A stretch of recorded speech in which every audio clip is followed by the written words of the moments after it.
can't do that. I'm actually at home. No. Yeah, that's not the great. Yeah, don't. That's not great.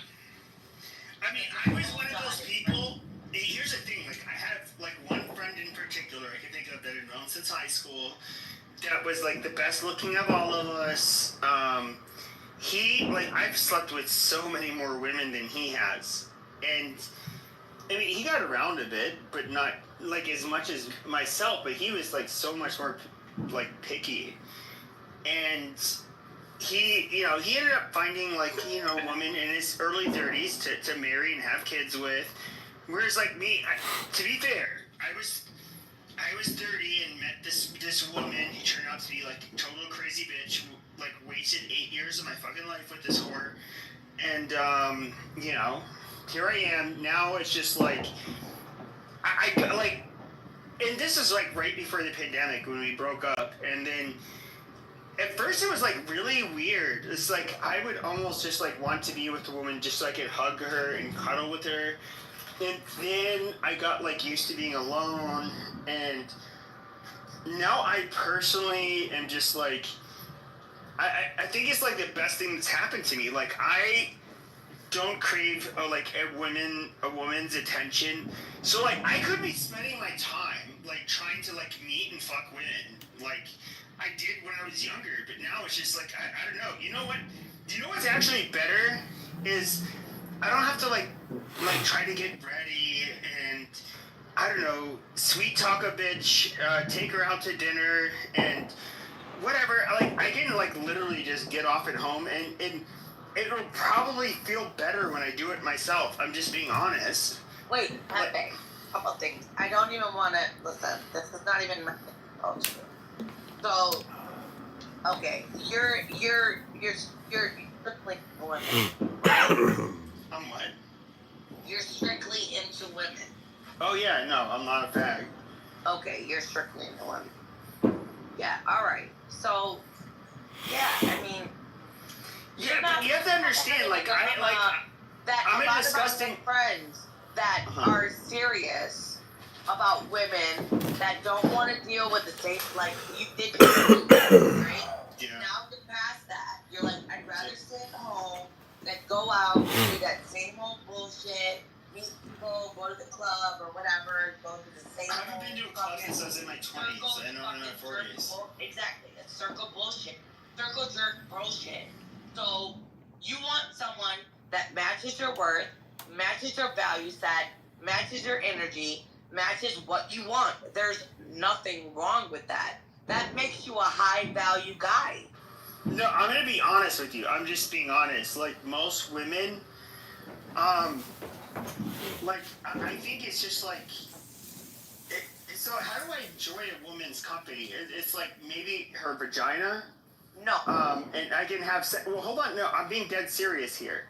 It's like her vagina, and then like it's fun fucking her, but I am one of those people who fell in love, and it's like I was one of those like I think most young boys, they're like, oh, I'm gonna find my soulmate and I'm gonna be happily ever after. But then like you quickly become jaded. And then, it's like once you have those feelings for somebody and it doesn't work out, it's just like, okay, like those feelings are so goddamn fake and gay. Yeah. Like this is not, it doesn't predict anything. But what I would say is like, I'm somebody, like on this app, there is no woman who's going to come and say like, oh, he's in my back channel, he's trying to meet me, he's trying to fuck. Because the reality is, I actually prefer talking to like other men. Like they're just like a lot more.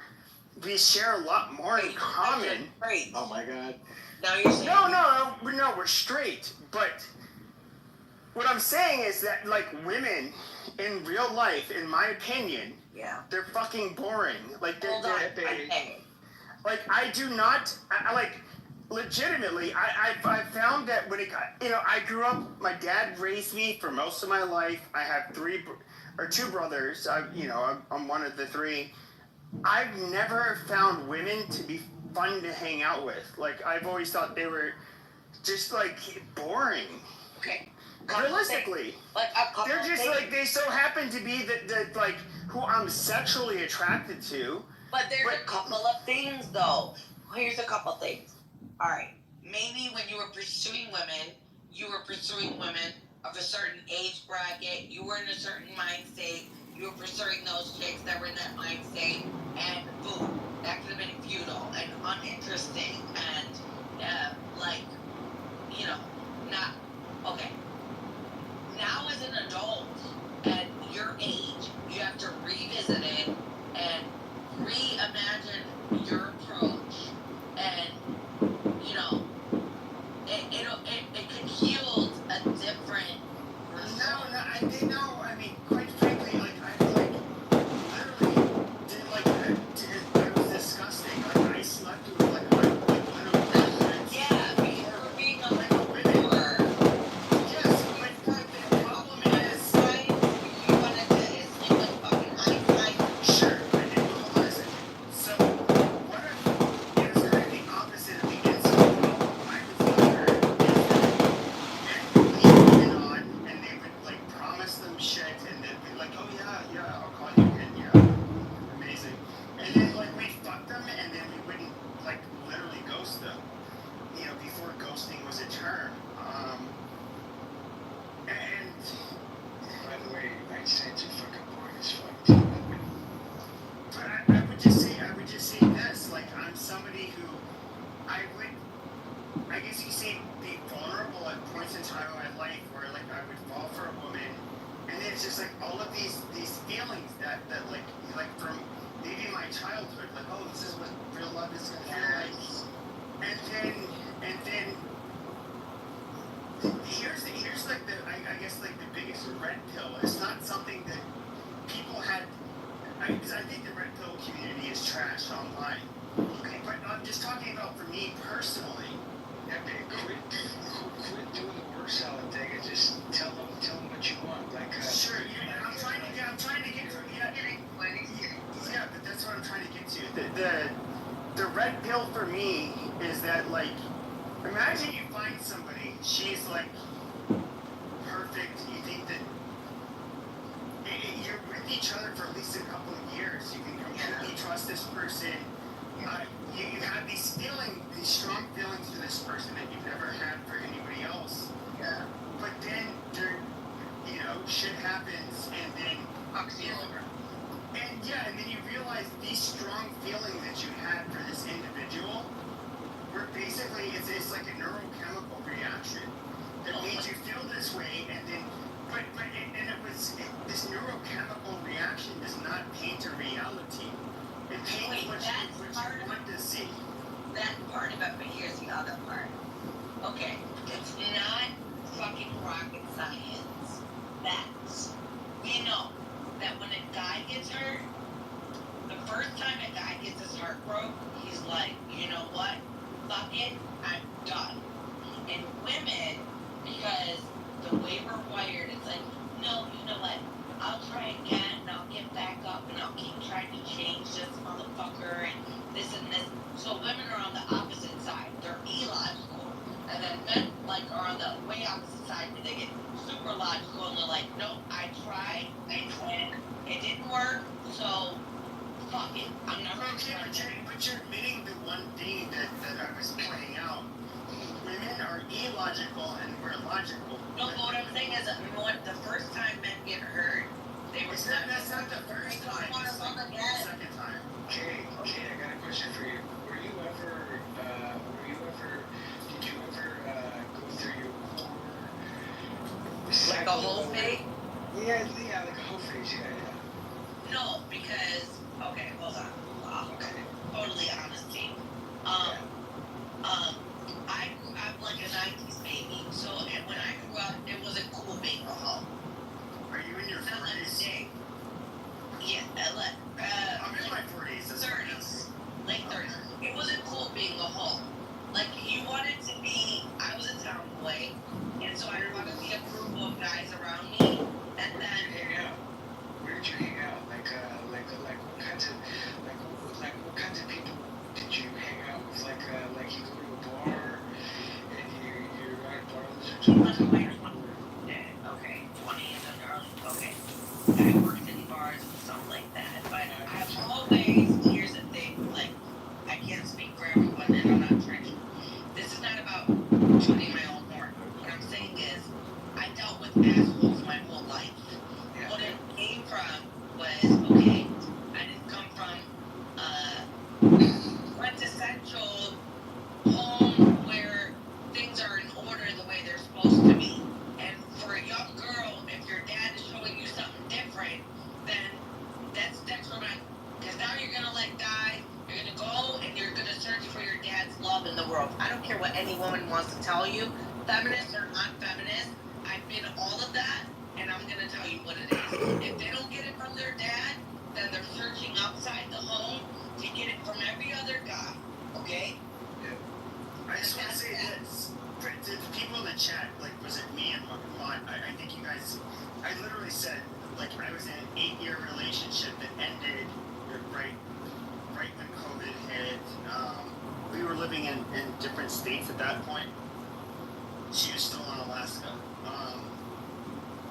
I had just moved back from Alaska. It wasn't mine. Here's what they're even saying in the chat. Well, no, let me just say this. Like, when it comes to, okay, so like I meet this like woman. We work together. You know, she was a crazy bitch, and there was red flags where I was just like, oh no, I mean, you gotta look past it. But I was just like, no, but I love her, and I look past it. And then like all of my friends, including like female friends, at the time. And different female friends who were like female co-workers that I was kind of friends with, they were basically saying like, dude, this is crazy, like, this is gonna continue, you know, she did her right. I would just say, like, I had my rose-tinted glasses on while I was with her, and, you know, she was a crazy bitch. But it happens, you know. We all do this. To dwell in the past, but I would say, the red pill for me is not what other men tell me. It's just that, like, my judgment, it's literally my experience, my judgment. These women that you so happen to, quote unquote, fall in love with, they're not good for you. Or for me, I should say. Well, not all of them. And so, okay, but that's been my experience. So, when I feel like, quote unquote, in love with a woman and dedicated to her, you know, obviously my barometer is off, and so can I say that, like, I can even trust myself to, like, fall in love with the right woman? Not really. And so, you know, I'm used to being alone at this point. Honestly, if I had cats, if I had a cat that ate my face after I died, you know, that is better than being with some stupid bitch the rest of my life. Like, I honestly have zero desire to be with any woman. Pause. You just were like, can I trust myself to be with one? Here's the thing, and it's not unique to men or women. We are all gonna cycle through the same bullshit. We don't attract what we want, by the way. We attract what we are. So, and that sounds cliche, but it's real. So, the more work we do on ourselves, then you're gonna attract someone that's in line. That sounds nice and cute. No, it does. It does. No, but hold on a second. I'm in my 40s. Hold on a second. I'm in my 40s, okay? The whole idea of, you're in like, the prime of your fucking life, by the way. Okay, sure. But the whole idea of growing up, being the perfect woman, having white picket fence and gangs. It doesn't happen that way. Having kids. Hold on. Amazing. But I'm talking about the idea that men and women have. Okay, first of all, that idea, and you know, I'm approaching my mid-40s. You know, that idea is kind of out of the fucking window. I mean, if I was to meet, hold on. If I was to meet, let's say I met a woman tomorrow. If I was 40, and let's just say I was hypothetically, I won't give my age, but, you know, we were to meet in a couple of years. Okay. I'd take a couple of years, and let's say I was going to be 45. Okay. And then we're going to try to have kids then. So I would find some young woman that there's going to be somewhat of a generational gap with. You know, it's just like, Holy shit. like, I don't really, like,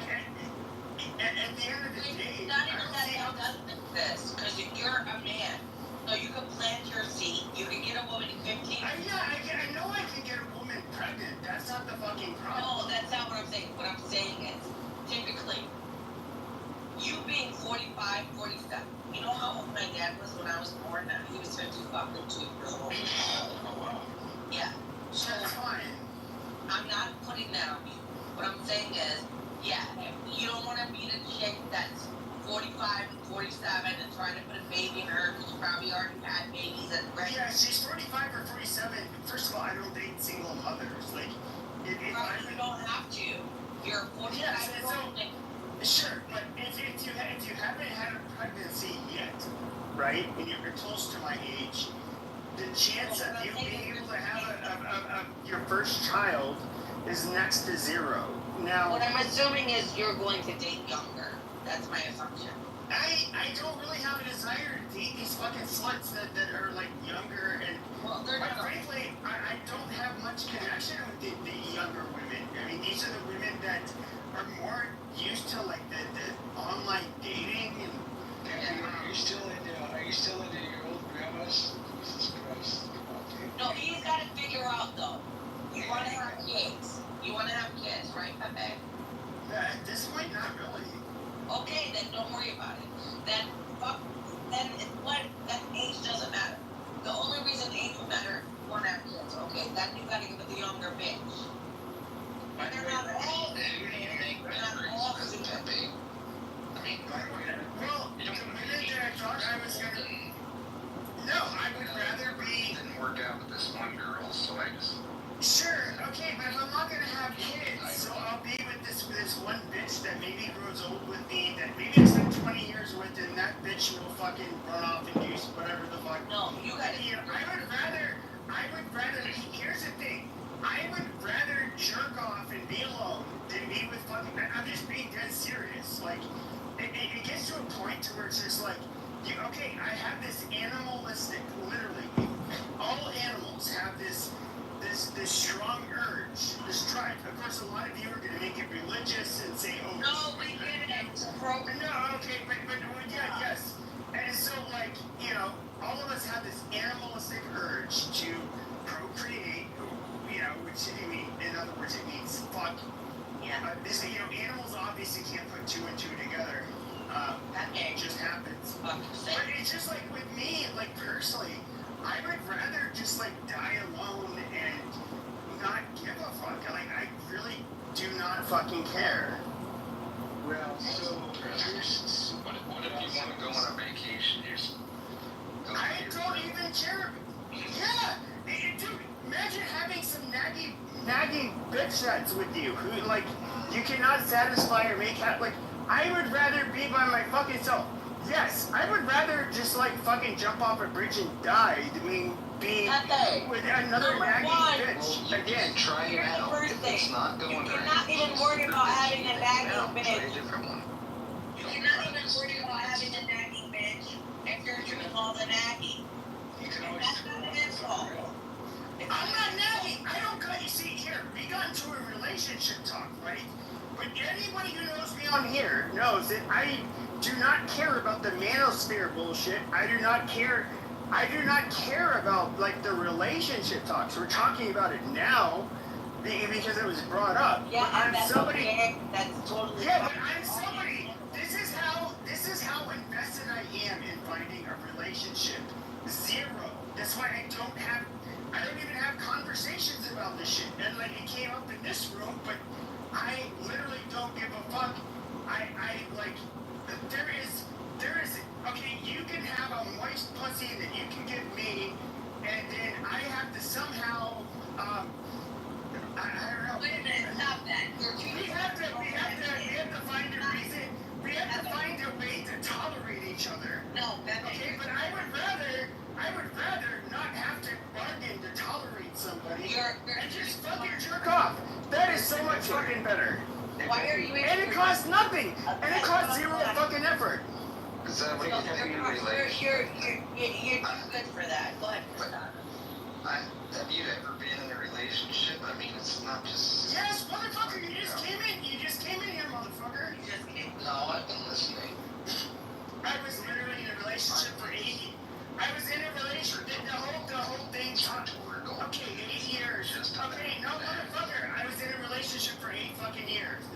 right when the pandemic started. Amazing. Okay, so you know, but you asked the goddamn question. You obviously didn't know the fucking answer. What do you mean it was rhetorical? Alright, That's all it is. It's only about sex. It wasn't about sex with these women. It wasn't about sex with those women. It wasn't about sex with those women. You fucking idiot. That was the whole goddamn point. You're saying if you get another relationship, what is you'd rather just No, you fucking retard. I literally said that it wasn't about sex with these fucking women. Right? Hey, that calm down a little bit. I know, but he's asking these questions as if I was Rhetorical, not I get it. Yeah, but they're rhetorical. rather jerk off? Now, as opposed to my past experience, that wasn't my past experience. But I'm not saying that. because now, You didn't get it. That's no, I get it. You said why. Okay, because I was with what are you women. gonna get at. Yeah, sure. Okay, just shut the fuck up. You wanna? I don't know if you're some like Christ cuck or like why you're First of all, asking these questions. I'm a Christian, and we don't have to say Christ up. Here's the thing. No, well, hold on. I want to answer his question. I want to answer his question. So, I developed deep feelings for a woman, right? And then they can like end up doing things that you didn't think they would ever do. Fuck you over, like guys fuck women. Yes, and then it's just like, of course, that shatters your whole worldview. That shatters the intuition that you would have had about this person. You think like, oh my God, we are like, there's nothing that could break us apart. We have such a unique bond. We are somehow special. And then you realize, no, like actually you're not special. You fucking retard. In fact, let's look at like how many people get divorced and why people get divorced and so forth. It's something that people experience. Now, what I'm saying, I question, is my intuition. I fell in love with women that were not my soulmate. There was nothing special about them. Okay, this was literally my I guess chemically in my brain. I thought there was something special about our relationship where it did not exist. There's nothing special. I'm literally a fucking statistic. well, most At this point, Like no shit. yes. And so my point is that Your point is that you can't fucking read people. That's the fucking No, point. no, you're not letting me finish. That's not true at all. That's No, not so my true point at all. is though is that Stop, if let you Pepe talk. What is wrong with you guys? Oh So- my gosh. so my point is that I went off on my feelings and quote unquote falling in love, and my those feelings and me like unguarding myself Yeah. led to disasters. And so I would say I cannot trust myself in my Right. judgment because I'm a bad judgment of character. I'm a bad judgment of what love is. I'm somebody who and I mean this truly it's not like me being depressed or anything like this. It's like I would literally rather die alone than put up with that shit ever fucking again. It's not worth the effort. It's not worth anything to me. It's actually something I would pay to fucking avoid. And so I'm super happy being single by my fucking self. Like I actually like it. I feel better than I did in a fucking relationship. That's what I said. That's what I said before I got married. Jesus. it's just anything, you go through, sometimes it's hard, you get rid of that one, you find another one, you gotta get back on the horse, man. That's true. You get hurt, you gotta just keep on going. The right one, you'll meet the right one eventually. Nah, fuck that shit. Like the right one. What is the Yeah, right one? wait, that sounds One like that you can bullshit. tolerate and raise a family with. Tolerate. I don't want to have to tolerate That will anybody. be the most meaningful thing you'll ever do. Okay, I don't want to be with anybody that has to tolerate me, and I don't want to have to be anyone that I have to tolerate. And quite frankly, It's a little it's better just like to tolerate. you can say this is a very you can say this is a very juvenile. Hold on a second, because I know you faggots keep on unmuting to say this shit, but like you can say it's a very juvenile concept, which I think it is. And I think it's something that's not based in science or anything like that. And have kids, so maybe. Sure. No. Listen to me. Sure. So when it comes to like being with like, my whole thing is like if I fell for somebody, they're like the person I couldn't live without, and then I would kind of want it to be reciprocated. Now that might be like a very like Disney movie level of understanding of a bond. Stop dismissing any of that, because you have a whole film industry based off of that concept. You have a whole music industry based off the concept of love. All of these industries would not exist if your experience did not exist, right? So it's real. Yeah, but it's like, when you're a kid and you think you're going to be an astronaut or something great, and it doesn't work out. I'm in my 40s, and I give up, Well, sure, I'm in my 40s and I give up. I'm gonna die alone. Like I'm serious. Like, and I'm somebody who Don't grew up make more that confession over yourself. I would. Well, no. Like I actually get. This is something I accepted a couple of years ago. Wow. Like, I give up. No, well, because I don't need a woman to my life. You don't, but yes, but I'm happier. Get someone that was like-minded, that you enjoy. Fuck that shit. It never works out.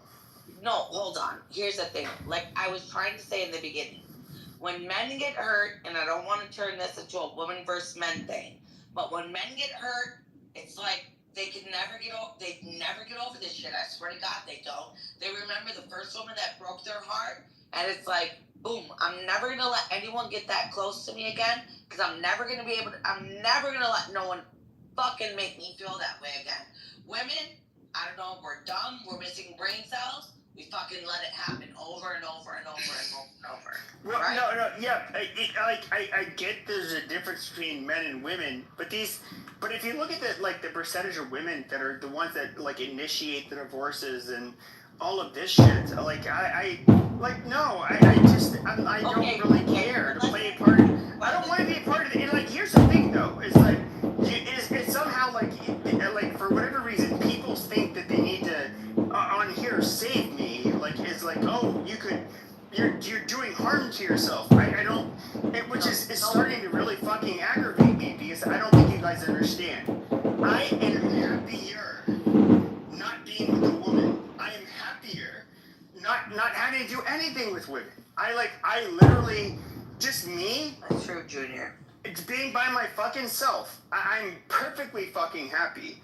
I do not give a shit about making a woman happy. I don't really. If I was to meet a woman and think that, and you could say this is because of my bad experiences, it's not reflective of all relationships, obviously, but when it comes to my experience, maybe there's something wrong with me, where I attract the wrong kinds of women, and where I have the wrong kinds of feelings about these women, and I misjudge them. And so, like, quite frankly, I literally do not want, I have zero desire to take a woman on a date. I have zero desire to fucking cuddle with the woman anymore. I have zero desire to do anything with women anymore. Like, yeah, fuck them. I mean, sure. But, like, I don't care about a relationship with them. Pepe, go take your meds. It's past the hour. Well, wait a second. Let's not dogpile this cat. It's not that. Listen, real life shit, and he's actually showing a lot of listen. That's a lot of vulnerability and bravery saying that. I know. I think you need to take your medication. I think you fuck up. I'm married. Jesus Christ. And why don't you just shut the fuck up then? No, she's talking to me. Anyways, fuck them, Pepe. Keep on. I'm talking to white man. I'm telling fuck up. Oh, I thought you were talking to me. No, because he told Pepe to take his meds. I agree with you. I'm sorry. It's ridiculous. No, I wasn't talking to you, Kate. Sarah, I was trolling his ass. Jesus Christ. Yeah, but the one time he's not trolling, why would you want to troll him? Because it's fun, that's why. I don't think he No, gets no, whether it's you're not trolling or fun not. making fun of other people's pain, dude. That's not fun. It's not look, I went through pain at one point in my life. You're not like, the only one, by the way. Everyone in this fucking yes, room I know. And people who live long enough are going to experience people that they love dearly die. There's people that thought they had the love of their life and they have children and they've been together for 20 years and their wife or husband runs away. Like there's nothing unique about my situation. Like I'm not saying I'm a victim by any stretch of the imagination. Thinking that. Yeah, no, but I'm just saying, like, me personally, I actually have more peace, like, literally, myself, I have more peace knowing that, like, I don't need a woman, I don't want to be with a woman, I've had zero value in my life from women. I'm somebody who, like, literally just wants to be left the fuck alone. And like, look, as much, like, even when I was, like, a headliner on this app and it was, like, a fucking Clubhouse celebrity, the one thing you don't, like, hear about is that, oh, he was going into my back channel. He was trying to fuck. Like, I don't care about any of that shit. That is something I do not care about. I literally just, you know, I rebel in my own ways. It's not necessarily against women. I don't think women are the fault. I think that men are. I think of both. Yeah. When it comes to men and women, we both have our faults.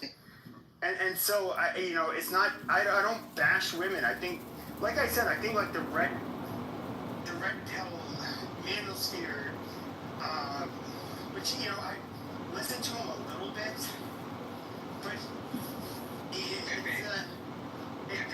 I don't buy into this shit. Pepe, do you think for one minute that you're a little bit insecure about maybe your past relationships with women, or is that my way off?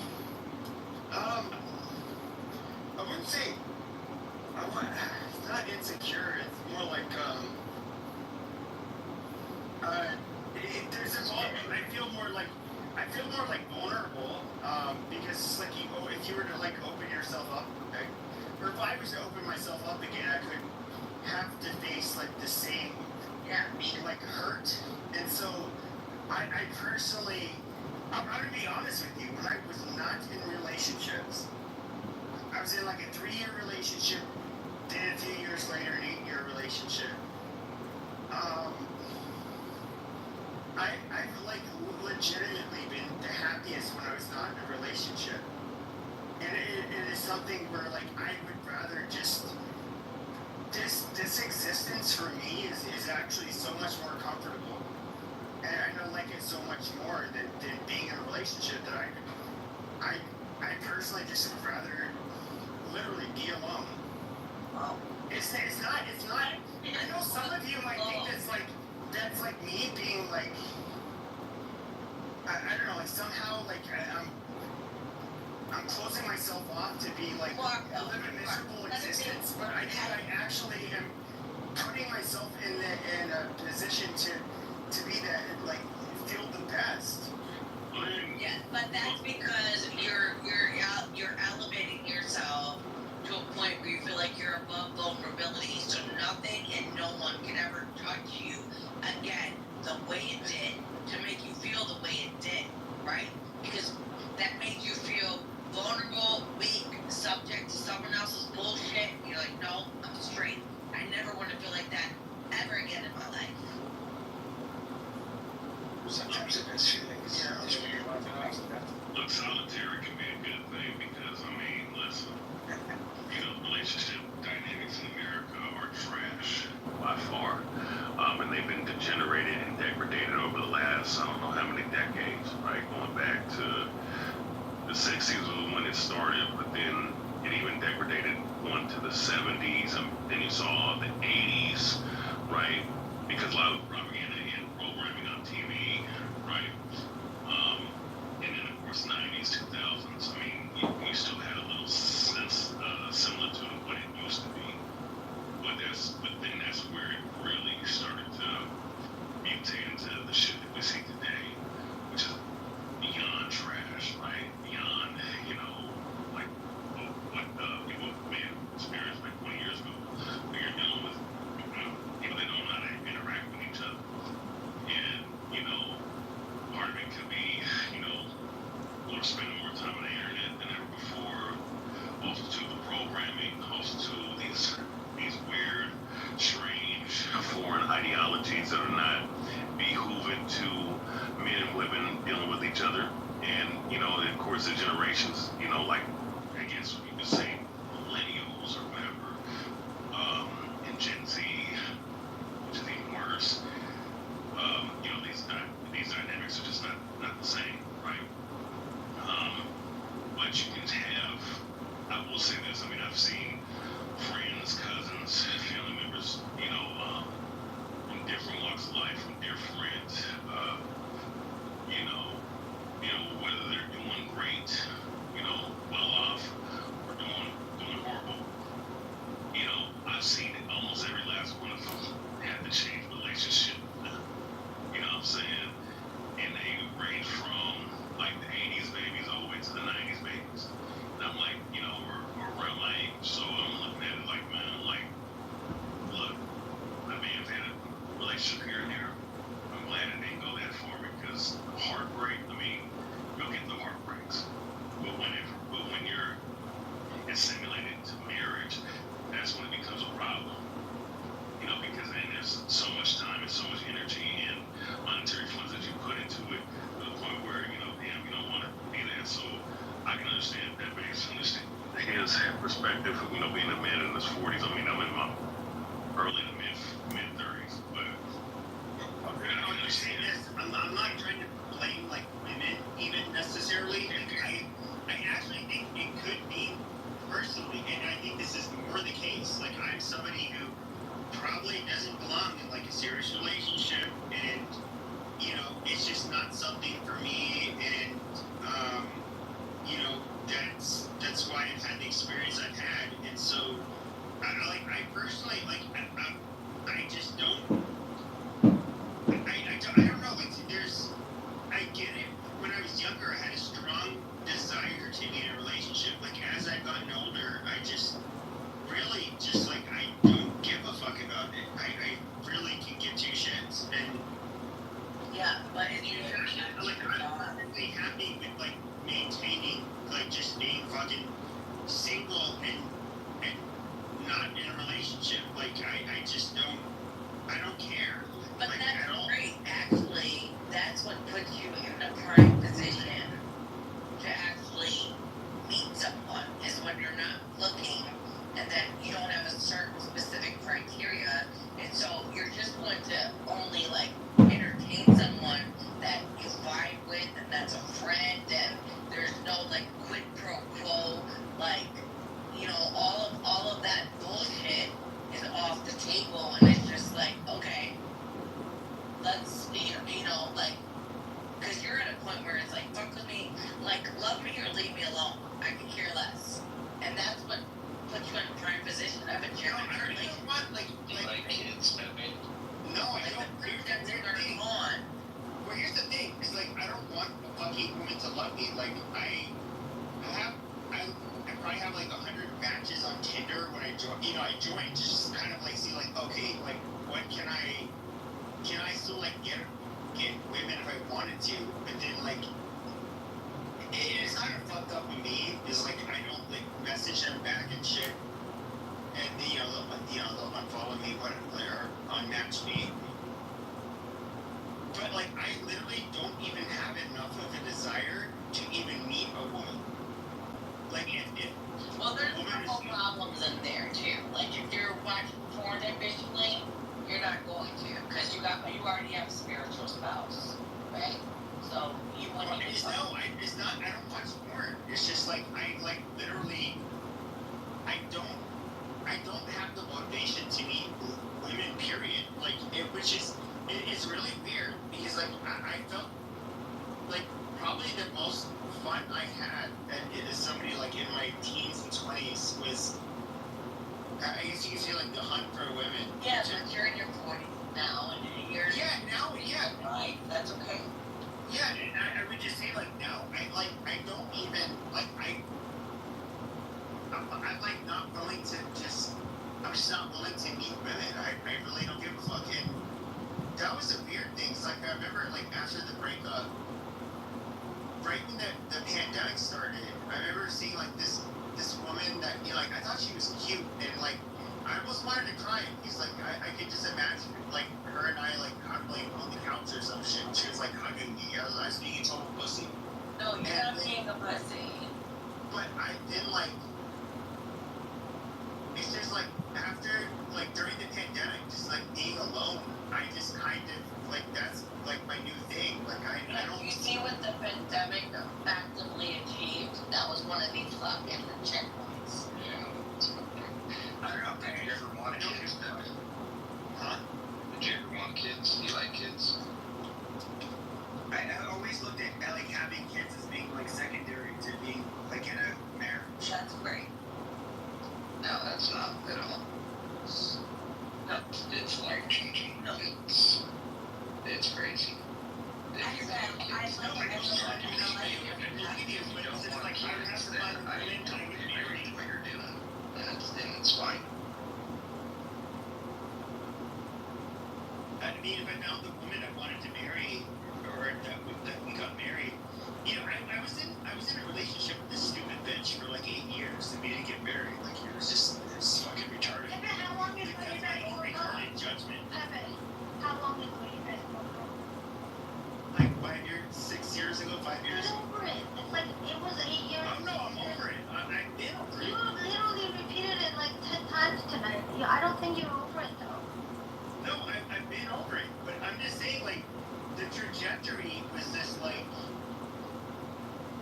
okay, like We're it happened, expecting like, certain it things to happened happen. just being alone. But it was just like my the thing I'm not over is that my judgment. Yeah, that's the mind fuck. That's the mind fuck. I think that comes Like, if with you feel like age. something- Pepe, I think that's very normal, and as you get older, it comes with the age.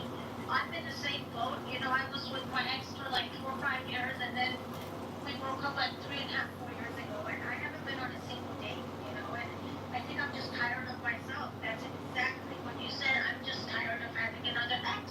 It's simple as that. It's like, I'm over it. I don't want to be in a relationship, whatever, and sometimes I do, but I don't care. I think it's just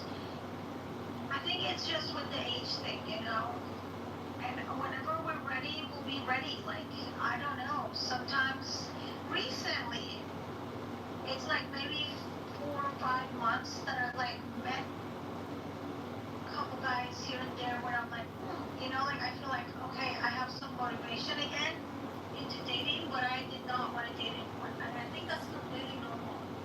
But I understand what you're saying. Because I went through that, and I think if you talk like that, if you just tell people how you feel, you're going to see more people feel the same way as you. Does that make sense? So it's not just about you. I think it's the aging, and like as we get older, it's just like kind of it gets tiring. It's like, okay, like I don't know, it's disappointing, but I get how you feel. But I just want you to know it's not just you though. Yeah, I get it. I don't like the idea. It just seems like giving up, and throwing the talent and saying, fuck it. But it's not just he should out. Well, He did. I mean, I did the same thing that Pepe did just before we got married. In fact, it was right when I moved down to Mexico. I lost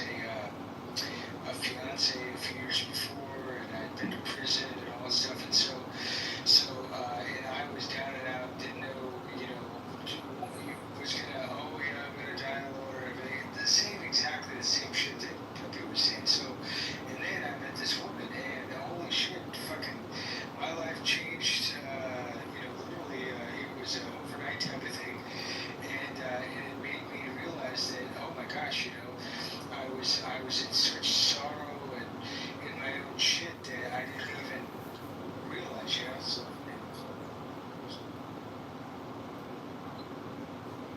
One thing that I kept hearing him say, and I Where did understand that Pepe go?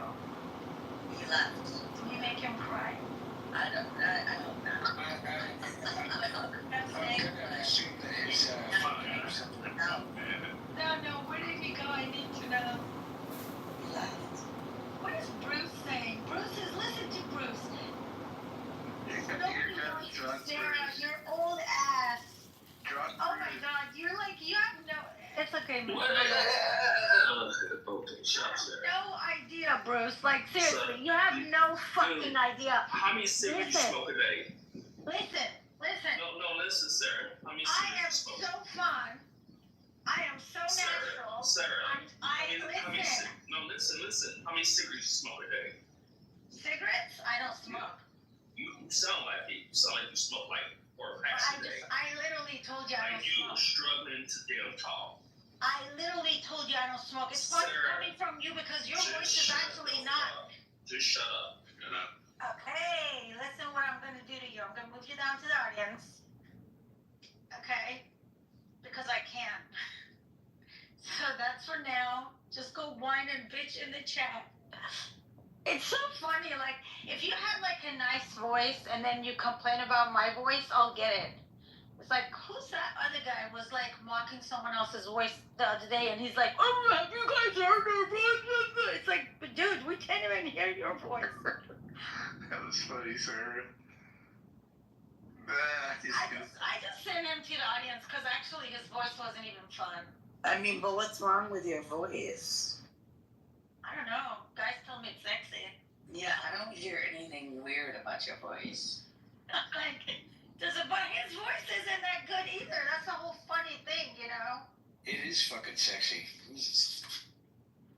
Yeah, well, whatever. I mean, I get people say stuff like him, but I get more guys tell me my voice is sexy than telling me that my voice is fucked up. What did But this is guy just Clubhouse, say? You know?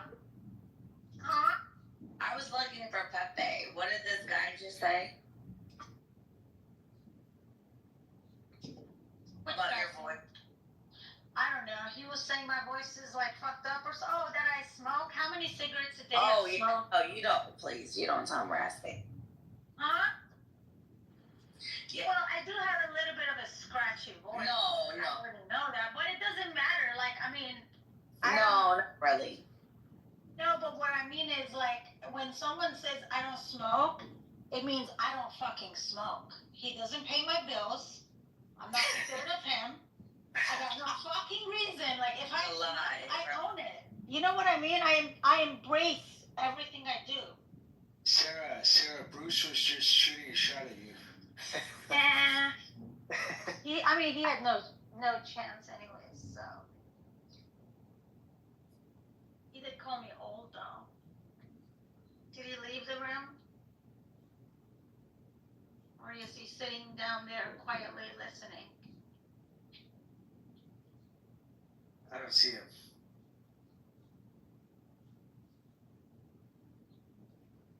Johnny's like, Bruce is actually thirsty. I mean, it's 4th of July. Everybody's fucked up. Yeah, that part too. But there is a lot of EQ going on, like the emotional quotient in the room. White and Gaston, like, you guys got a lot of, you're offering a lot of great advice. Who? Oh, Gaston and White? Yeah, they're like, don't. I want to know why Pepe disappeared. Well, when you live life, it happens. No, I'm gonna guess When it you is don't fuck live that or life something. and you just sit around and say, fuck it, I'm not gonna date anybody, you don't learn much. Well, Gaston, sometimes people actually do need time. Like, I just, when Pepe was, keep saying you heard me talk about it too, like, I kind of went through the same boat as him. you know, but I don't regret it. Like, when you don't feel like you want to date anyone, you shouldn't date anyone. There's nothing wrong with once for in a sure. while taking the time to reconnect with yourself, you know, like to make sure, like if something bothers you and you're having a repetitive cycle, like if you have the same thing going on one after one relationship after another, and you feel tired of that, it's actually a very mature adult thing to pause and try to figure out what's going on, you know? There's nothing wrong with that. No, not at all. But I think he's like, what, 5 years out or something? I mean, it's been a minute for him, sounds like. I'm almost at 4 years, so I understand where he's coming from. I think Well, you're let's ready to get back on the horse. Working through trauma is one thing, but coming to an absolute decree that no, I'm good, I don't want this, I don't want that, and I made up my mind. And this is like human reaction. All of us want to incubate ourselves so we don't get hurt by anything. Like, this is a natural human reaction.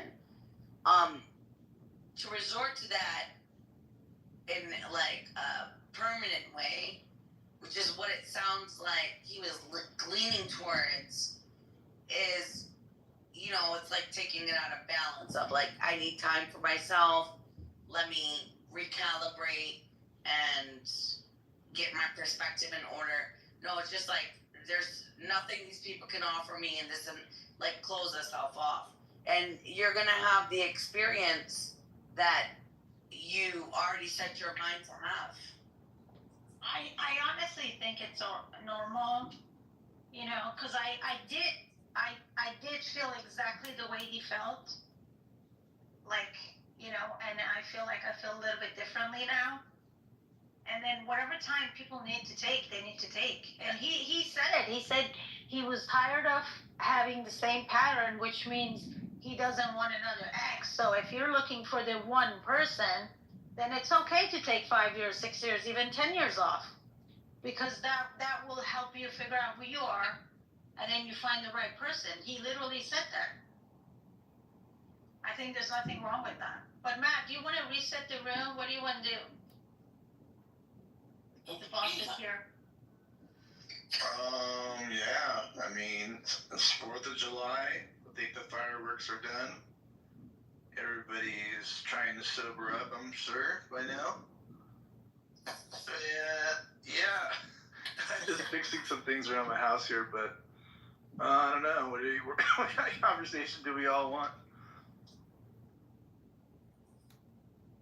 Our entertainment left. Our Pepe, our little Pepe, our little Pee-Pee. He is entertainment, isn't he? Someone called him Pepe. I haven't heard anyone call him Pepe. It's either Pepe or Pipi. Today someone called him Pepe. Pepe? Pepe. Maybe they were French. I don't know. Who's on? Oh, I know who that guy was. That guy was the other Middle Eastern guy that was here. Yeah, I remember that. Yeah. Which guy? I think his name was Ferenz or something like that, or whatever. Are you talking about the guy who called me old and bad voice? No. Oh, you're talking about Frederick. No, not Frederick. He was another Middle Eastern guy. Earlier in the evening. No, not him. That guy's a jackass.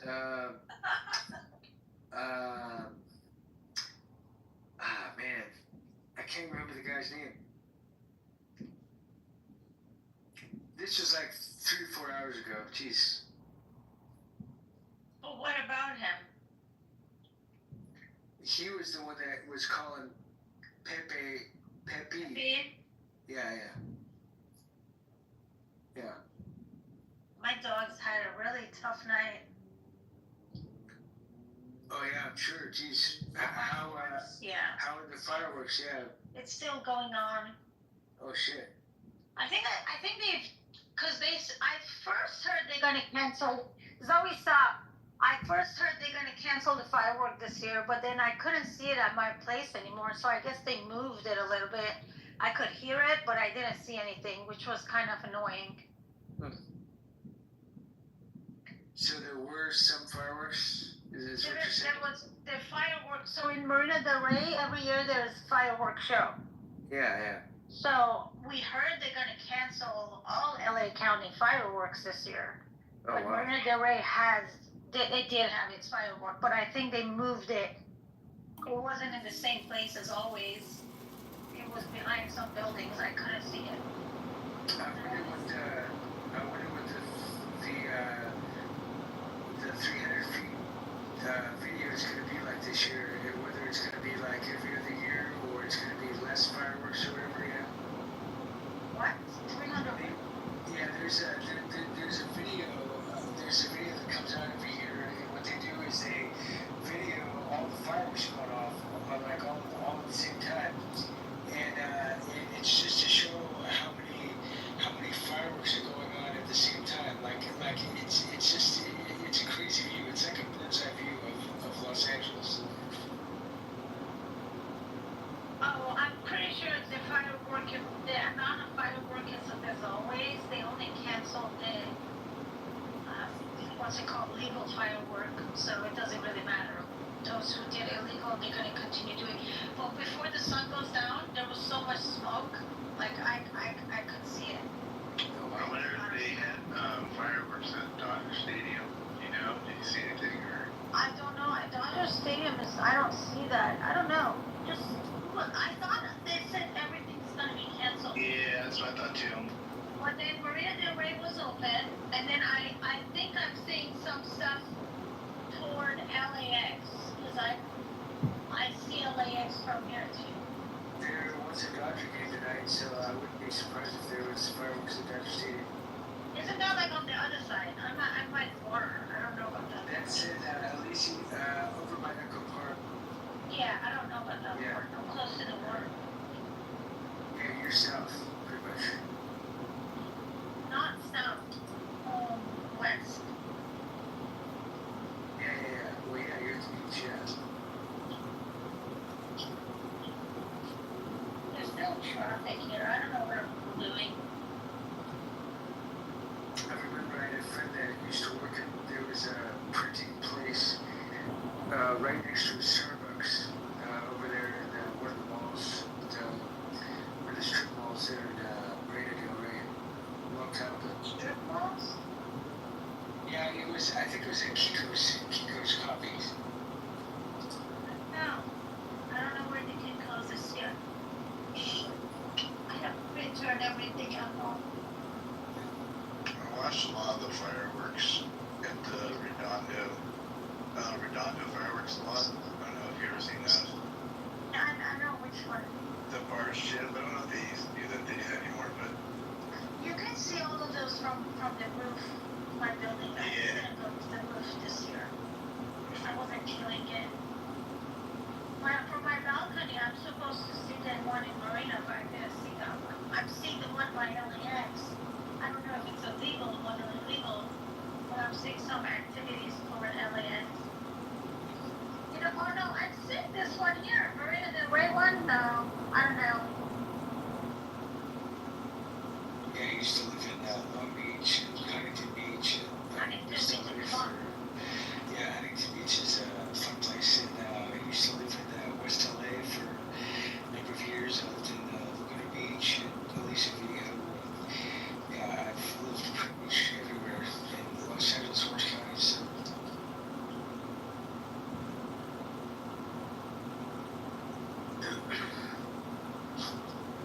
I lived it up there, by the way. Yeah, good place, good people. This is disgusting here. What are you talking about? Well, maybe now. Disgusting. It's like gross. Maybe now it is, but I remember it was back in a little after 2000. It was when 9/11 hit. That's when maybe a couple months before I moved up there. But it was a great place back then. I don't know what it's like now, but I can just imagine it being as bad as San Diego. San Diego's fucking bad too. So. Are you guys ready? Wait, did you leave? You waiting for Bruce, right? I know. Did you remove his other account? I didn't touch it. No. Am I the one by mistake when I'm moving people down, they're getting removed? Because why would he come in with a second? It was his account, right? The fake one? It was called Bruce, but when I didn't remove him though. Let me see. You have to hit the 3 little dots to be able to, remove. So it's not like it's right No, there. no. When you say move to audience, yeah, okay. No, I didn't. No.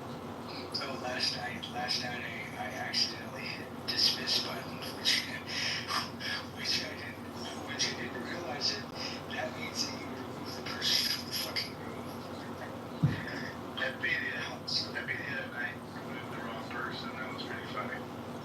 That was my fault. I was like, maybe remove this guy. He's like, this guy was like threatening my life in the chat, and he was writing in Farsi. Usually, I ignore people. If I think they're connected to IRGC, I do ask, the bullets to remove whatever.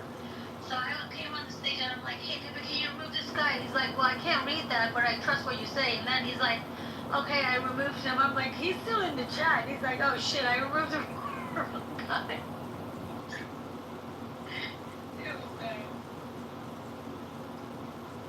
Yeah, that guy got straight for real. It's still, it's still fuck Trump. That was nice. That was fun. Unless you want to fuck him, I don't know.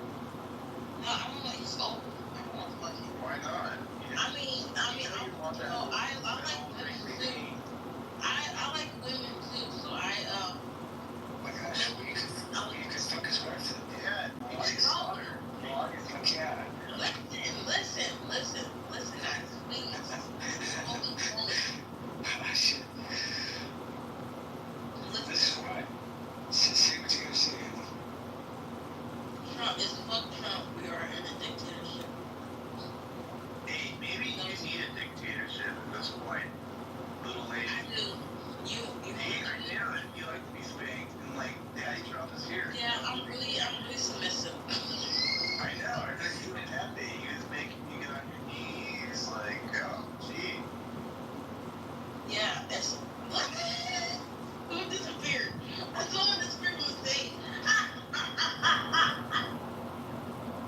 Somebody disappeared from the stage. No. Somebody's like, I'm out of here. It's not for me. That was Marshall, by the way. Oh shit, Marshall was like, dude, that was, yeah, these little innocent ears can't hear that shit. Yeah, exactly. Wait, did he vote for Kamala or who did he vote for? Naomi. Kamala. Oh my You god. did vote for Kamala? Yeah. You spend a lot of time on Clubhouse. I think you can get a job. Jeez, I'm off today. God damn. Wait, You're fucking you're supposed to be working. Yes, fucking work on Well, if you're in school, you should be working 7 Can I days get a a week. fucking break? No, Girl, can I get a fucking break? I just said no. No break for you. Hey, Naomi, who do you Because I like? told you no. What do you do? You're Like, what do you do for your job? University, aren't you a professor? And you talk like this? You know, I don't absolutely what's talk your like name? this. Oh, listen, Naomi, I absolutely talk like this. Do you believe that I work in LA, like one of the most radical cities in America, and I have not had a single student ever complain about me? They'll complain about me being difficult and stuff like that, but I've never had a student complain about the stuff that I say. Not a single student. And I am brutal. The first day of class, if I'm teaching, let's say, anatomy, right? If I'm teaching human anatomy, the first day of class, I tell them, I'm like, hey, I identify as a male alligator, but we're going to leave that outside the store. When we say men, we're talking about someone with a penis hanging. When we say female, we're talking about someone with vagina. Like, I speak like that with my students. Like, and I make a lot of inappropriate jokes. I mean, you have freedom of what's it called? You have freedom of speech in teaching. In public schools, they actually cannot. They cannot tell you how to teach. You can actually say inappropriate things and stuff as long as it's related to your class, to the material. Does that make sense? Yes, but what's your rate line professor? It's very low. It's very low. I teach very difficult classes. No, I'm not giving you a name. And I'm retired. You can't cancel me. This was my last semester. Okay. I retired this semester. Yes, this was my last semester. Oh my god. Did you say good? Did you say good? You did so good of it. Listen, Naomi, schools are begging me. Any college in Southern California that I want to teach, if I'm making calls, I have a class for fall. That's how good I am. You're not Only because you don't like that I tell you go get a job, it doesn't mean like I'm a bad professor. Bro, it's a holiday. Can I get a fucking break? Like, damn, you guys ain't work all the fucking time. But that's why there's a lady worked, I saw the news, a lady worked 7 days a week, and then she decided to take some days off. The bitch died. She ended up dying in her motherfucking sleep. You would never have to worry about that. You cannot work too It much. would never be you. Too much. You can do that work now, but you can work yourself to death. I will not be that person. I'm damn sure I would not be that person. Even though regularly, Do you know how many boosters she's had? Do you know how many she's had? How do you know she died? Because she worked too much. Maybe she had like 5 boosters. She was a chef. She was You're gonna die from working your brain this much. Yeah, you're not gonna die from working. You might die from getting too many vaccines. Look at her face. Voted for Camilla Harris. no, I'm trying to tell her. You can She's get gonna die from working her like brain. how you retired. You got a record. You got a record. You retired now. Okay, stop. We're gonna mute It's okay, here. she's my favorite cat person. I love her. Okay, everybody mute up. Let's see what LA's gonna tell us. Trump is. Oh, that's my favorite. She's one of my supporters. It's okay. She's been a long-time supporter. First and second term. Shut up. You don't want to be bitch. Fuck you. I love old man. I love the crazy. You You've and fuck got to Trump. take the good, bad, and ugly. You've got to take President Trump, I know he wants you. What? She wants to fuck you. She wants me in office another She time. likes girls. She likes girls. Fuck her. She wants me in office. You can do that too. I mean, dead ass. I think she wants to scissor Melania. Is she available, Trump? That's it. We can orchestrate this. This thing can definitely take place today in the Oval Office if you're willing.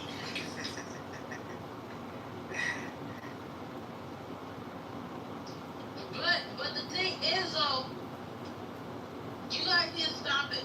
You guys are following that dictator. I don't give a fuck what They usually tell me don't stop. I have a question for you. How is he exactly a dictator? Can you tell me like? he's a dictator. You're racist. Just let me finish the end of the question. Give me 3 things that he's done that make you think he's a dictator. He has parades. The parades. He wanted for his birthday, No King's Day. He wanted a parade, and now he wants to have a championship fight in 2026 at the White House. This is all. Shut up, bitch. Shut up, bitch. You guys suck at the ass, bitch. Shut the fuck up. White ass up. That's your LGBT woman. It's okay. She likes the cat. That's why she. LGBTQ, IBCD. Yeah, I'm not gonna fuck bad, but what are you talking about, parade? That's you and your crew. No, y'all was having your daddy was having military parades. What are you talking talking about, bitch? You know me. My daddy. She lost her marbles as well. That's what she What lost. was the last thing on your Trump, list? you had that military parade, right? You know me. Of course I did. The No Kings is an anti-Trump movement. You know that, right? I know. I said on No King's Day. That's what I'm calling it because I went to protest. You know me. You do know that the day of No King's Day was the You can't see. Hold on. You wasted your time going to I will protest. You smack wasted your your time. ugly ass up these Oh, do it, bitch. I'll give you my fucking address right now, ho. Give it to me. That's very smart of you. Drop your I'll drop the drop address your right location. now. Drop it, ho. Bitch. And I'll drop kick you in your fucking jaw. Yeah, kick my fucking jaw, bitch. I might like it, bitch. Loudmouth, bitch. I might like it, bitch. You did that. I'm sorry to cut it to you, Nami.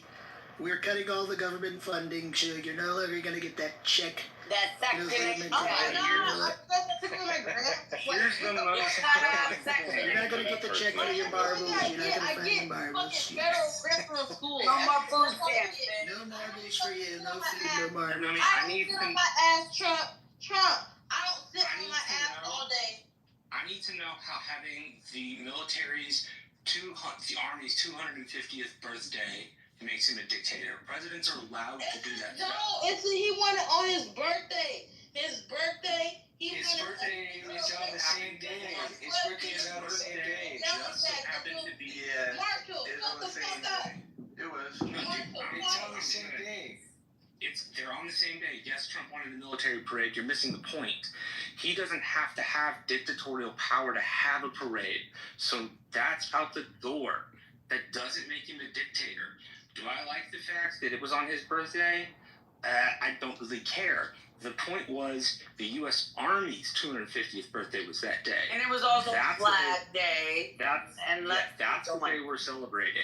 Let's So keep going. Can you give me another reason why he's a dictator? What plenary power does he exercise that is exercised the exact same way as a dictator? Can you explain? I just said you dumb bitch. I just fucking said it. No, you Listen, said someone it. needs to cut off. My student, I would make you write like a 15-page She's paper. ADHD. I would make you write a 15-page paper. For having such papers all the fucking time, bitch. I would beat you. I would whoop your ass for having such Yes. a bad mouth. Yes, good. You wouldn't whoop shit. You can't do that. You're gonna get arrested. I would hold you down while she hits you with a ruler. You can't do that in a public school setting, ho. I mean, Yeah, I wouldn't like literally whoop your ass, but I would give you homeworks that would be equivalent to whooping your ass. Why do you seriously critical thinking? How can you become an engineer? How can you become an Bring on engineer? your fucking Mexican ass, I'm glad you're tired, bitch. You probably treat your black kids like shit, bitch. I work in black community too, though. You're a loser. You probably treat them like shit. I know you do. Yeah, just like you do. What are you doing to better the black community? Answer. Shut up, bitch. You sound like a white. What are you doing to better the black community? What's up? Shut your Yeah, white ass up. nothing. Hit me, bitch. Nothing. Give me a Go kiss. read a book. Give me a Go read kiss. a book. Go read a Give book. me a kiss, bitch. No. Give me a kiss, Go bitch. keep having kids, bitch. Okay, hold on. I'm gonna bring you back on the stage, you know me, but you don't fucking listen. The fact that someone serves lower or minority communities, you should be happy. The fact that you just like screaming and yelling and saying that you're happy that I'm retired, that only means you're gonna have one less passionate, good professor helping communities that need the help. My dog's freaked out from the fireworks. Sarah, she doesn't care. You have I'll to bring her back to the stage, but the She fact, doesn't like, care. what I'm trying to, like, seriously, like, a lot of tonight was joke. This whole room was like a joking room for most part, but I just want her to know, like, I hope she goes and think about this, you know, only because I tell you get a job, it doesn't mean I abuse my students. Like, that's crazy for you to say. So I feel that, but I also the idea that I was gonna say, at least in response to what she and I were talking about, The idea that the president has a parade, that's not a definition of dictator. It just isn't. It is like, and I mean, you're inclined to your own point of view, but it's your opinion. The fact is that you're wrong. Throwing a parade does not make one a dictator. If he was a dictator, he could outlaw all political dissent, for example. Marshall, I'm actually going to try to think of something that would make me think that Trump is a dictator while you guys battle it out here. Because I can come up with probably some better ones, to be quite honest at this point. Yeah, if there are good reasons, Sam. Just talking about a parade is not. Yeah, I'll figure it out. Not germane to what she's talking about. So you think? Okay, listen. So you think Trump? You don't think Trump has like a little bit of dictatorship in him? Like just a little bit, like a dictator, like a little. He's a narcissist. I mean, I don't think anybody here will deny that. I think all dictators have been they're narcissists, you know. So, I mean, make it what you will, but I don't think he's going to do anything harmful. If that's what you're asking, you know. Well, the big shitty bill passed and it was signed today, so it's gonna impact what's it called, Medicaid or Medicaid? Yeah, Medicaid. Yeah, Medicaid, Social Security. And I'm not gonna listen. I'm not gonna be able to get therapy if he cuts me off. Like I won't be able to get the therapy. Why can't you get private insurance? We need therapy right now, mentally. Like I get like that shit helps me. I actually use that shit. Y'all think, oh, fraud, and everything is fraud, but there's people out there that actually use it. You know what I mean? So why won't you be able to keep it? That's not what I think. What I think is the largest line item in the U.S. budget is Social Security, disability insurance, and Medicare. It costs around like $2 trillion a year. Under that is the interest we pay on the $38 trillion in debt we have. After that's the U.S. military budget. After that's everything else. I don't necessarily like the rewriting of like throwing people off, but they're trying to slow the growth so it doesn't eat up so much of the U.S. GDP in debt, which we're like, again, we're $38 trillion in debt, and the interest is just enormous. I'll give you one place where they did do something good. Do you remember what happened with the air traffic controller systems? How we found out that they were running on floppy disks? Well, in the Commerce Committee, which is their job, they were able to, oh shit, I just had it.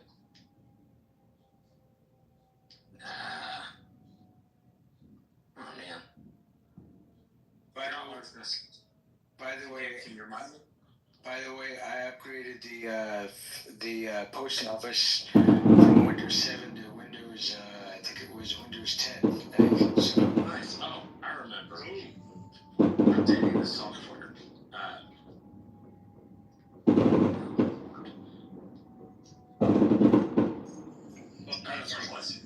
For air traffic controller software, since it was so old, they appropriated $15 billion, which is enough to bring all major American air traffic control systems up to the 21st century. The other thing they did was appropriate $10 billion to NASA, because we're planning on going back to the moon in a mission called Artemis. And that was funded, like I said, to the tune of about $10 million. The air traffic control is $15 million, and then the Coast Guard, which had been hollowed out for about a decade and a half, gets $25 billion to rebuild. That section, since it's a 10-part bill, that section saved $43 billion over 10 years. And the way the budget works in the United States, particularly since they're using a special parliamentary maneuver, it's 10 years long is the way they approach it. So, hopefully that's helpful. A little bit. No, me. I guess what I'd say is this. What's up, everybody? You call him a dictator, but then the very next thing you're like, well, he just had to get the big, what you call the big bad, whatever. But he had to go get it passed. If he's a dictator, he would just fucking do it. He wouldn't try to send to him thoughts. So he's clearly not a dictator. And then you said you're not going to be able to get your therapy sessions or whatever. Well, why not? He's not getting rid of it. If you can qualify for it, you can still have it. If you're saying you're not going to be, you're saying you're going to get kicked off, then you shouldn't be on it in the first place. I know, like, is it supposed to be work requirements or something now? Work requirements for 20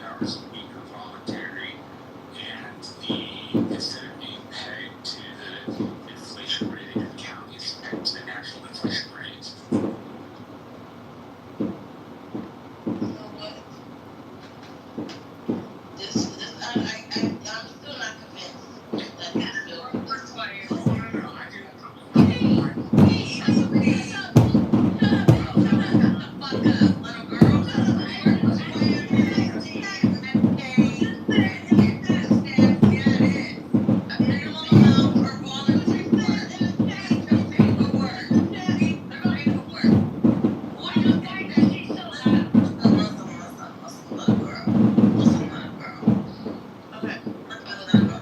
You are the quintessential embodiment, the poster child for why the right would vote for such a bill to throw off such people from government assistance like you. The way you talk, the way you maneuver, your attitude. No one wants to support an entitled piece of shit like you. You understand? Bitch, who's an entitled? Why you guys keep calling me fucking entitled? Like deadass? No, I was the only one that did it right now. Why you shut up, P? So you heard it before. Shut up, bitch. No, you heard it before. I was the only one that said it in the room. So you heard it before. Others said it. You and a couple others said it. You're so why you are entitled. You bitch, you sound drunk. Go to bed. No, and you sound drunk, bitch. I sound drunk. Okay. Yeah, go to bed. All right. You go to bed. You told me to go to bed, bitch. Don't go to bed. Listen, I'm not even a pro-Trumper, but let me tell you something. If it cuts bitches like you off, I'll go vote for him 17. What am I getting cut off of? What am I getting cut off of? You're nothing. Cut off of nothing.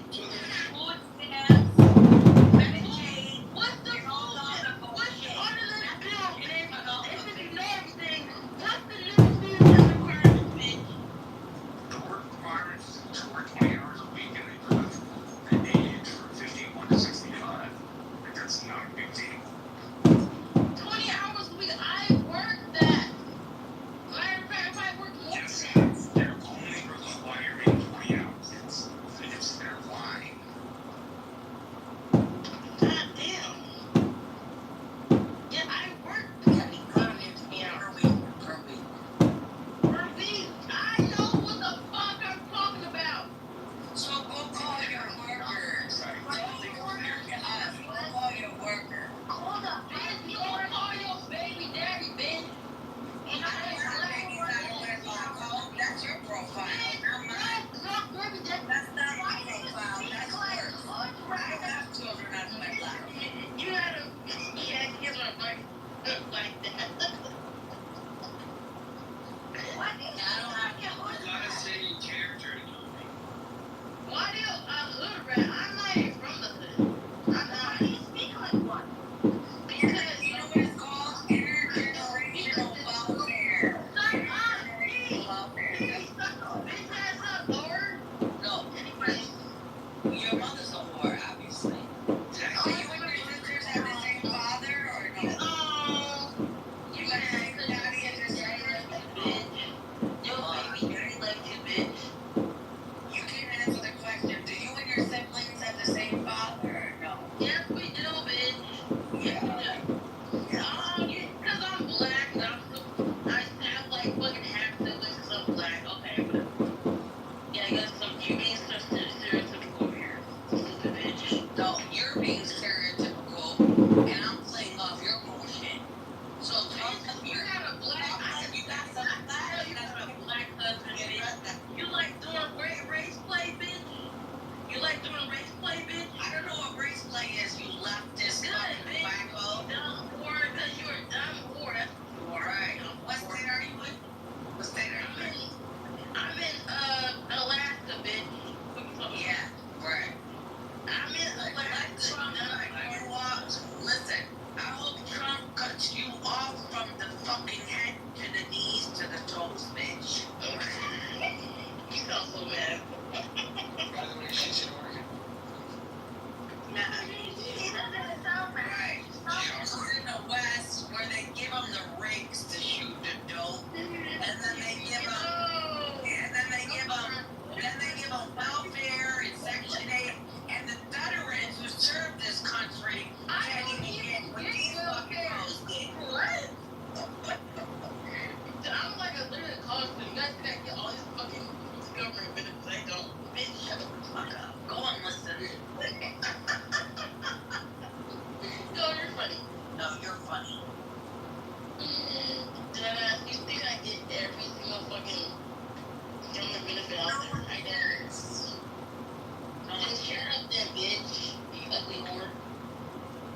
Okay.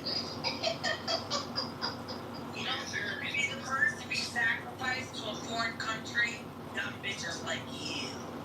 Good. I want to get. You know, what are you gonna do if they accidentally deport you?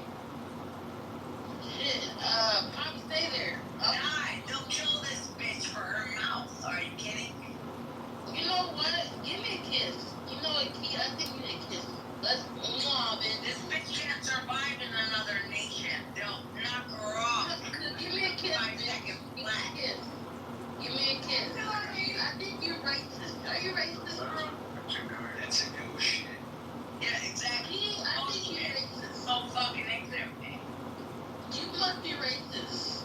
I gotta be racist to call out someone that's an ignoramus. Bitch, you are.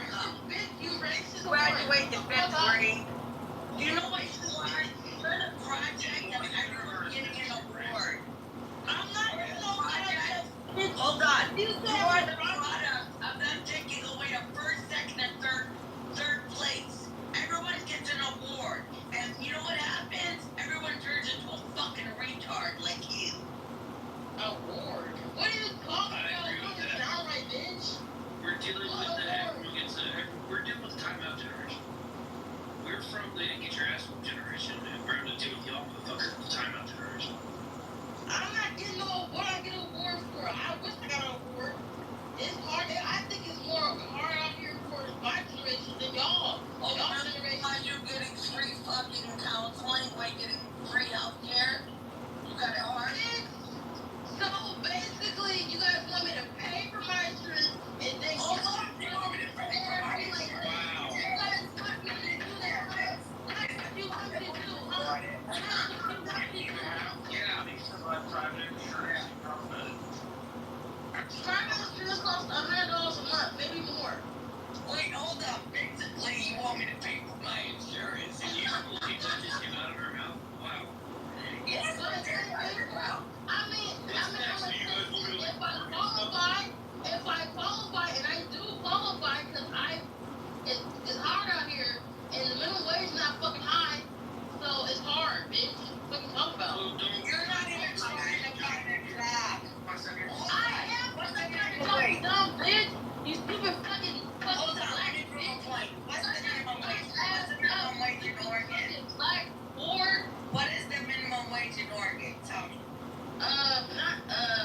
it's like You don't know, because you've never been to the I'm about to say it. I'm about to say it. You just interrupt me, you dumb whore. No, Google it. it's like county. Mine is $14. $14.70. Alright, okay. I'm in the small town. You hear this shot? You hear this shit? Shut up, bro. No, Shut the fuck up. it's like you would rather sell your pussy on the street. I don't want to sell my pussy, bitch. You probably did that, bitch. You probably did that shit, bitch. You probably did that shit. So, she don't know what the minimum wage is, because she ain't looking for a job. Never did that shit, bitch. Hey, Naomi, can I ask you a question? Naomi, can I ask you another question? Yes. If you said you was minimum wage, whatever, and you want government health insurance. If you could have a job that would pay you $25 an hour, but you had to pay for your own insurance, would you take that job? Or would you rather stay with $14 an hour and get government insurance? I want money. Yes, I'm gonna take $25 an hour. But you have to pay for your own insurance. Right. Yeah, that's fine. If I have to, I mean, I know government benefits is not like a lifetime thing. That's just like stuff you out for your feet. I know that, but you guys just want to stay on shit. No, I don't. It's fucking terrible because they treat you different, anyways. I know this. So then what's the problem there?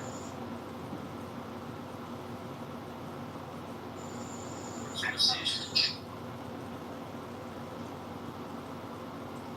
I just want to cuss her out. I don't know what's the problem.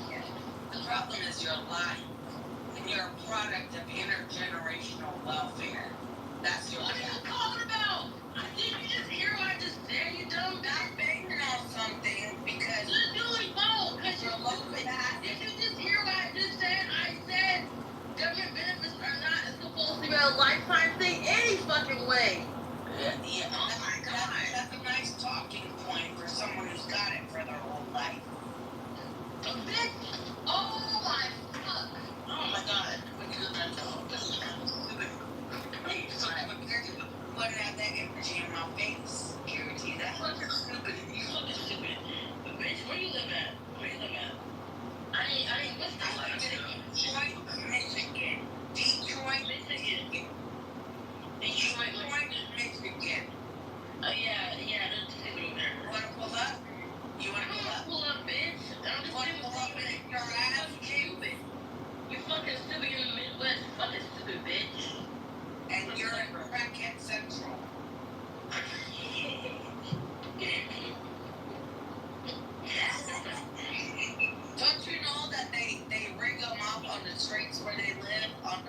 what, North Pacific and on the West Coast.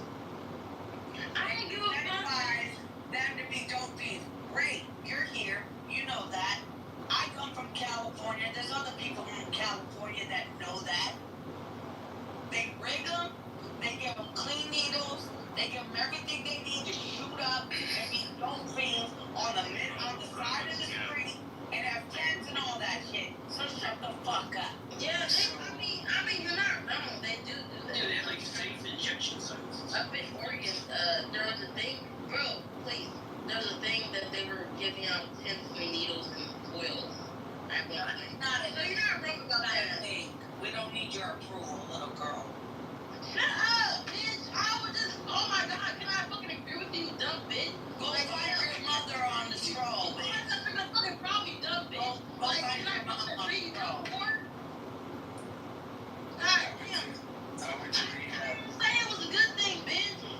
I went to rehab 20 years ago for crack addiction, so I know exactly what that's like. Yeah, that's fine.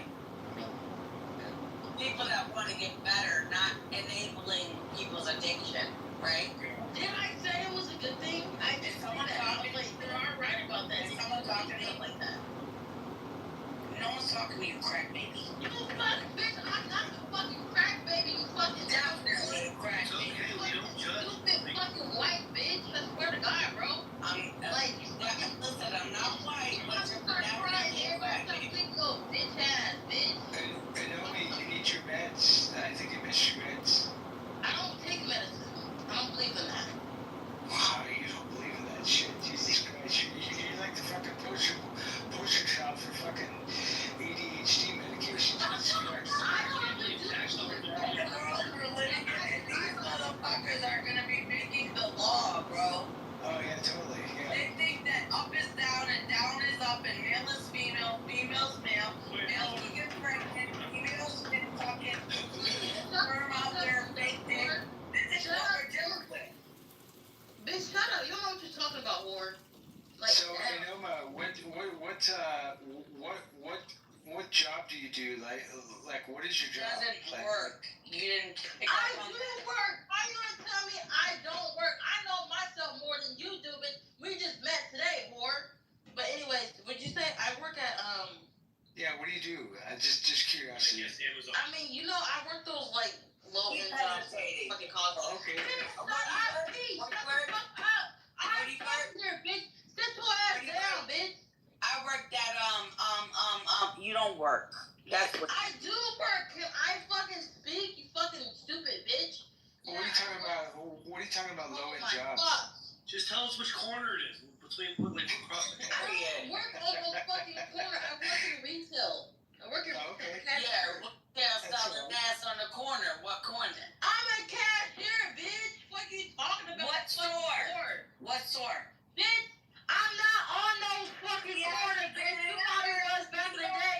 Back in your days, you probably was on fucking corner, bitch. You probably was on a fucking corner, you fucking old ass bitch. You don't work. Yo, what the fuck kind of shit are you doing? She don't work. That's why she can't. I would have named Ross, TJ I'm a Maxx, cashier. fucking Kroger. You know where I work If you didn't name that You one guys name, don't, because you you don't know where work. I work at. Don't work. Is it full time? Is it part time? I mean, what's the? I work. No. I'm You being work as a serious. full-time bullshitter. I'm Part-time. There's part-time. something wrong with this ride, man. I'm not gonna fucking front, man. So, Yeah, and you're saying that you're on Medicaid, like your health insurance and all that stuff. Yeah, you don't have to work. You get it better if you don't work. What? I think she knows that. Dumb bitch, I do work. How I many just kids said you work. have? How many kids do you have? Oh, I don't got no. I'm a college student. Oh my god. Oh, good. So then just say you're a student, you don't work. That's plausible. Oh my god. I take 16 credits an hour. I mean, 16, not 16 credits. Fuck, I'm saying it all wrong. Got me all Semester, that means you're You got me full-time. all confused, bitch. I take 16 credits per semester. So you're full-time. You don't need to work. That's fine. So your occupation, let me school you YG. Your occupation is students. Student. I work. I go to school full time. I work part time. I'm gonna find another part time job, so I'm gonna be doing basically 2 part time jobs and school. What part? I don't understand. What part? This is How so. am I This is lying? so. The word. How am I lying? How By the way, 16 fucking credit hours. You're not Man, working this is full so time. dumb, Alright, stop beating your table. Oh, God. Yeah, she's beating her Section 8 property. Control your woman on this thing. You know what? I'm more concerned for that table than I am her. Jesus, fuck. I don't even know what that sound was earlier. It sounded like something dying. But, where is he going with this? Hey, Liz, how you doing? Welcome to your... We're going nowhere. Carrie Springer's happening. Thank you for welcoming me to your charming. Hello, Miss Liz. Girl, I always welcome You can tell. Black or not black, it doesn't matter. You work or you don't work. Your ass is in school full time or you're not. And you're not. You want to make me? Wait, how old is this person, man? Bitch is Speaking. a kid. I'm 21, bitch. Oh, you're a fucking Sounds child. like a fucking moron. Oh, you bitch is so mad. We Yo, 55. we wasn't stupid like that You when must we be was 55 21. years old. Yeah, What we are you were in going to this college club for? at 21. What are you going to college for? I'm going to college for computer science. For what? Computer science. What? Computer science. Computer science. Can you hear me? Computer. That's not good. So you met all. So you already have your associates. You met all your prerequisites. So name the one computer science class you started in your degree. Well, I just got done. Okay. Bro, can you stop doing that? I just got done with the intro to computer science 2. So I'm now moving on to another data structures. All right, I'm not gonna knock you for that. Good. I need Keep to that talk shit this up. bad if you're in college. You That sound shit up. illiterate. I don't talk. Bro, I'm working Listen, on it. hold on. Let me tell you something. I'm working on it. I'm working on it. What's your name?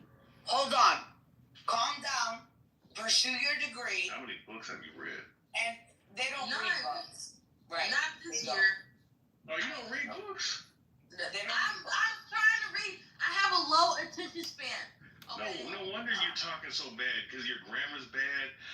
You know, No, like, but don't you knock pronounce her. words is If bad. you're going to school for computer science, I mean, good for you.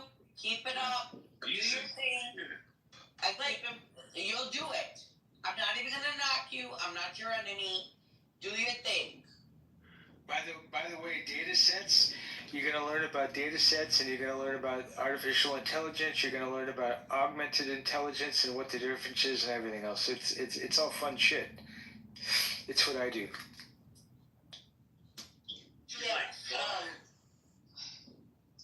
But yeah, so And no, I don't know I'll what tell you something though, because I remember you from 3 hours ago. You don't have to come on the scene trolling. If you just come regular, people will support you. It's not like there's a world out to get you. There's a world out to want to support young people that are pursuing a better life for themselves. Genuine So people. just spend your fucking energy, and everyone in here will turn from talking shit to you and you having to talk shit to them to supporting you. Well, yes, that's true. But when you say fuck July 4th when it's July 4th and everything else, and fuck Donald Trump and blah blah blah blah, you know, people don't particularly like that. So you know what I mean? Okay, well, I don't give a fuck about Trump or the 4th. I could break that down into several things, and I could get on the stage and be tactful. That's fine, right? right. Yeah. That's the first step. But okay, so She's a younger person. She's 21. A lot of people on the stage have children her age. So the number one inclination would be encourage her in the way that she's going to do what she's doing. She's not going to get the truth in one download in one place. She's going to get it little by little by little. But it's not going to come from a place that talks shit to her and rejects her. It's going to come from a place that's like, go ahead, keep doing your thing, encourage her, and then maybe she'll be inclined to listen to what everyone else has to say. But that doesn't negate you, Anami, because you came in with some hot energy, and you could do that in your fucking TikTok streets. You don't have to do that with mature people. They'll support you. And that's what you should reach it. That's what you should want. There's people on this app you're talking to from all over the world that are versed in what you're doing and they can mentor you. Don't make an enemy off top. Like when you can make relationships that will build you up.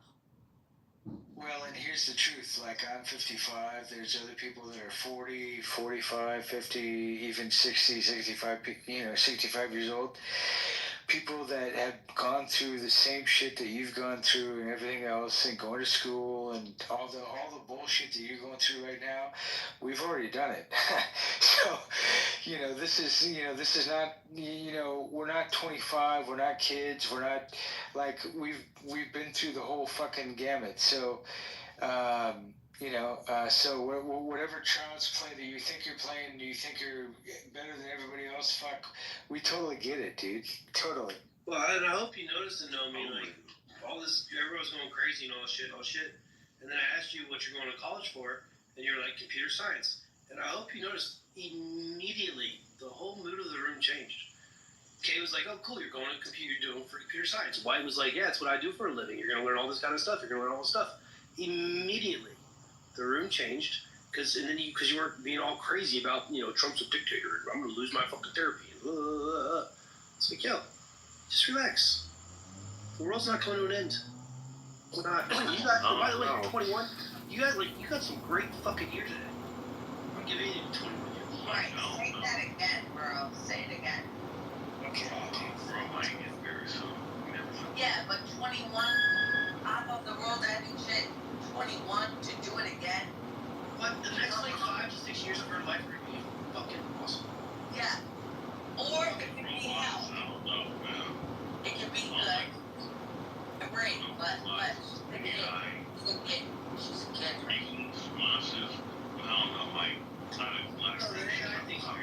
Why can't we just unplug it? Well, so and what her is true. She got the best years of her life ahead of her. You gotta get off this race shit. Whatever program you to be like, this white person, that white person. Let me tell you something that's gonna humble you. What's gonna humble you is when, and this is how God will work or whatever you believe in, when a white person comes alongside you to lift you up and put you on top of your game. So let go of that trap of white, black, this, that, all that bullshit. Like he just said, when you said you're in computer science, you had people from around the world, all different ages, coming along to try to encourage you. You don't have to play the ignorant role. You don't have to do that shit. Okay. Yeah, I mean, you have a point. Yeah, it is a problem. Like, I see black and white thinking, whatever. I don't want to talk about it. I don't give a fuck. Fuck it. Hey, at least she admitted it. You know what I mean? I mean, at least she admits it. Fuck, they gotta give release some credit, right? I think you should heard it phrasing. No, dude, I have rationals like this every fucking day. They are so valid. Every fucking day. Seriously, if I'm not doing it on here, I'm doing it by myself, talking to the mirror, like, man, fuck this, man, what the fuck? Like, I look at my check and I'm like, oh my god, they're taking everything. Like, so I understand, like, cause my check, I'll give an example, right? My check, bro, was like $5,600, right? That was gonna be my, take home. My take home was $3,200, bro. That they took out because I do commission and salary. So I'm in sales. So I do have an hourly, but my commission is taxed like a motherfucker. So I understand, know, the frustration, man. Like the taxes right now are just, I'm getting taxed on that ass, bro. Aren't you supposed to take a percentage if you're doing sales? Well, yeah, but the commission is taxed at a high rate. Depends what state you're in. But I think the commission is taxed at like 30, 40%, I think. Don't quote me on that. But with commission, yeah, the government takes it. But I just want to say,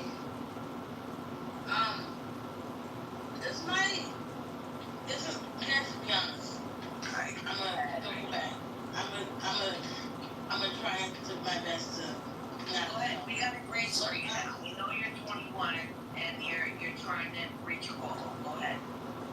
Do my like when I talk, does it sound weird? Yeah, you're fucked up right now. I'll do something this morning. You're fucked up. Yeah, I'm just saying, you're drunk, girl, you sound fine. No, I'm not drunk at all. I'm not drunk at all. Are you stoned? No. Under any substances at all? None? No. Okay, I'm gonna be honest with you now. I'm gonna be honest with you then. The words sound a little mumbled at times. Like certain words will sound mumbled. But I think I'm neurodivergent. I got ADHD. It's really hard to catch my voice sometimes. I'll lose it like mid-sentence. So I think it's just, you gotta, relax a little bit, trust in your words and yourself. Just articulate a little bit. Because it does sound like you're... You get a little Jasmine Crockett-ish every once in a while. Okay.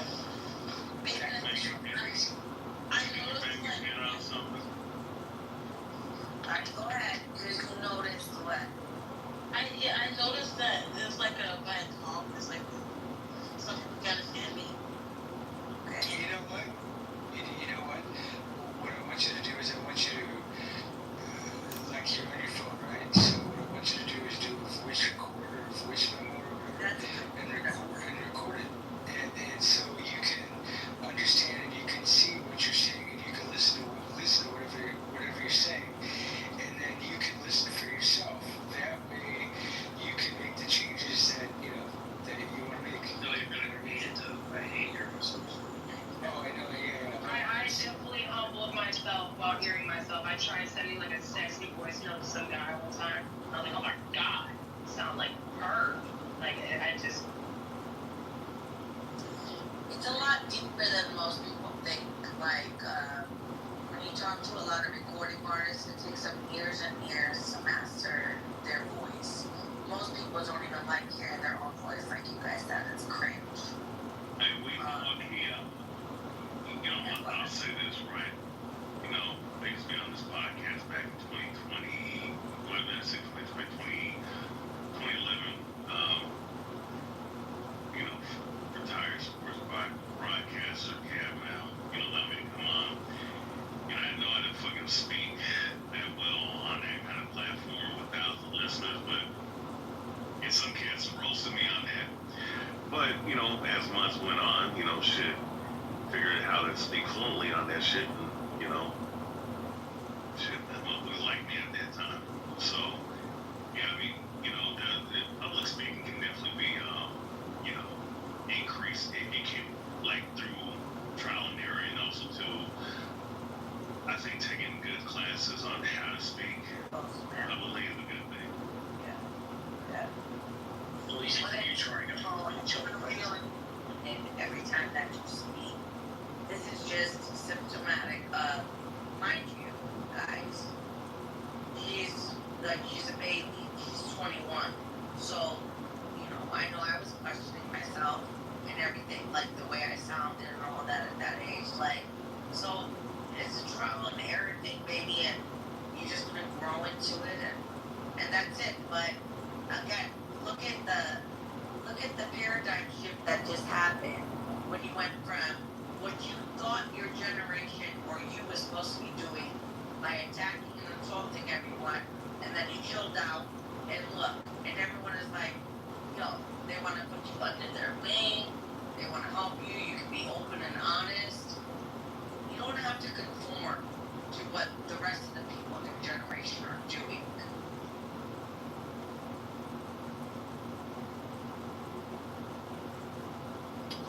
I remember when I was 21, fuck, I was looking for snatch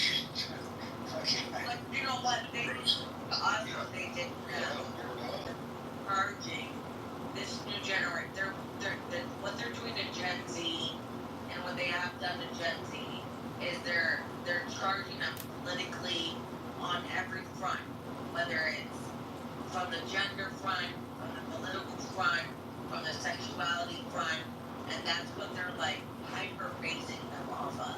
Well, and let me just tell you that the reason why this generation's so fucked is that they end up believing whatever they're reading or whatever they're listening to, and it all depends on the source that they're listening to and all that stuff, and so there's a little bit of brainwashing and all that shit that comes into play, and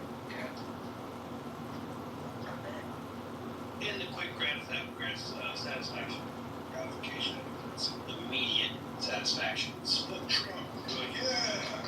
And then you start being like, why fuck Trump? It's like, well, I mean, I got like 3 years he's a dictator. Yeah, why did you?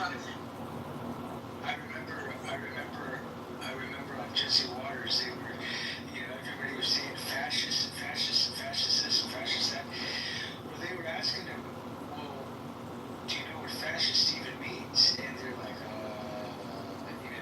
and so that's really the level of, stupidity that this generation, this new generation is, and it's just like, what the fuck, I agree with them, but I'd like someone to hear, do you know the difference between a Marxist and a communist?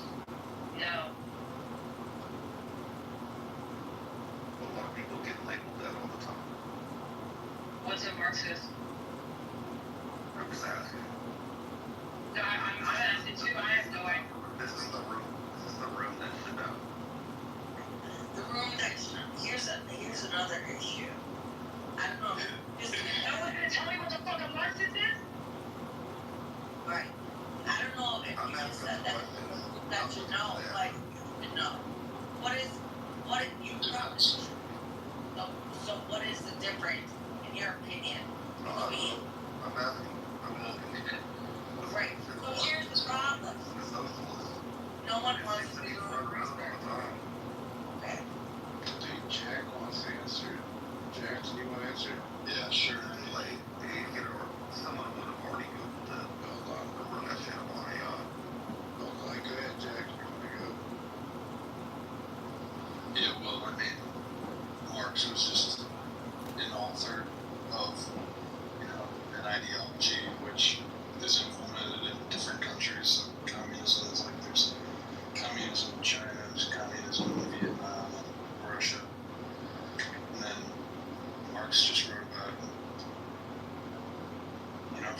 one way of running it, which is evidently not what they did in Russia or whatever, because he was like Christian and stuff, and that was a very not Christian. Come on, man. Marxists, they weren't Christian in Russia, so that's why I'm pointing out the differences. Like, the movement in Russia was started by the Bolsheviks, which were like largely Jewish, and then in China, they're Maoist, so they're supported by, ideologies which were not necessarily Marx, but more so like Lenin, Trotsky, these people sort of came after and implemented different ideas. But, I mean, obviously, well, I shouldn't say obviously, but like, there's, a lot of people who died throughout, based on these different ideas. But, one thing to note is that, none of them were inherently Christian, even though Marx was. Marxism is pretty much the same as communism, right? It's just a slower transition into it. Well, someone brought up Jesse Waters, and we want to call different things Marxist, or this is socialist, or communist. They call them Marxism, and all of them is communism. They just do it slowly. So it goes through transitions. Yeah, no, thanks for that. Interchangeably on some of these channels. Well, I mean, socialism. I mean, I can throw that out there. I mean, if... But Gringo, let me ask a question. Does it not compel you to do your own research when someone is saying these things as it pertains? I'm assuming you're an American that lives in the United States. join the republic, or what you would call a democracy, does it not compel you to do your own research, or you just got to room to listen to what they have to say? I'm just listening to what people have to say. Okay. Because it really doesn't matter. Does it? It matters about what. It really matters, actually, existentially, in political thought, what people think that those terms. I'm not in some ivory white tower at some university. No, that wants to get into the academic bullshit, okay? These terms are real manifestations and ramifications for a republic, right? So they're very dangerous, right? They're not just words, right? Yeah, here's one just thing is like just I guess etymology of communism. It's coined by French philosopher Etienne Cabet in 1840, popularized by Karl Marx. So Karl Marx didn't invent it; it was a French guy in 1840, and it's a utopian society based on collective ownership, no private property. So it's inherently utopian. It cannot exist. Property cannot be eliminated. It is always implemented as socialism. Socialism is the implementation of communism. And then socialism is coined by French philosopher Pierre Leroux in 1832, popularized by Karl Marx. Collective ownership. All right, we get it. No, I already understood that. But when Jesse Waters or someone from OAN or one of those channels goes around to the diner in Des Moines, Iowa, and does a man on the street interviews, and what do you not like about whatever party? Well, they're Marxist. What do you not like about Biden? Well, I'm waiting for someone to say Stalinist on this administration, but cool. Well, with all These things around. These different terms around, and it's. I mean, it's like an actual communist who they think Stalin did correct things. Most will never defend Stalin, even though he was actually the only one that actually tried. Do you think he was shittier than Hitler? You're laughing, but here's where you would have to start. Do you think he's shittier than Hitler? Hold on. Than Hillary? Hold on. You're talking. No, Hillary. Your talking points are dumb. That's a good one. Yeah, you would have to start with reading the Constitution and reading the foundational documents that created our republic, right? Start there, and then begin to listen to anything that is obtuse to that. So you're starting from a place of zero knowledge. You're just being programmed with whatever they've told you, and you're in a patronizing way, like you're laughing at, oh, this person is saying this is Marxist and this is communist. Well, you don't even understand the scope or the context of why those terms are even being used, because you don't even understand the premise of the original document.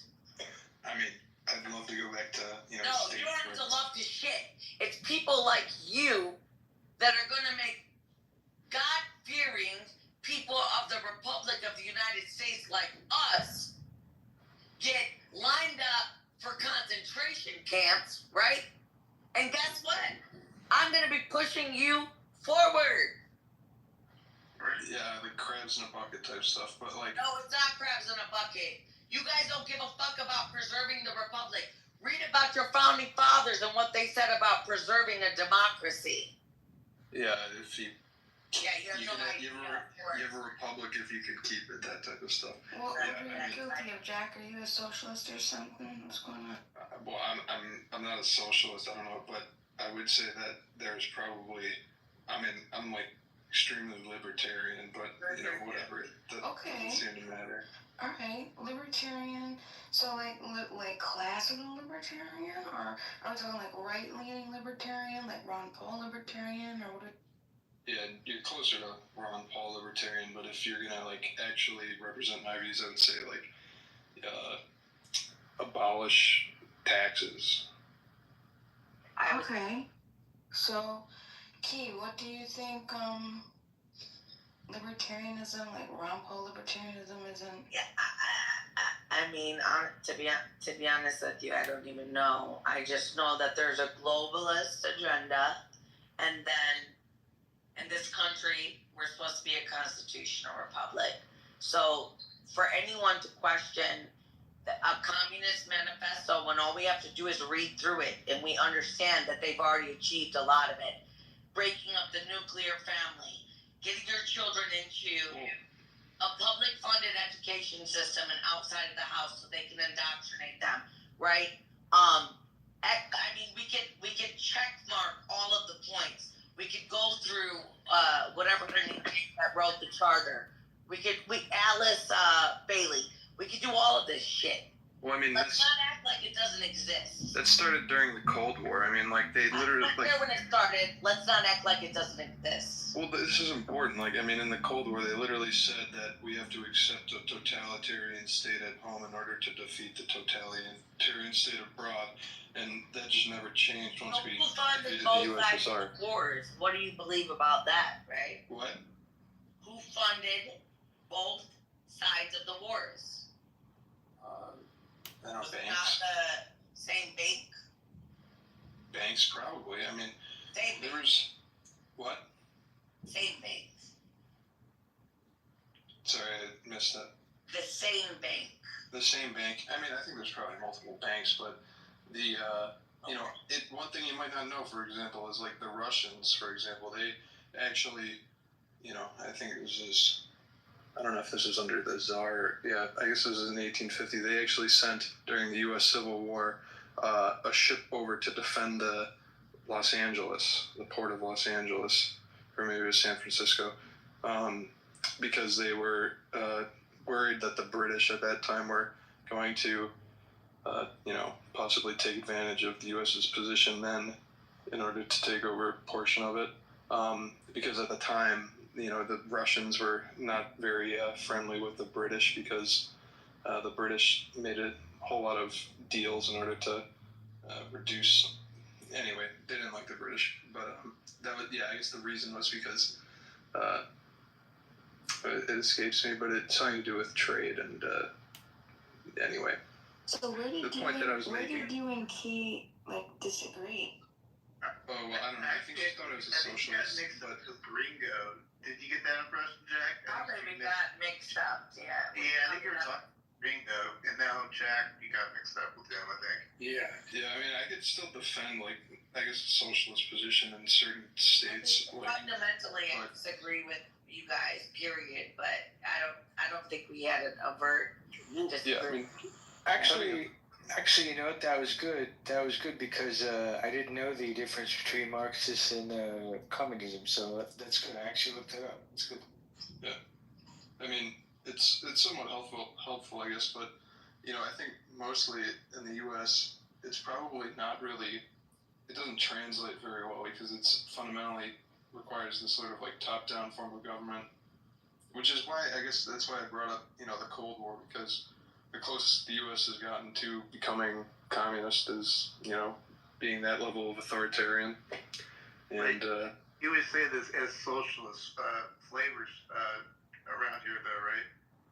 Yeah, definitely. I mean, each state, you know, New York has more socialism than you know, Florida. Especially in New York right now with the new mayor guy, right? I mean, that's like. Yeah. It doesn't get much closer to that. How did they have everyone fooled like this?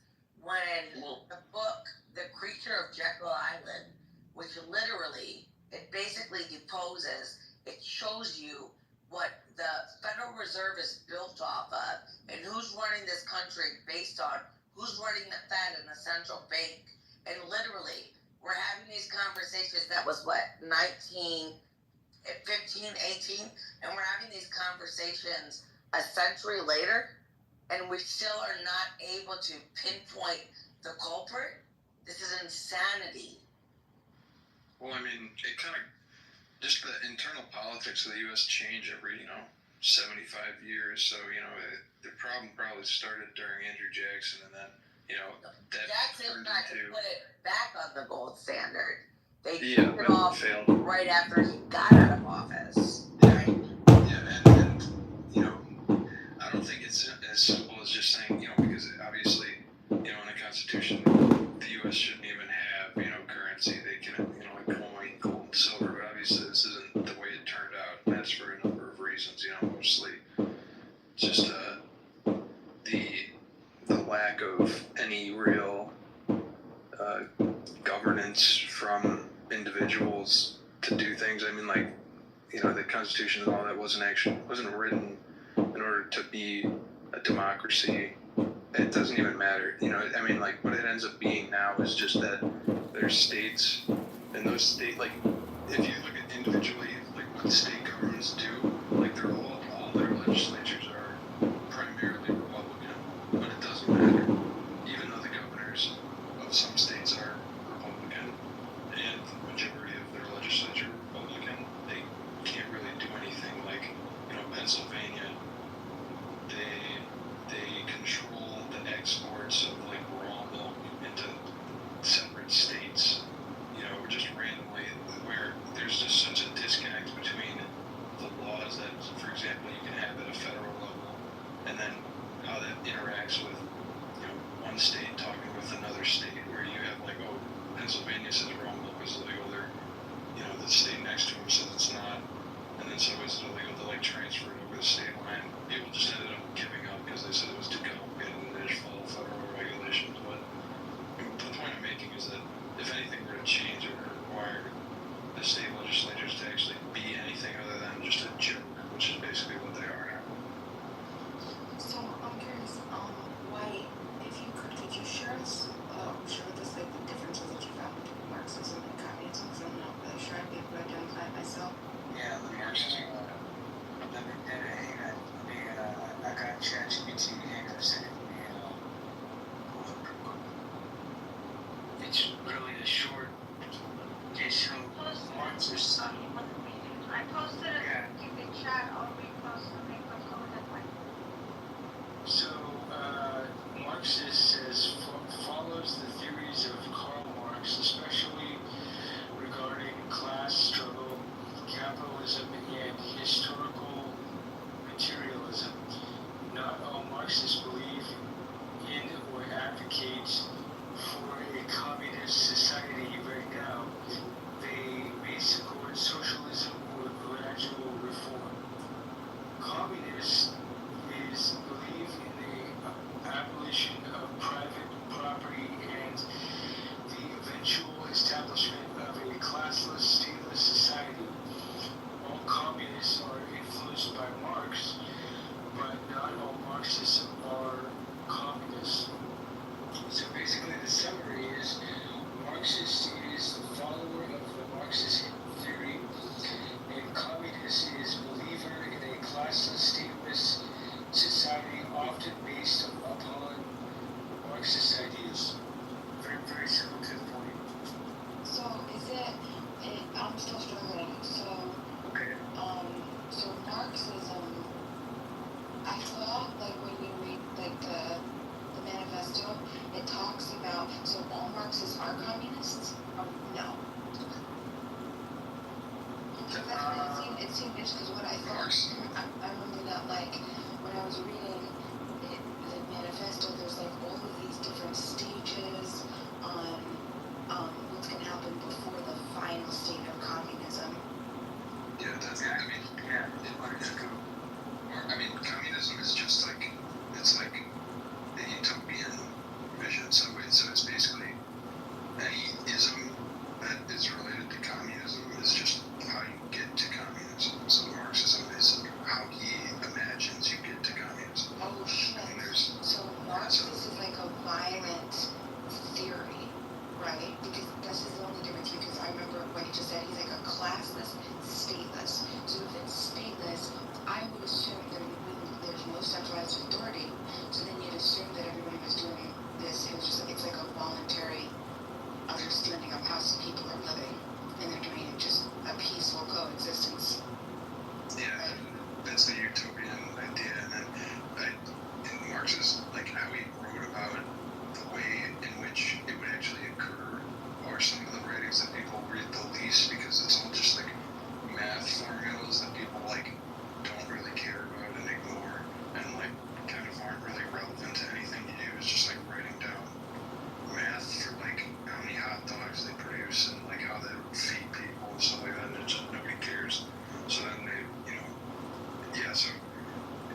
in general, like, people, it's just not even. Yeah, it was violent.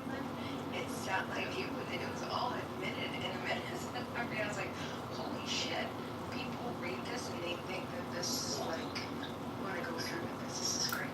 Yeah, I mean, the only distinction really worth making is that there's socialism, there's communism. Socialism is the practical way in which communism runs in political army. Yeah, sure. Yeah, in the sense that like communism is like, utopian, so it can't be achieved, and then it ends up just at socialism. To make any of this work, you have to have dynamic leaders, right? Thank you, man. To be able to push it forward, I think, because anybody can come up with any kind of weird idea and see what they can do with it, but it takes someone to actually know, to actually push it out there with their charisma or whatever it might be. Would you agree with that, Jack, or no?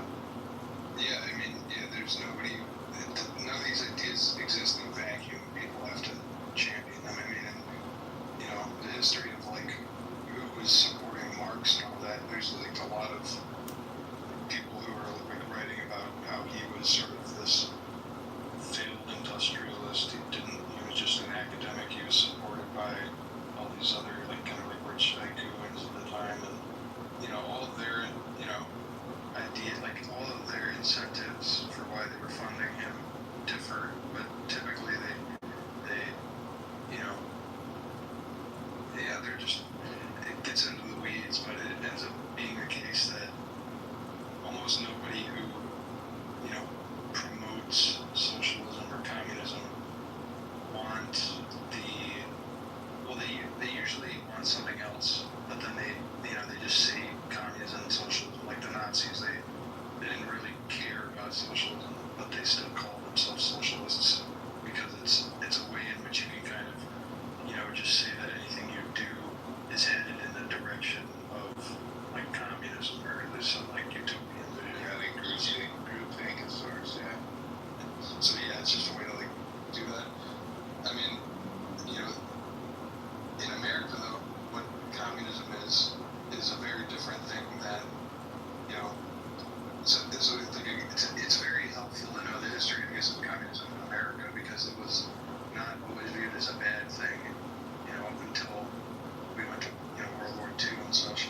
And even after that, all the previous Trotskyites and these communists in the U.S., they just changed and they were renamed to neoconservatives. So neoconservative is just a label put on about 100 or so people in the 1950s or so who changed parties essentially from, like, Democrats to Republicans at the time, and they they kind of aligned with the war machine as opposed to the banks and sort of these more, like, blue blood people, because those people didn't want anything to do with these sort of, like, former communists, and they kind of, like, formed a party that were allied with the defense contractors at the time, and so then they were kind of, like, they became think tanks, and they kind of rationalized all the future wars that the U.S. would be entering into and funding. And there's an interview, I guess, just recently with Tucker Carlson on, he was interviewing Scott Gordon, and they were talking about the history of Iran and Israel, but they went into it, into some of the history of communism, and it's a long podcast, so people will watch it, but they do talk about how there's this neoconservative party that formed, and how a lot of the foreign policy that was created after were as a result of these people who their main goal was, in order to justify the defense contractors getting paid, and then at the same time to essentially benefit countries other than the U.S. So, like, they all kind of had their own weird, because they were all former communists, so they still wanted to, have this sort of, like, communist. Yeah, these moments. Yeah. Okay. Real quick, Abby, are you there? Yes, I just got back from work. Oh, great. I had a question. And this is gonna be like probably a really dumb question, but I don't even know what kind of form of government Israel is. Like, is it? It's a democracy. Is it? So at the end of the day, it's a democracy, right? It's a proportional representation. There we go. Okay. Theocratic also. Yeah, I didn't even know that. Like, I didn't even know what that No, was. so it's proportional representation, the same kind of party system that you have in like France and multi-parties. Yeah, You make the distinction if you're Jewish. But if you hold on, but it's two branches of government because the prime minister comes from the legislature as opposed to the three branches. And the country's made up in the multi-party system. Obviously, there's left wing, right wing. There's the Arab Party, the Druze. The different minorities that live there have parties, and then the different Sephardic Jews, religious, secular. It was when it was the Labor government, so that changed, and it was Labor from 1948 to 1977. 77, the minority party, which was Menachem Begin's party, took over. That's Likud, it was Likud, but now we know it as Likud, which is Netanyahu's party. But when the Labor Party was in, it's interesting you're talking about communism because Labor is very socialist. So all of what we know as the kibbutzes really developed during that time, like heavily developed, and they are a form of socialism. A kibbutz, it's like if you break down the definition of socialism, that would be the lifestyle of the kibbutz. But that's not the party in power now. It was originally. That answers. I should have known that. How were my favorite people on Coca? Oh, here. Hello, Ian. I just pinged Joe. I don't know if he's out there, but he would appreciate this conversation. This conversation has made me more capitalist. It's also interesting the remnants of when you have a labor government or you have a socialist government, and then you switch over and trying to get rid of some of the infrastructure that they built has been a struggle, a big struggle within that country. And when you see the stuff about the court reform, things like that, a lot of it comes out of this machine that was built during the time when it was a more socialist. And just to dismantle it. But as the country changed and it became, obviously the tech and the businesses took over and the GDP was affected so much by these great developments that they have. The socialist model didn't fit, it doesn't fit for the country. But they have like big labor unions, things like that, socialized medicine, and that all happened under the old regime. Something to think about in a country when you switch over from left to right and just dismantling what systems are put in place. That makes any sense?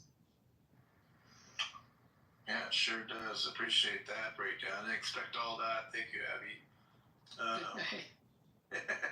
Jack, be sure to cash in your pink ticket I see you have there, if you don't mind. You'd be a good addition to this house. What did I miss? I went to see fireworks at the casino. Well, we had the usual, chaos that we always do for about 3 hours. And then we transition into these kind of wonderful discussions. What kind of transition? Let's just say Pepe was giving a certain lady, commands. Let's put it that way. I'll put it like that. Chelsea. It was quite interesting and quite repulsive, actually. Really? Even for Pepe? Yeah, even for me. I have a tolerance here. Come on, man. I know we do have standard boundaries. I know, I got boundaries, right, Sarah? Come on. And I wasn't on the app. I was in the room, but I wasn't on my phone. And then I come and pick up my phone, and I'm like, what do I do right now? Like, I didn't know if I should interrupt them. Everybody's laughing. I'm like, it was pretty bad though. But I had like beef from people messaging me that why did I not stop it? Whatever. Wait, was he yelling at the girl? Well, he was like just being Pepe with a lot of stuff. But people were laughing. Like nobody, like when he does that little trolling thing. Yes. So he was like saying things, and then there were a couple guys. They were talking back, and I thought it was funny though, and they were laughing. Like, I mean, him and some black guys are laughing and saying things, and I'm like, why should I get involved? Whatever, I wasn't there. I actually have. Sorry. But I got criticized in back channel, so. Yeah, we got in trouble for that. But Beeman, good to see you. Good to see you. Thank you for hosting. Yeah, happy 4th of July, and I'm assuming you have a submission you want to make. Happy 4th. Yeah, do you know what? Only if Abby permits. Abby, could I harass you quickly on a particular question about law? Oh boy. I'll give you the question, and you could decline if you don't want to. It's the idea of innocent until proven guilty. If somebody receives a not guilty verdict or is acquitted on not guilty, does this mean that they're innocent, or does it just mean that they're not guilty? I would take the position that means that they're innocent. We had that with OJ, even though the whole country thought he was guilty, but he left an innocent man, and that's our presumption, that if you don't meet the burden of proof in a courtroom, and someone is acquitted and found not guilty, then in fact they're innocent, and the taint of guilt should not follow them. I don't see how you would make the distinction. I mean, we're all then not guilty of lots of crimes. I just, once you're acquitted, and you can't be tried again, by the way. We have that rule in the United States of double jeopardy. So you're barred from, once you're found not guilty, to be charged again. So that would be my interpretation. I mean, I don't know if we have another lawyer on here that would think differently, but it's our presumption of innocence. Do you feel it's different? Ben is a lawyer. I don't know if you want to speak to him. Sure. I thought it was an interesting question. Actually, I never thought of it that way. Did you ever think of it like how? No, do you see it differently than? Yeah, that's why I came up. I was joining the discussion, but I think try to offer a sort of a different angle, see if that makes sense, just to add hopefully interesting angle in this July 4th time. I think legally, because the prosecutor has the burden to prove, and the initial position, the defendant would be innocent until proven guilty. So it takes some proactive action on the part of the prosecutor to show guilt, to prove guilty beyond reasonable doubt in a criminal case. So I would say if somebody is acquitted of the crime, then legally, yes, it's not guilty, which is equivalent to innocent. But I think logically, for a layperson, you can think of this as not guilty, but not innocent. The reason being because the law does not allow the prosecutor to try it another time, the double jeopardy thing. But in reality, if somehow the law changed or something, another prosecutor could use different sets of evidence. In fact, maybe another jury could actually give a different verdict with the same facts, if you will. But again, obviously, that's just logic. That's not reality, right? Because the law does not allow the law prosecutor to do that. But I think to think about this in a layman's perspective, it's probably, for me, it's more accurate that it's not guilty, but not innocent. Again, meaning this person may not be innocent. He may have committed. How do you argue Thanks that? for clearing that up, Ben. Yeah, geez, Ben. I just there's no legal logic because if someone didn't meet their burden, then someone is not guilty. I mean, that's just the answer. They're still innocent. That's why there's always a big talk about what they're getting charged for, because they don't want to overcharge them, that they can't prove. Then they have to charge them right to prove. Yeah, it's. I think the OJ example was perfect, Abby. Yeah, but the OJ, and it's irony for me because my girlfriend was the judge that put him away here in Nevada for a crazy crime, stealing his own memorabilia.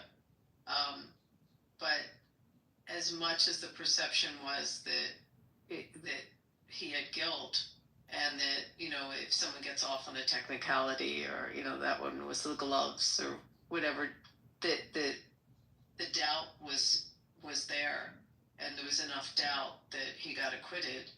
But we have to treat him as innocent, as same as any other person that didn't get he's not convicted. Yeah, I mean, and that's how you have to look at it. Juries, don't convict guilty people all the time. Like, it's just a part of the system of, you have to make it such that nobody has, What are you doing, Jack? Yeah. Sorry, who was it? That's right. Don't interrupt, Jack. Go ahead, Jack. Gillis, you can get it after Jack. You want to finish, Jack?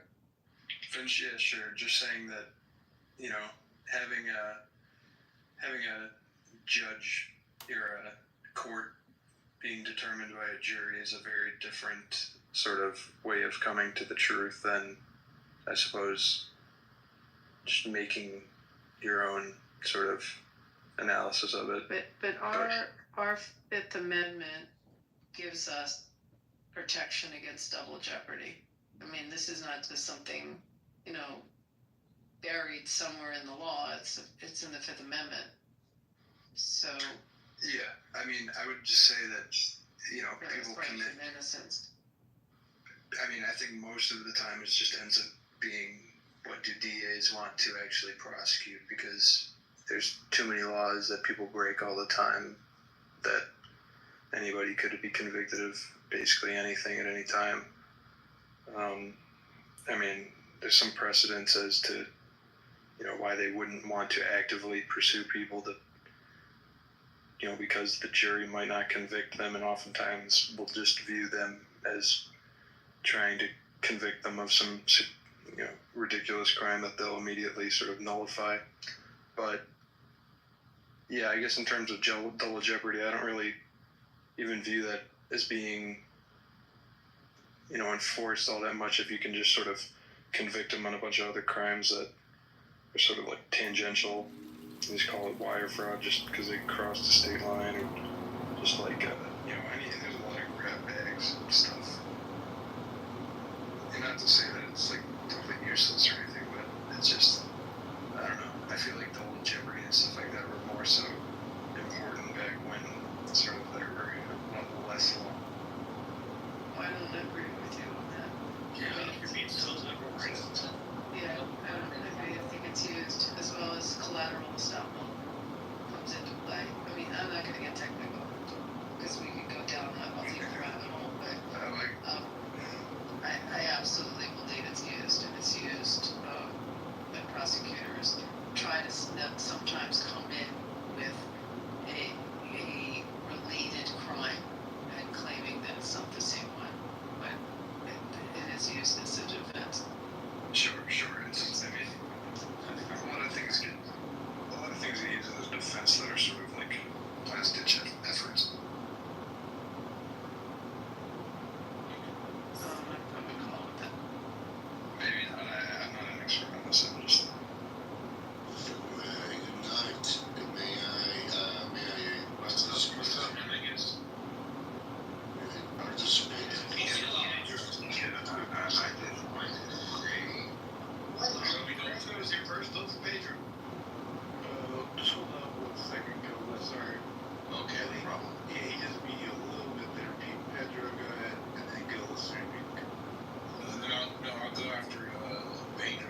understanding is that the sanctions being put on Venezuela are fairly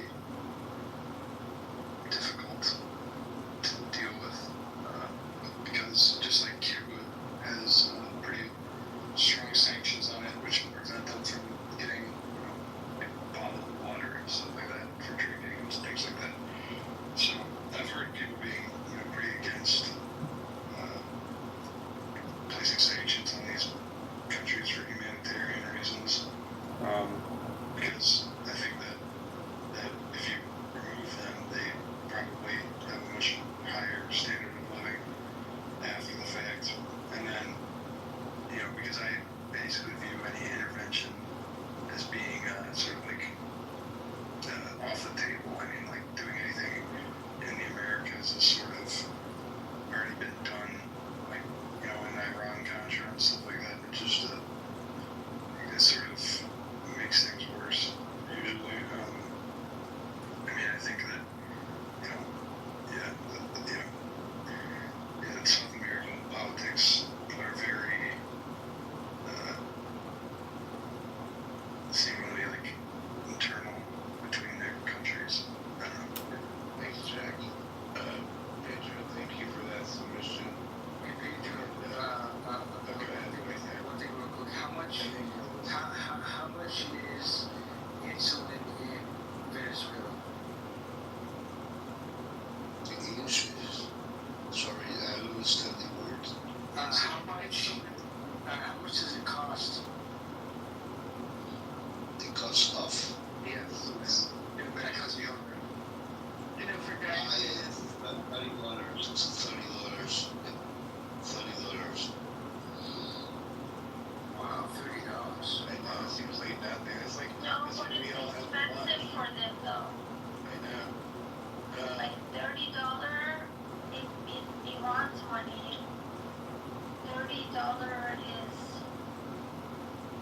like, yeah, it's like 1 month of a higher than average income of someone for 1 month. Crazy. Gildas, did you want to jump in? Yeah, I just, a really quick comment. I was on the app earlier today and then I clicked for family into the law map and woke up that this may be more of a lighthearted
Yeah, it's definitely ICE has had a major impact. So Latinos in general are hesitant to go out to public events. ICE is not just going to go start raiding gas stations because they don't. It's a waste of their time, right? Like they have to be budget efficient. They want to go after places where they can catch like 10 or 15 people at one time. They're not going to have to. So public gatherings are ideal for that. Soccer matches, we're seeing like the soccer matches attendances have been down significantly over the summer. Wow. Yeah. And it's like the recent Club World Cup that's going on right now, saying like more than 1 million tickets unsold. We regardless of what people say, like white Americans, black Americans, they're not going out to to stadiums to watch soccer matches. They're not paying money for it. It's mainly the Latinos, and we're seeing like millions of empty seats in these recent tournaments. Just recently, Mexico played a game in Texas where it was about 30-something thousand people showed up to the game, but it was like the lowest attendance for a Mexico game in the last 20 years in the U.S., right? More than 20 years. So yeah, it's definitely having an impact. But I was just wondering, like, so they have hiked the budget for ICE massively. It's like up to $170 billion over the next 4 years. I don't know if that's all exclusively for ICE. I think it's overall like Department of Homeland and Immigration. But as far as I know, at least $45 billion is going towards ICE. Like, is that a good thing or a bad thing? Like, what? Well, the one thing that I always, I guess ask people is sort of, if you're not for open borders, then is it better to catch people right away or wait until they like start a family and sort of like have roots there? And I don't have an answer. I mean, it's not obvious at all. It certainly seems like the government has sort of incentivized people to sort of stay in that like weird middle ground of like you're kind of here legally and seeking asylum, but then also like they could just like deport you for any reason. So like that's definitely not a great idea and just sort of kicking the can down the road. So I mean, I think, Do you think you are it was right. defunded a lot during the Biden administration, that some of this is catch up? Like what might seem like a lot might also be that the budget was pretty slim before. I think it's always been relatively slim. It's been relatively slim. Like I think regardless, even before pre-Biden. Generally speaking, so I do see like Mexicans are I didn't really appreciate the whole LA riot situation, like what went down over there. But for anyone who's grown up in America knows Mexicans contribute a lot to American society. They're very hardworking people, unlike certain other communities who prefer not to name, but Mexicans are very hardworking. Don't point me out, Jack, please.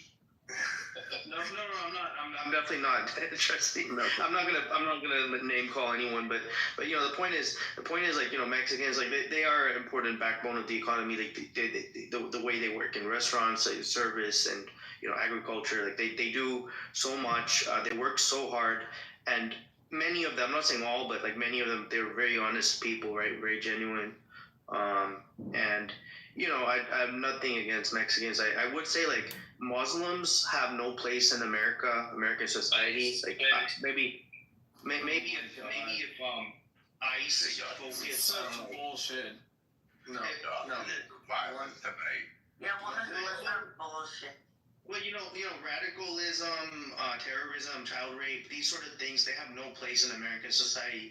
And so if ICE was to devote more resources like Trump originally promised, he promised the Muslim ban, he enacted a partial Muslim ban, but if he gave ICE the power, exactly, so if he gave ICE the powers to really just focus on making America Muslim free, we don't need like more. So why are you crying about it? What exactly is happening? Like, why are you crying about it? No, I'm just making a simple point. Yeah, no, it's, I mean, I would say that, you know, there's, I guess, economic, you know, immigration arguments, and then there's like cultural immigration arguments. And, you know, I guess the cultural ones are sort of like not as simple. And there's more. What argument? No green card, no stay.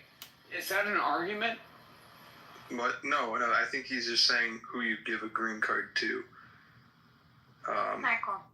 You know, and you know, the sort of, I mean, the anybody who has their rightful, you know, the right to be here, that goes through the port of entry. So I mean, like, what am I missing? Well, I guess the thing that shout out to the birthday of America, right? We do things legally, right? We do things legally. I mean, I wouldn't say that America's the land of the. And Jack, let me give you some numbers. I do want to talk about some numbers because, to be honest with you, I never looked up these numbers, and I recently did, and I'm like, of course, our government lies to us. Let's talk about California. I live in LA, okay? So in California, illegal immigrants, they have paid about $3 million in income tax. Okay, now illegal immigrants, trillion. They have spent. No. I'm talking about California in 1 year. Right. Please stop it, please.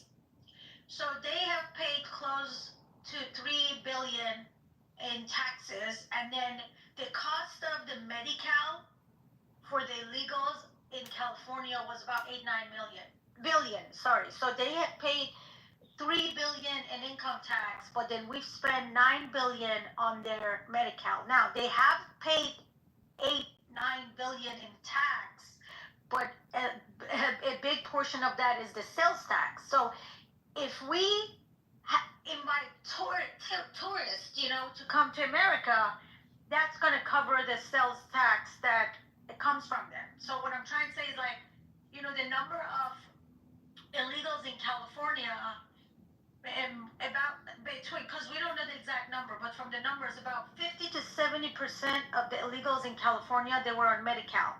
And to be qualified for Medi-Cal, your income has to be lower than $11,000 a year, which is nothing for here. That means they work 10 hours a week.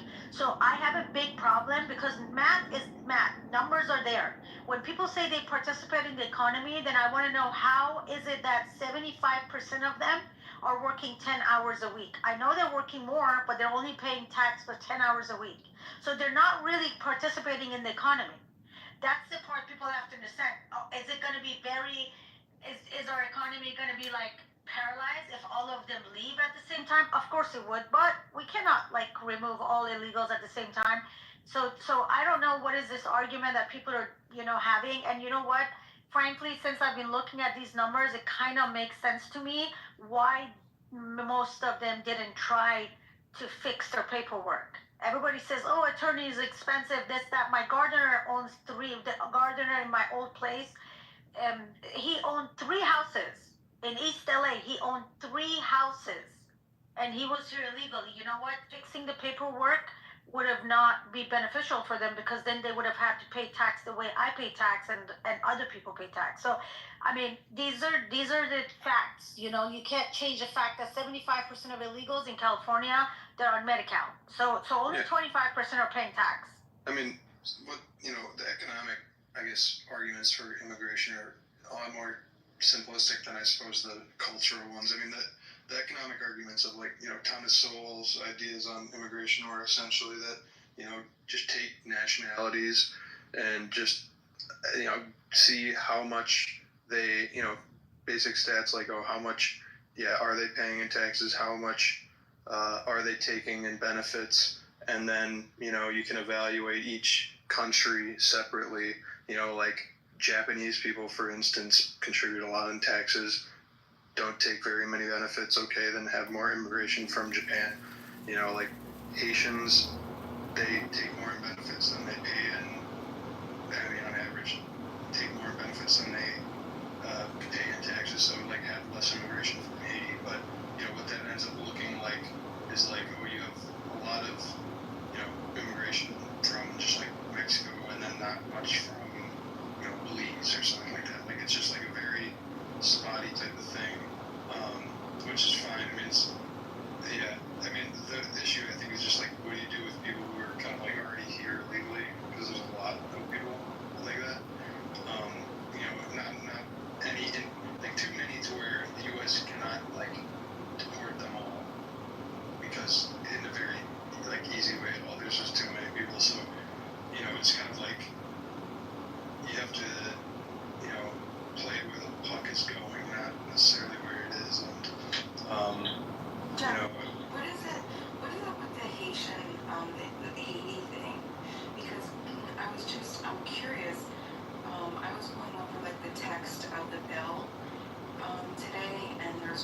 section, the alien Medicaid eligibility, where all the states will no longer, before this bill, the federal government paid states and then for Medicaid services, and they could give them to immigrants, right? Illegal, undocumented, right? And so after the bill, now you have to, there's a strict set of criteria, so no longer no citizens. However, the people that are eligible, specifically it says U.S. citizens, green card holders, Asian entrants, and certain Pacific Island migrants will qualify for the Medicaid that use it. So what is it with this Haiti thing? Well, I mean, that particular provision is probably just because Haiti is like in a sort of situation where people can probably very easily claim asylum from there, so they probably just want to make the distinction that if you're from Haiti, then you probably are assumed to be like a legitimate asylum seeker, whereas like 70% of most asylum cases or more are typically bogus. So okay. I would just care. So I guess now, undocumented immigrants, DACA, the DACA recipients, asylum applicants, temporary protected status, students and workers on temporary visas, and even children of immigrants, they all will no longer be able to have access to Medicaid. So it shuts off federal Medicaid and CHIP for anyone who isn't a U.S. citizen other than what I've listed. I mean, I will say that I actually don't think that will do a whole lot, because I feel the primary issue is just being people going into hospitals and giving fake names. But, you know, I don't know how you solve that. That's kind of like a big issue. I don't think it's through the hospitals, though. The Medicaid is through Medicaid, though. Like, yeah, I know. Yeah. I just think most of the costs, I mean, that, like, probably the Medicaid thing will help, like, I guess people from maybe not getting, like, consistent, like, prescription drugs or something like that. But a lot of the costs are typically just people going into,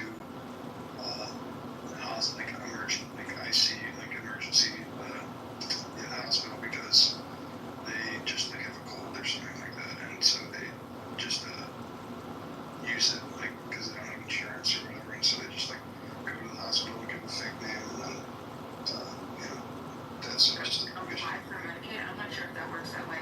I say it does, They don't apply for Medicaid, they just give a fake, like, they just go into the hospital. So, like, if they gave a fake name, right?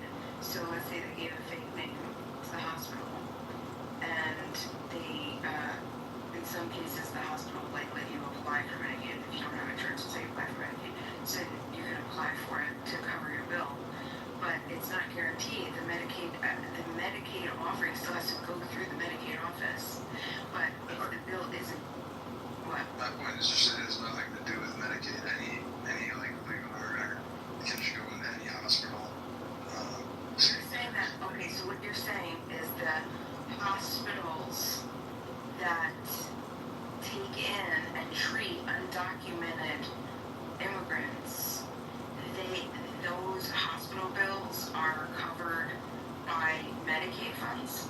Yeah, federal funds, but every hospital is under the same obligation to admit people who, you know, like, are presented to them with some sort of illness, you know, under the auspices that it's like an emergency, which it almost, you know, even if it's not, they still have to pretend that as if it is. So, like, you could go in with a cold or something like that, and then they have to evaluate you. And, no, yeah, I get all that. I'm just wondering where the money yeah, federal funds, so, or state. Federal funds, what, federal funds from Medicaid? Or, like, I mean, isn't that the problem why so many hospitals have been closing down? Because they can't afford to cover the fees, because they're covered, but they're covered, they're paid up front, but then later don't ever get paid. And then the business models are just collapsing because they can't fund them. So I have different, like, Medicaid I feel like is a separate thing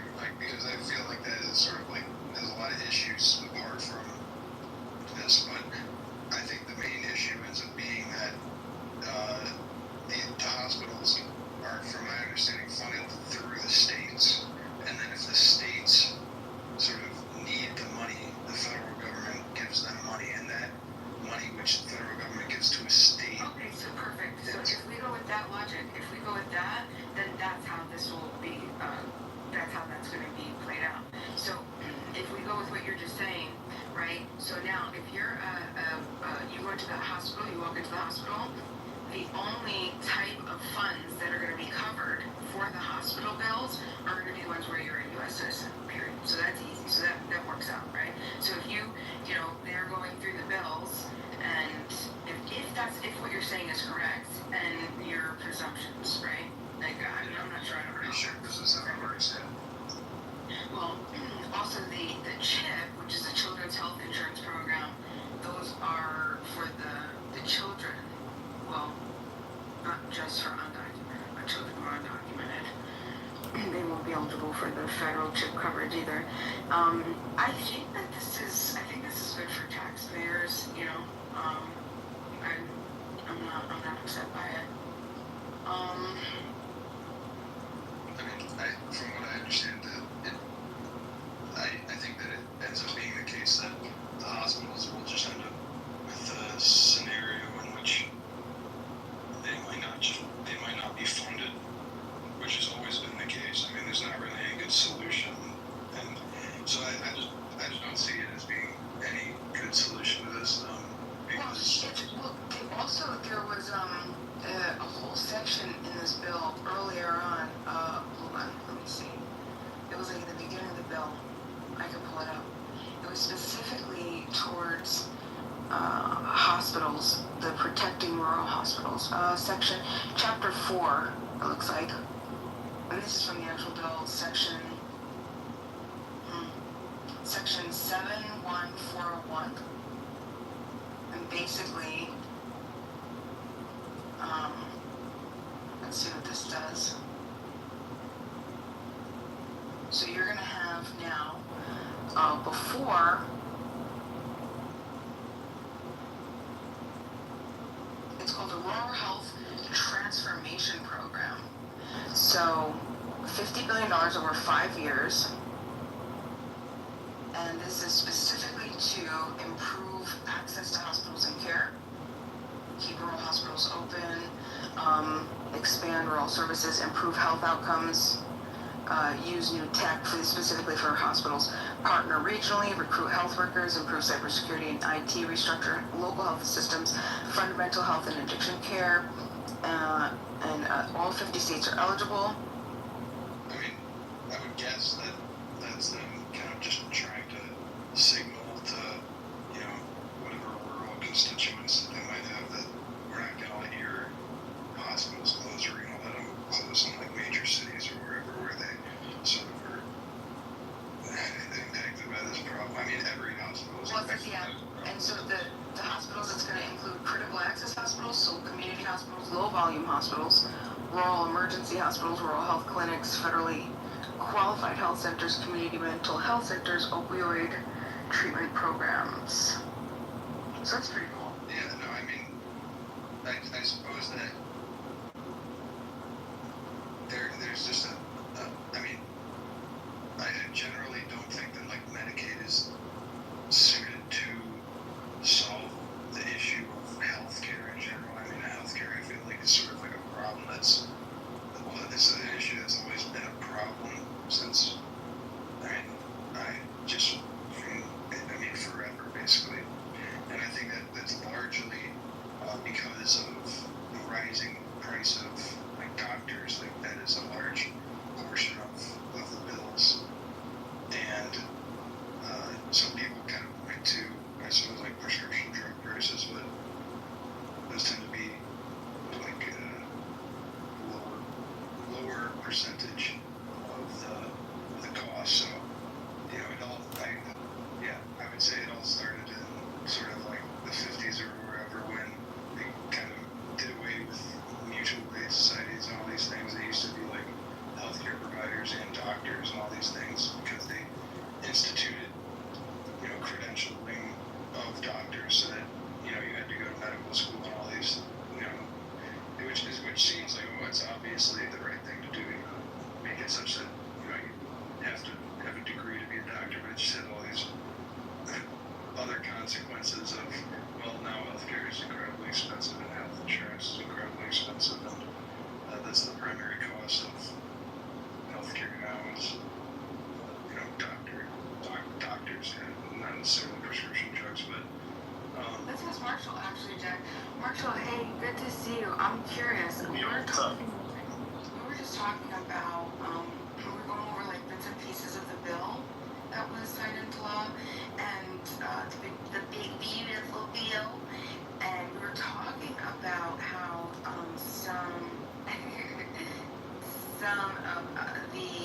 undocumented people in the U.S. aren't going to be covered by this Medicaid, right, by the federal government anymore. Those funds aren't going to be able to be appropriated. So we're trying to figure out, do you know, for hospitals, if like undocumented immigrants go in and get treated and those bills aren't paid, who ends up footing the bill for that? Do you know? They're not covered under Medicaid. The hospitals fund has to cover the care. That's what. So they would have to eat it privately. Gotcha. Okay, yeah, that's what I thought. Okay, cool. Well, that solves that. Thank you, Marshall. We love our Mars. Glad I can help. What do you think about the bill, Marshall? Do you have any issues with it, or you? I was pretty. I'm not really a fan of the SNAP cuts. I understand some of the Medicaid cuts because they need to slow its rate of growth. I'm a fan of my brother's section, which is called Title IV. It was done by the Commerce Committee, which is the Commerce Transportation and Science Committee. And within that, there were other things, but his specific work was NASA, the Coast Guard, and air traffic control systems. So they were able to appropriate $25 billion to remodernize the U.S. Navy, to modernize the U.S. Coast Guard, $15 million for air traffic control systems. So you're updating every air traffic control, like major air traffic control hub in the country. And then $10 billion to NASA to plan and execute what's known as the Artemis missions, which is us going back to the moon. And budgetary figures, in particular when you use the full reconciliation of the Senate, have to be planned along 10-year increments. So every 10 years, their title was able to save about $43 billion, while being able to do all those things that I just mentioned. But I'm not particularly a fan of the fact that it drives up the deficit so high. I'm not really a fan that it drives up the debt. All driving up the debt does is make our interest higher on the debt, and if we're not careful, it's going to go from number 2 spending position to number 1 spending position, and that would be really concerning. Wow, I'm looking at it. Committee on Commerce, Science, and Transportation. So he did all of this? I think he did more than half. I have to go through and read each piece, but luckily he's been here, so he can tell me about. He can tell me what it's about. But there's Title IV, and it should. One of the things it institutes is fees for private space companies on payloads in order to help save money. So it makes money for the revenue, it makes money for the government to the tune of several $1 billion a year. But he wrote most of it, as I understand. Wow. So what was you said because it's a reconciliation bill, it has to be every 10 years that they're planning? So the budget, reconciliation is a move in the Senate to deal with budget and tax bills.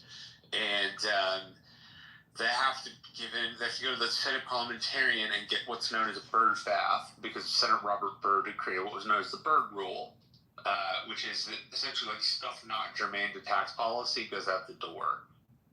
So you take the parliamentarian, the Senate, they deal with it. But yes, the U.S. CBO, Congressional Budgeting Office, and the Office of Management and Budget, they both plan in 10-year increments. And did it change the amount of votes required for budgetary changes, or is it the same? So using reconciliation drops it from 60 vote threshold to a simple majority threshold, which was why when it was passed through the Senate, it was the vice president breaking the tie. Okay, thanks. So I guess what has been passed using reconciliation in the past? Is it under how often do they pass these? The 2018 Tax and Jobs Act was passed under that. I think Biden's infrastructure plan was passed under that. Essentially anything tax bill related or anything that deals with the government raising money falls under that bucket. Yeah, thanks. Glad it. So I guess most people just make a big deal about having a majority in Congress, and I guess is that, like, I guess in the House and the Senate, but how often does the majority actually matter? Like, if you typically need 60 votes, like, I don't know, I suppose, like, is that, are there any other cases in which you only need, like, a majority?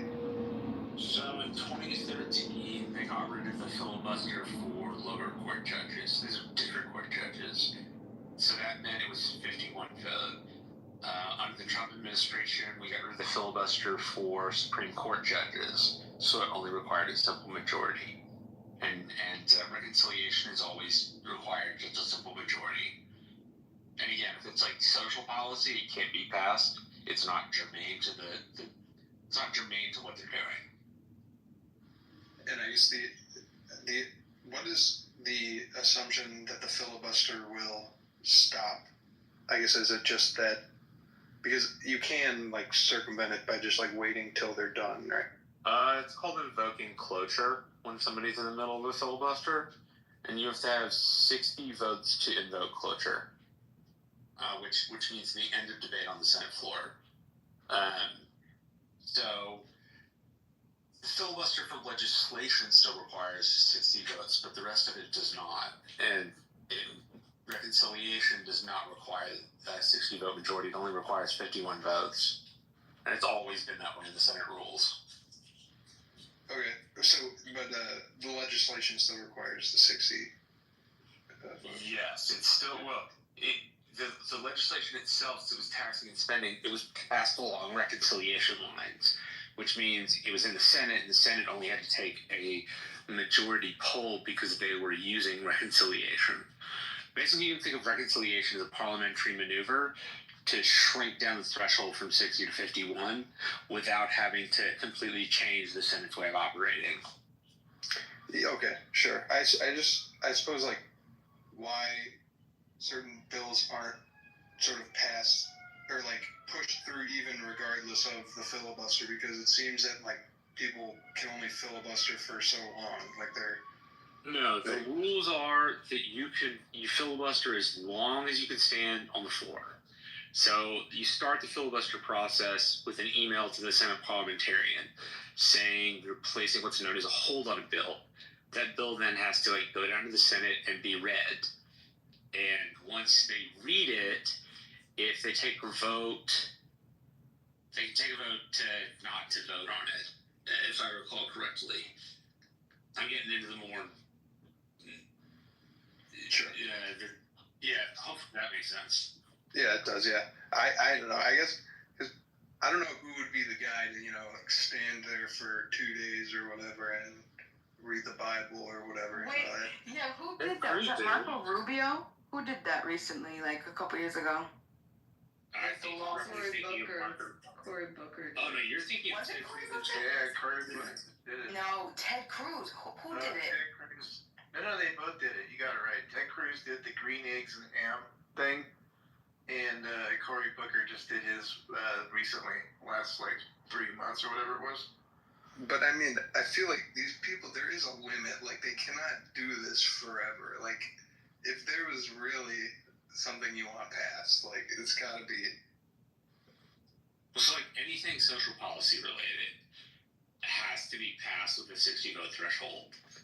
The Democratic Party has been talking about getting rid of the filibuster forever, because apparently they say it's a racist vestige of the past. But when they're in the minority, they make great use of it. So they're kind of hypocritical on that count. There was a really good movie. I'm going to say it's like from the early 60s maybe, called Advise and Consent. It's about the Senate. It has like thriller components and stuff to it, but they go in a lot in the movie about just how it operates and also about the filibuster. Forget who was in the movie. You said Advise and Consent? Advise and Consent, which is, what the Constitution says, that the Senate will advise and consent when it does approvals on judges and ambassadors, etc.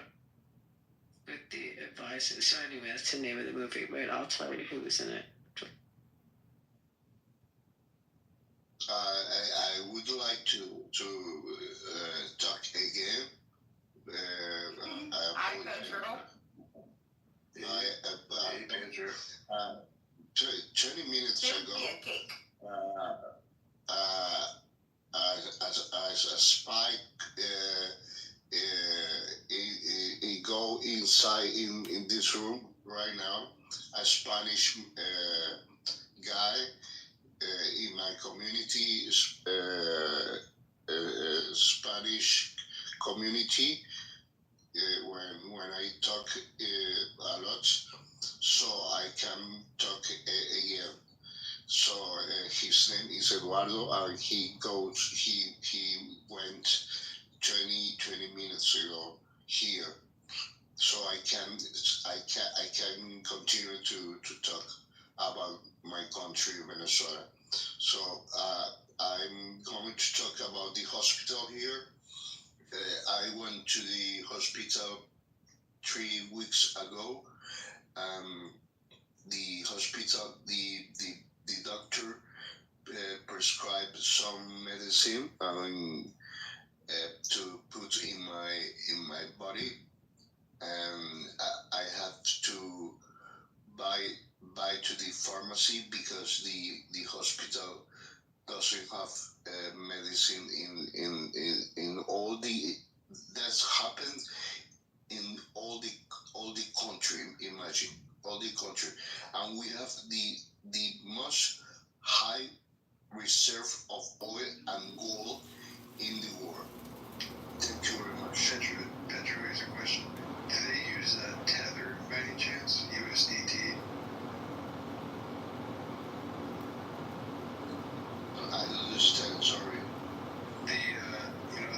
It's a cryptocurrency, Tether. It's a dollar-backed coin. Digital money. Yeah, I've heard that it's popular. I spent $35 in medicine. I spent $35 in medicine. You should look into that. For medicine, only for medicines. Only for medicine. And the nurse put me in the body, in the van, in my I don't remember the body, the vents, the venas,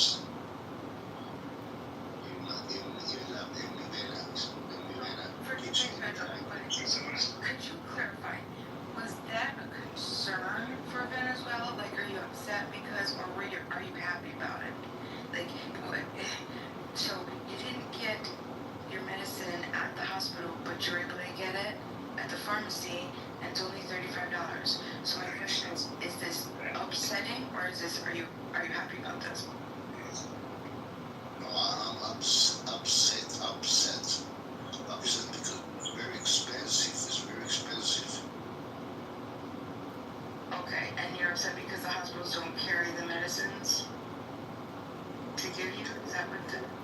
4 or 5 years ago, the hospitals have had all the medicines, and you go to the hospital and you don't have any problem to receive the medicine. You got it. So now if you have a pain in your stomach ache, or for example a headache, so you have to go to the doctor prescribe the medicine, and you have to go to the pharmacy to buy all the medicine, and back to the hospital to put the medicine. The nurse put in your body the medicine. You understand?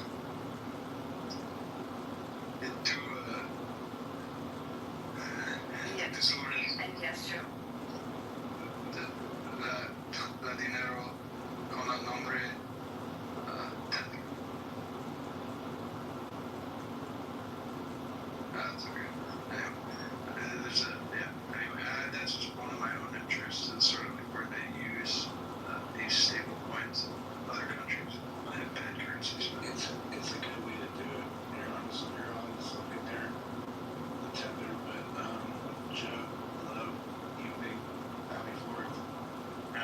4th of July, my friend, I just wanted to do a big old shout out to Jesus Christ, my Lord and Savior. Let me tell you what a great day this is. Donald Trump just signed the big, beautiful bill. Yeah. This is the best for middle class America that we've had before. Half the country agrees. So that's right. That's all we need is half the country. So look, I just got back from all my 4th of July festivities. I'm feeling good right now. So just wanted to shout out to Jesus and wish y'all happy 4th of July. Amen. Can I shine your prayer or no? No, I won't read it. Go ahead, I like you, get Joe. over it. Get over it, shit. I don't think you can right now, B-Mom. Well, that makes me happy, because I don't want the type of power. But what I was gonna say was, the bill passed by like such a. I mean, I don't think there was a margin in the Senate. I mean, like, I think it was like 50-50 or something. 50. It had to have been like 50 or something like that. But I know that then it was like 218 to 214. Like all Republicans in favor except 2, and no Democrats. They were totally solid. But this is my question. On such a, I mean, like you're talking 218 to 214, this huge bill. If this didn't go in your favor, like if this was like some bill packed with the complete opposite of everything that's in the bill, like, I don't know, how can you be happy about that? Oh, look, a lot of people want to down, like, poo-poo this down, put it down. We lived through Joe Biden's Build Back America. We lived through Joe Biden's inflationary protection plan. You know, all that shit was a bunch of garbage and bullshit. We know it didn't work the way it was supposed to. Let's see. I'm just going to have to bet. I'm going to say this is going to work. It's going to generate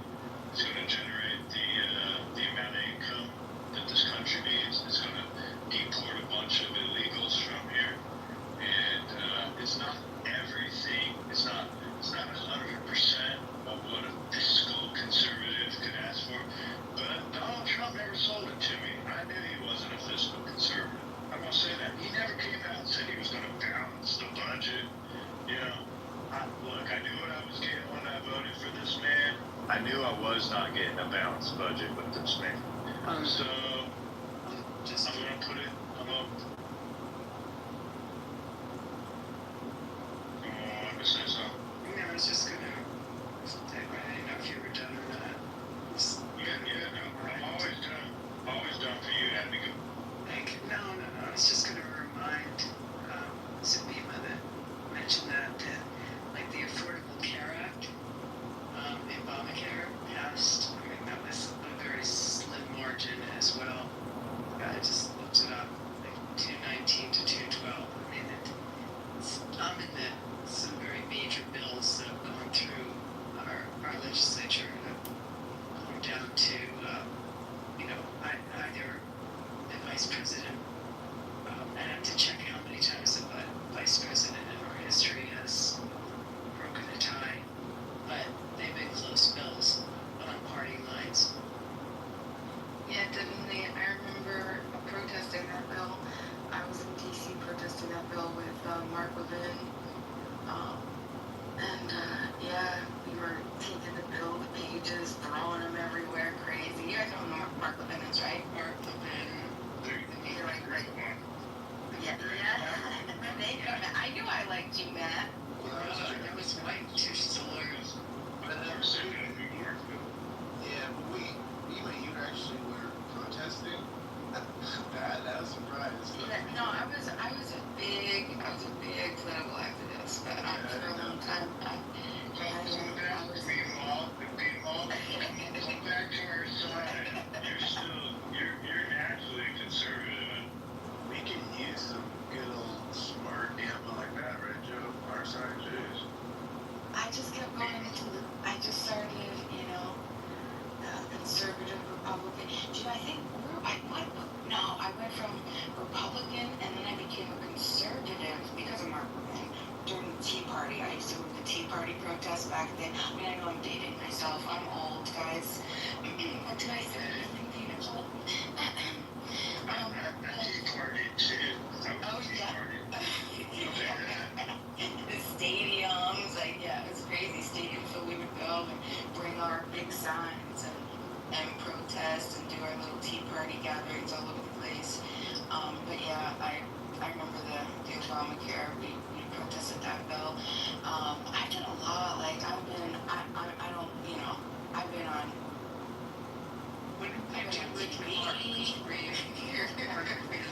Did you work for him? Mark, no. I just was a big fan, and we followed. Like we would just, do things. But I followed Mark around. Like I wrote his stupid book signings and shit. Even the one for his dog. But no, I appreciated Mark. I appreciated Mark because I felt he gave the, the constitutional perspective, and I don't know. I just liked it better than Rush Limbaugh and Hannity because I listened to them, and I like Mark's stuff. It just gave me more things that I could really look at and understand more than just the fluff and the emotion, right? A lot of emotion from Rush and Hannity. They would say the same things, but Mark gave them a little different flavor, so I appreciated it. And I liked his little, I'm gonna give you, what was it? Is it 10 seconds on the liberal clock? Matt, I'm gonna give you 10 seconds on the liberal clock. Go, right? But yeah, so I just did a lot of protesting. I campaigned on a lot of campaigns, professional campaigns, all the way up to president. A lot of local and state. What state was on?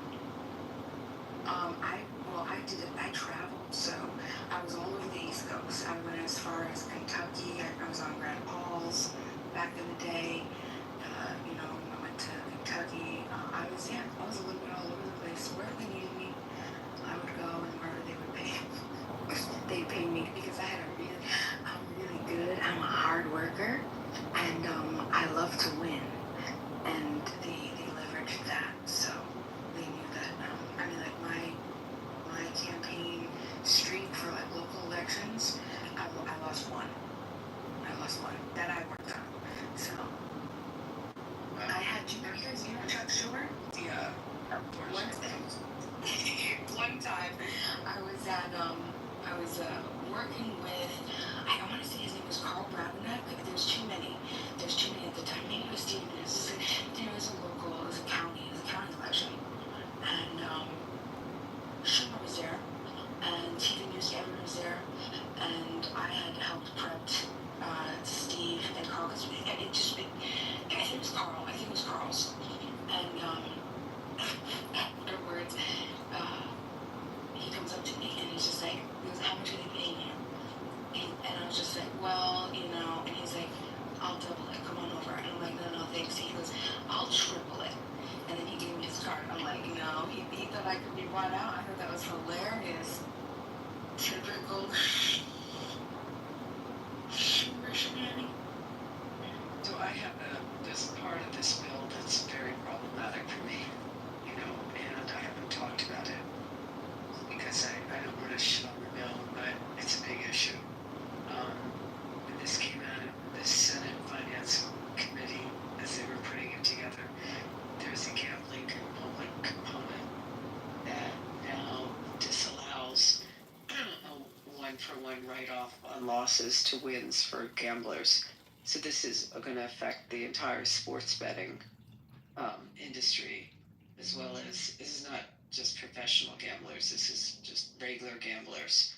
So because the threshold for jackpot is still based on the 1970s, they haven't raised it to today's numbers. So if you gather a bunch of jackpots, usually, just throw a number, if you have $1 million in jackpots, and if you're a slot player, that's not so far-fetched. you always could write off $1 million in losses, and most people, to have $1 million in jackpots is a good chance they have $2 million in losses. Now you can write off 900,000, so you have 100,000 that's income, and you'll have to pay, if you're a 30% bracket, 30,000 on that. And that's a significant effect on gamblers. It basically, for sports bettors, puts a big on their bet. So it's a problem. Yeah, you have an issue with that, huh? That's a huge issue. Our legislators, our Dems, we have one Republican from the whole state, didn't do anything with respect to it. And it's whether they can introduce a bill now to counter that, but it went through that way. So it's a big deal. It's hard to please everybody. Right, I mean, but that one, that snuck through. No one was. It wasn't in the first house. I was gonna say, how did you not see this coming or got wind of it? No one saw it coming. It wasn't in the House bill. And then the head, I forget who it is, I have to look it up. Whoever's the chair of the Senate Finance Committee is anti-gambling. So, got it in there. But it's just not Nevada. It's obviously Missouri, Mississippi, New Jersey, states where it's a major part of the revenue of the state. And this will put a damper on players, for sure. Tell me if I've misheard it. It changes it from a 1-to-1 on write-off of losses up to your full amount of your winnings. So if you were to break even on the year, you used to be able to write off 100%. Exactly. Now it's going to be the 90%. Exactly. It's not that bad. It is that bad because the amount on a jackpot. I'm not even going to get into the sports betting part of it. The jackpot is $1,200 is reportable. They've tried to change that to current times, which should be about 6,000, 6,500, something like that. And it's an IRS set number of the 1,200. They haven't been able to change it to reflect what the value should be today. If they change it up to the 6,500, it will help quite a bit, because that's a higher threshold to hit on a machine. But it's pretty easy to hit 1,200. So you add them all up, and now the negative is they go towards your adjusted gross income. So you lose a lot of deductions with it, but people accept that. But now you're actually going to have to pay tax. So even if you lost more than you won, which is 80%, 90% of the people, that's the case. I mean, most lose more than they win. You still have to pay tax on that 10%, and you're paying 30%. So in my example of $1 million, you're out of pocket $30,000 for playing this, and that's a lot of money because you may not have actually earned it. Is it enough to lose votes to the Democrats? No, it's enough to damper play, and definitely with sports betting, if people now have that big. I don't think. I mean, again, if they can introduce legislation to change it, and that will be the push coming out of at least from here. But besides us, the casino industry, you have FanDuels and DraftKings. They were pushing hard to get rid of this, but they couldn't. Yeah, I'm a fantasy football player. I do Dynasty fantasy football. I'm pretty deep into it, actually. So I'm very familiar. I also knew about the change after it was introduced to the Senate bill, because it's been discussed on fantasy football podcasts that I listen to. So, yep, I am aware everything Abby's saying is accurate and true. So. Abby Sardell, did you guys see the part in the bill that, what was it? I guess between 2025, and I want to say 2030. I don't remember now. But Trump is there's going to be a federal account open for every newborn, and $1,000 is going to be placed in it. Yeah. And isn't that so cool? I thought that was. Do you know, if I was still a statist, I'd be happy with that. That makes me happy. And up to $5,000, I guess you can put it in. And the projections, obviously, if things continue to look good for U.S. economy, they're like, by 40, you can have anywhere from, like, I think it was like $60,000 or $70,000 all the way up to like $500,000. Well, you know, because they do like Roth IRA type situation, some tax-free and everything. I think that's so cool. It used to be called, what, a 529? The college savings accounts. Kind of in that. The government used to do those? Yeah, the 520. I think it's called a 529, where you would save for college. Yeah. But they didn't put any money in for you, right? They didn't. No. Okay, yeah, so the seed money, that's, okay, cool.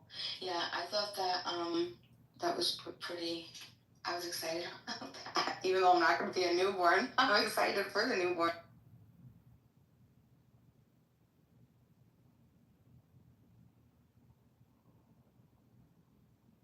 Yeah, I think there's going to be some things in this bill that we're not necessarily going to reap the benefit of. And like this building of the Golden Dome, I mean, how can you relate to it and say it's a good idea when I'm not getting rockets shot on me today?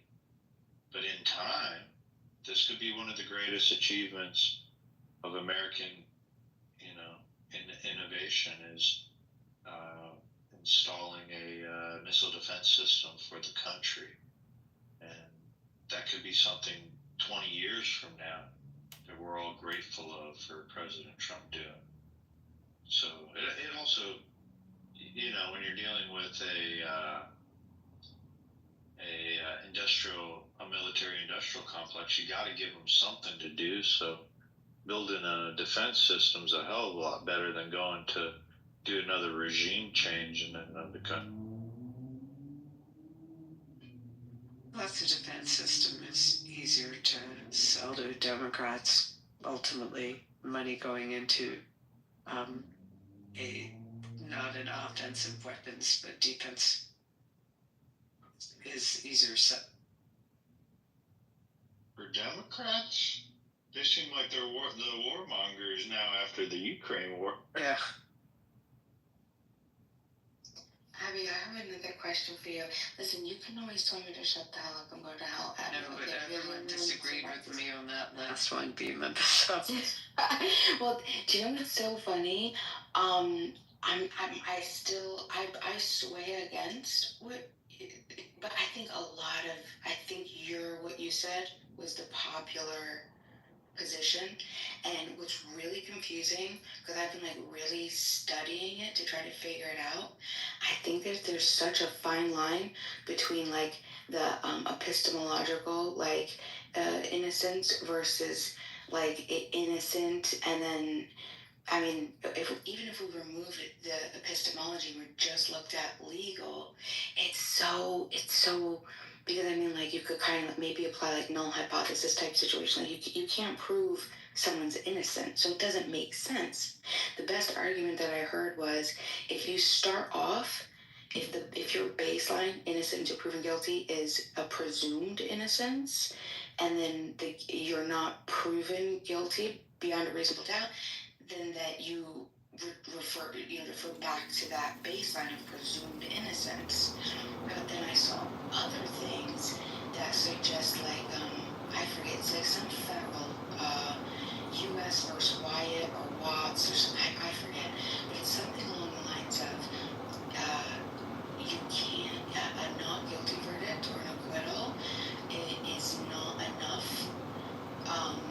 You actually have to get a certification of innocence, and if that's the case, then I would think that alone would be enough to.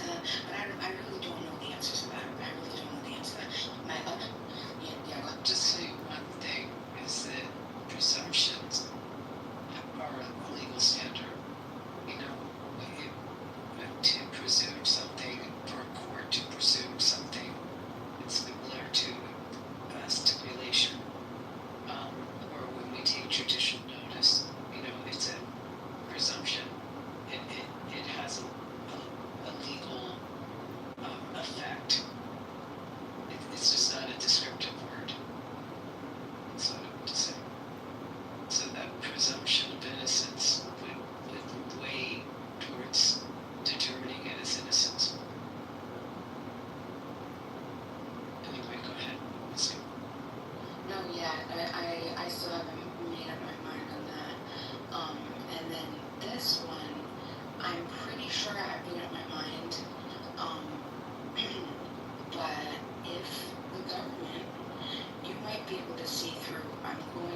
variables to not poison the well, just to see what you would think, and then if you were interested in what is, the actual situation, or you might know even if the U.S. could the U.S. do you think that it's unconstitutional, or if it's in the rights of the government when offering public contracts government contracts to the public, whether it be a job or a contract to, mostly jobs, license, things like this, mostly jobs, to have them sign like a loyalty oath that they will not, let's say, protest a particular issue. Do you think that that's unconstitutional, in violation of First Amendment? I mean, it's very common that they would sign something, whether it's an NDA, or they would sign a confidentiality order. I mean,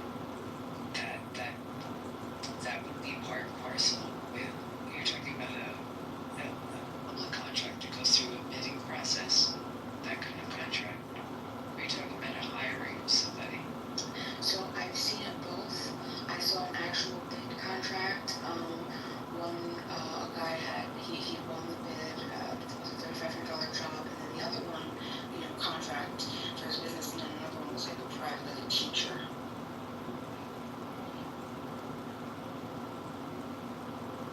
There's rules that govern federal employees, and what they can do publicly.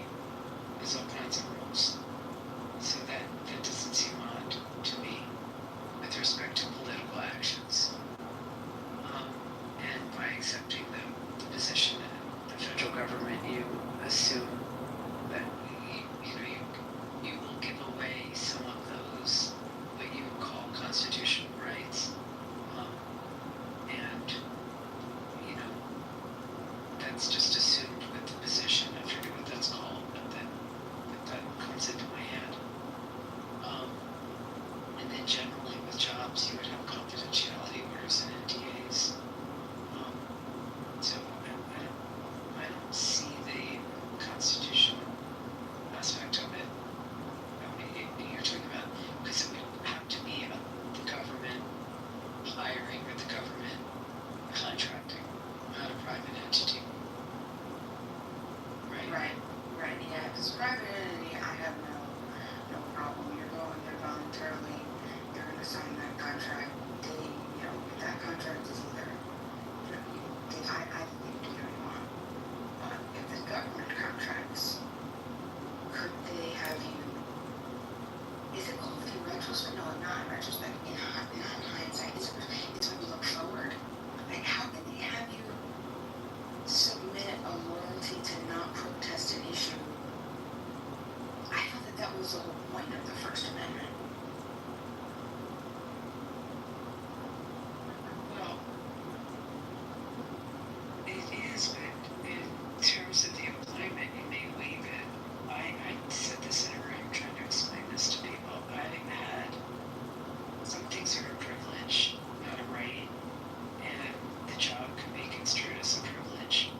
So you have to waive certain rights that you would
There's a whole list of them. I'm gonna crash, guys. Yeah, I think me too. Thank you, Abby. Thank you, Joe, Matt. Good to hear you. Good to hear from you. Good to hear you too. Yeah, and I am too, bud. Alright, man. Yeah, I gotta take care of some business anyways. Good to see you guys. Alright. See you later. Goodbye. He was trying to explain Austrian economics to the room, and dude, that guy is one of the least intelligent human beings I've ever fucking bumped into. And what was funny, there was people in the room that were like back channeling me, go, no, he's highly educated, he's from Canada. And I'm like, first of all, what the fuck does Canada have to do with anything? But he's from Jordan. Don't you know it? Dude,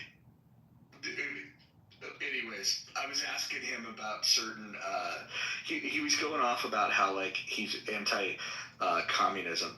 And then I asked him, I go, what's the economic calculation problem? And he didn't know. And it's like the one surefire economic argument that you can make that make communists shit their pants. And like, he doesn't know, like, he's just a dumb guy. Like, Lou, it doesn't surprise me that he's your best friend. No, I disagree. You said he's your best friend? Tell Randy I said hi. I will. Very enough. Baby boy. That's right. I love that soundbite. It's the best. Has anyone talked to Johnny? I think so. Talked to him in a while. Hope he's doing well. Yeah, this old conservative. No, I agree with Roger though. Like, I couldn't follow along. Wallace, hold on. Those old conservative rooms, just quote unquote conservative rooms, were fucking those hilarious. are comedy rooms. Not conservative. They all claim to be conservatives. They all claim to be. Ann will tell you. That is so true. They claim to be conservatives. Wait, They all claim to be conservative. Yes, they did. I remember saying, I used to go into those, and then when you start like talking to them, like none of them understood anything about they would profess an ideology that they didn't even know anything about. Like it was, like honestly, all due respect, as fucking bad as the ideas are on the left, the fucking people that claim to be conservatives that were on this fucking app in season 1, season 2 were amongst the stupidest people ever on this fucking app. Those people that were in those fucking rooms were the dumbest people fucking this app has ever seen. I agree with that. Yeah, but you have to agree. But wait. You're right. I agree with you because I observed it all and listened and watched. But some of the tactics were different than the left and were definitely improved on the last 3-4 years after season 1 or 2. So like 5 years, yeah. You can't say that the trollery, the master trollery to this day has been like the best ever. Outdoing the left and their Marxist commie bullshit. That the trollery that comes out of the right was masterful. It was. It definitely was the best way to like infiltrate a party. You know what I mean? It got Ann to walk away. That's right. So I'm so upset. That's right. See, I'm disappointed. Do you have to be a Jew to be able to say it like that? Like, I love it. That's anti-Semitic. Not if I love it. Jesus was a Jew. Can you teach me how to do it? Teach me how to I can teach you how to Dougie if you'd like. Hey, I have a question. Who do you guys think was the most like knowledgeable Politico that was in those right leaders? Ali, for sure. So you have to justify before I tell you mine. There's not a lot of them, so. Go ahead. Just before I share. Yeah, we don't have to like his personal personal I beliefs say and that Marshall. may or may not be gay. Huh? Yeah, Marshall's up there. You say I'll say Marshall. No, Ali. Let's see who wins. Let's do a I don't vote. know enough to be able to make a true, like, good educated When we're talking guess. about like, and not that Marshall, I mean, obviously Oh, Clubhouse maybe. historian, but like when it comes to talking to an audience and knowing your audience, like Ali can keep people's attention, and he. Did you see the shirt I made for him? Digitally? What was it? No, your shirt's so retarded. I'm See, not even you gonna can't share it separate. because- You Was it like a can't little boy or separate. something? Ali was good. Actually, Andrew, even though he thought this app was a piece of shit, so he treated everyone like. Wait, you're not talking about the Doug Tasty guy. The which one? It's like The Doug Tasty guy? Yeah. Yeah. Sure. I ran into him and Wait, hold on. You're saying that you thought that guy was intelligent? No, he really is. He's a lawyer. Master Yeah, he's trollery. really- I'm telling you. No, he's a master troll. Like I'm here, totally different person than what he's like. Really like he's really intelligent. I met him in person by accident. Like I just ran into him, and he's Really? yeah.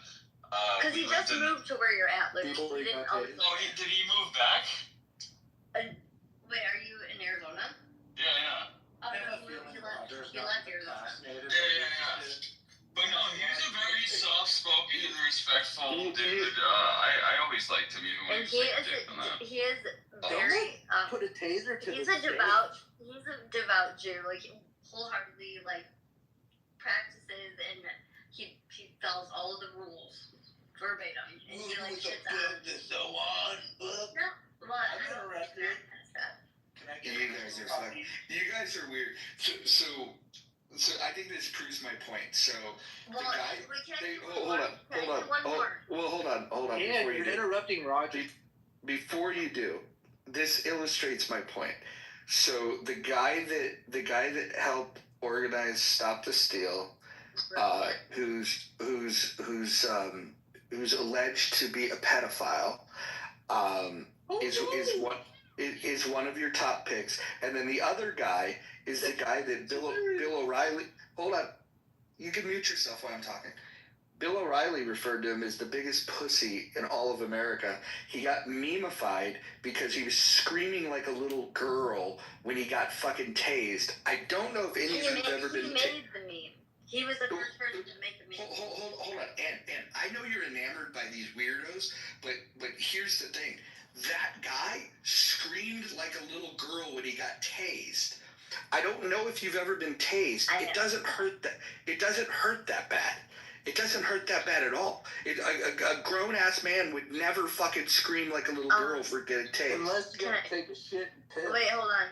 No, first of all, he was 19. However, he did that to be he was over exaggerating on purpose too. You know, Well, that's what if I was him, that's what I would say after the fact. Do you guys not remember when him and his parents were on talk shows and they were Go watch the video. Yeah, you could go YouTube it. The guy was the biggest fucking pussy on the entire Rodney, fucking app. did you know that when he got tased, he pissed himself? Yeah. Too bad he didn't have a turd on his I've head. been tased. Okay, so I've been tased in like the thigh, the side, and the arm. I used to work at the bar. We would be like, "Oh, who can handle a tase?" We were fucking retards. And I didn't scream that a little bit. It hurt really bad. Sounds like fun. Come on, Anna. See, you're laughing because you participated. No, just It's fucking- actually like. No, it's because it is They fucking put you retarded in that we wall- do that. I know, I couldn't stand Andrew Meyer. I liked Ali a little bit more.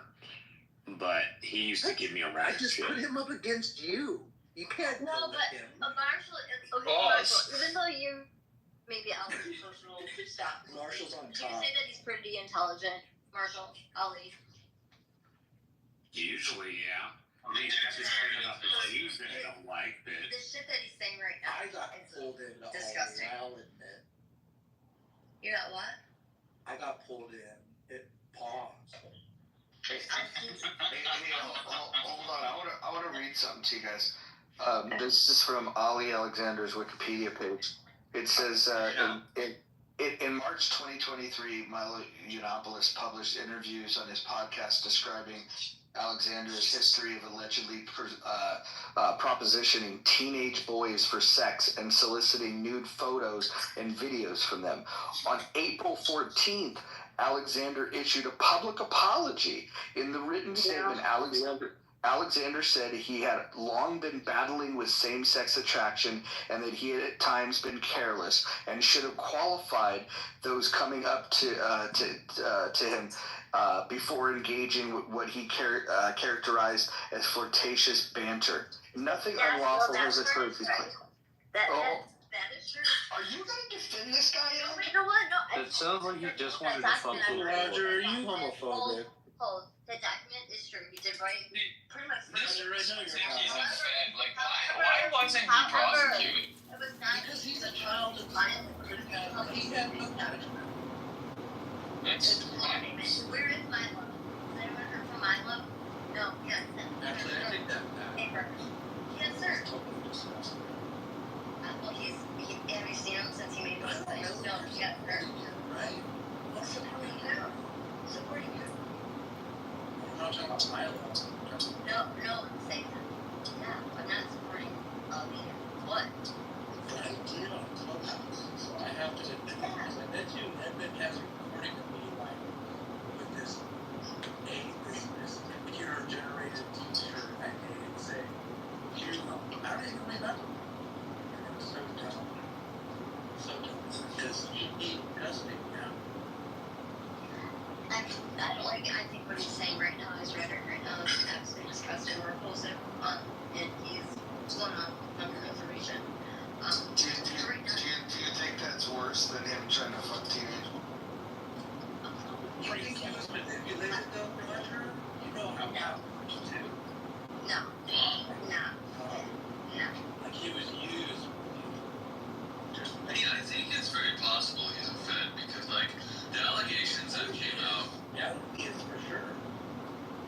Well, the allegations that came out, and like when I don't like to do all the grades go away. I don't like to it's kind of hard when someone apologizes to think that they're innocent. But there are situations where I can see why someone would apologize for something they didn't necessarily do.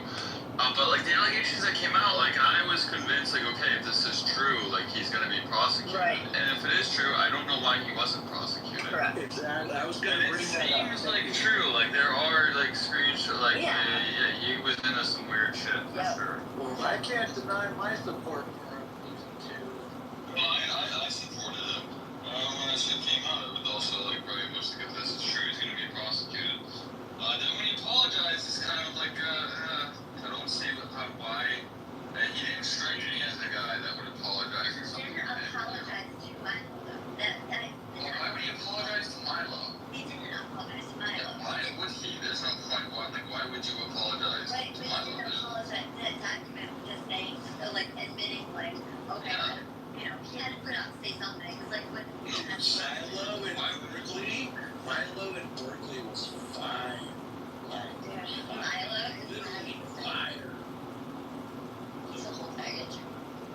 I thought he ran the anyway. Berkeley, like, was He might have put the game in. He might have. Yeah, ran the game away. I'll leave the game, too.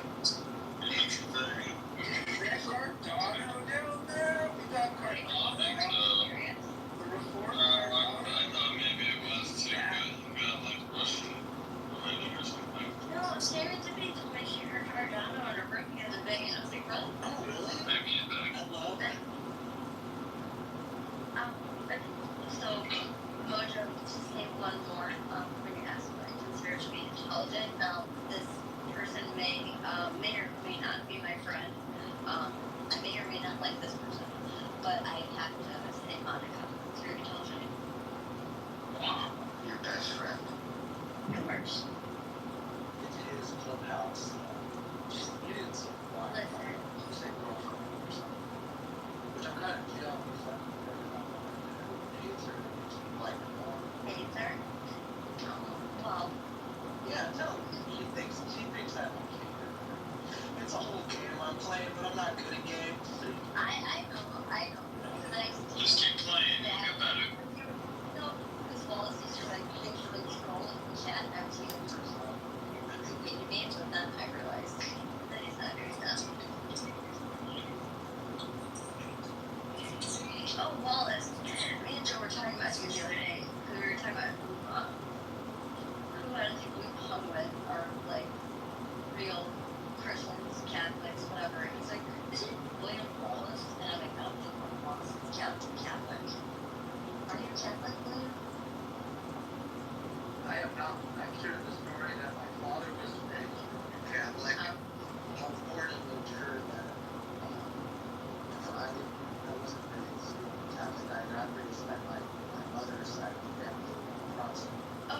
actually Nazarene and then to a Lutheran church. Oh, okay. I like Lutheran church. I'll leave the pedophile is Catholic. Oh, okay. Dude, you reminded me of Danny Davis Jr. How did you not love him? Well, in 2016, he was an atheist. 2018, he was a Calvinist. And now he's a... Well, hold on. What years did you say? Yeah. 2016, I knew that he was an atheist. 2018, he was a Calvinist. And now he's a... What was he back in 2007, 2008? I don't know. You know back when he was convicted of felony property theft and credit card abuse charges? Yes. Remember that? Was he before Calvinist and after? So from what I... The atheist, Calvinist, then Catholic, apparently not. Wow. What a... You know what? That almost sounds natural. Not hurting. Oh no, I mean... Come on.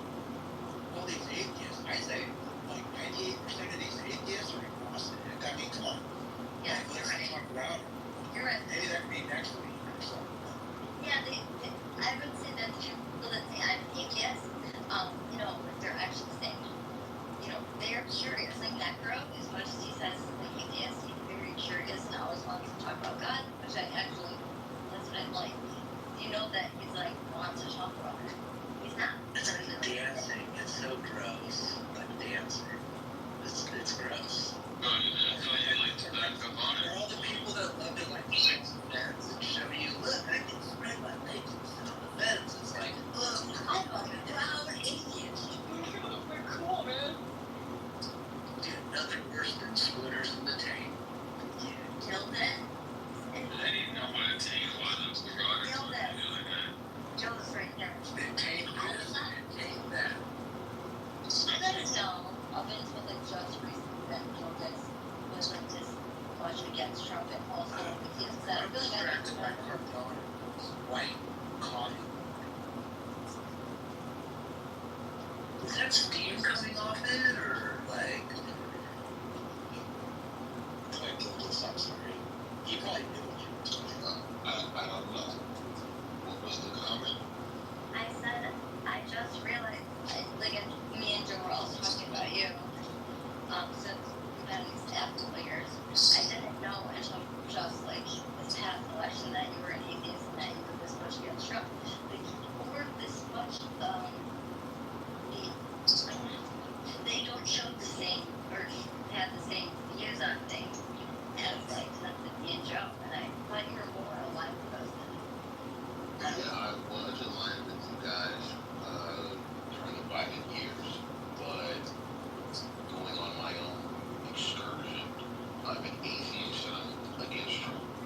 That's absolutely true. You want Trump or America above Trump?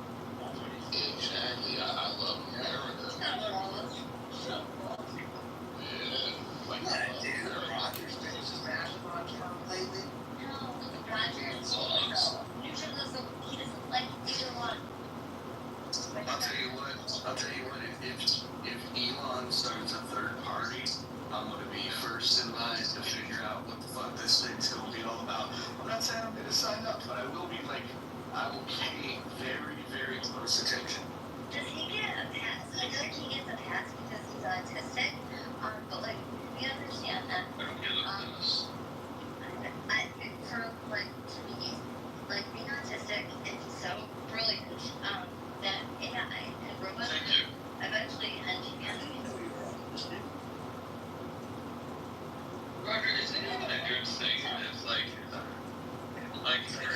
shouldn't a third party, like is it even really a third party if it's just immediately like created out of the billionaires? Like how is it gonna be any different in the long run? I'll explain it too. At least how it's been framed so far is that it would just be designed to challenge. It would be a coalition of essentially like libertarians,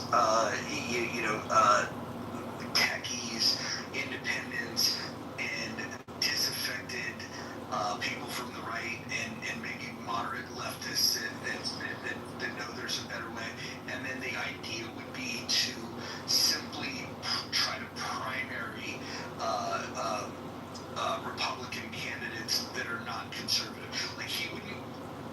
want to identify candidates and run them against fiscally conservative Republicans, but ones that like would go out and fucking vote for the big beautiful bill, for example.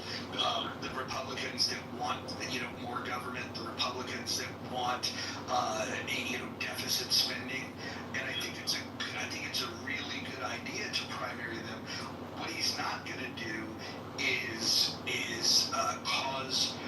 cause that to be a riff. I don't think that he would want a third candidate to run, which ends up getting a worse candidate, from the left. I don't think he would do that. But I think in primaries, running up, and so every state's got their own ways that they do these things. But if done properly, what this would do is he wouldn't even have to win. All he would have to do is present the kind of threat that would cause the Republican Party to become more fiscally conservative. I think the wiser move for him is just pump money into the RLC, which is the Republican Liberty Caucus.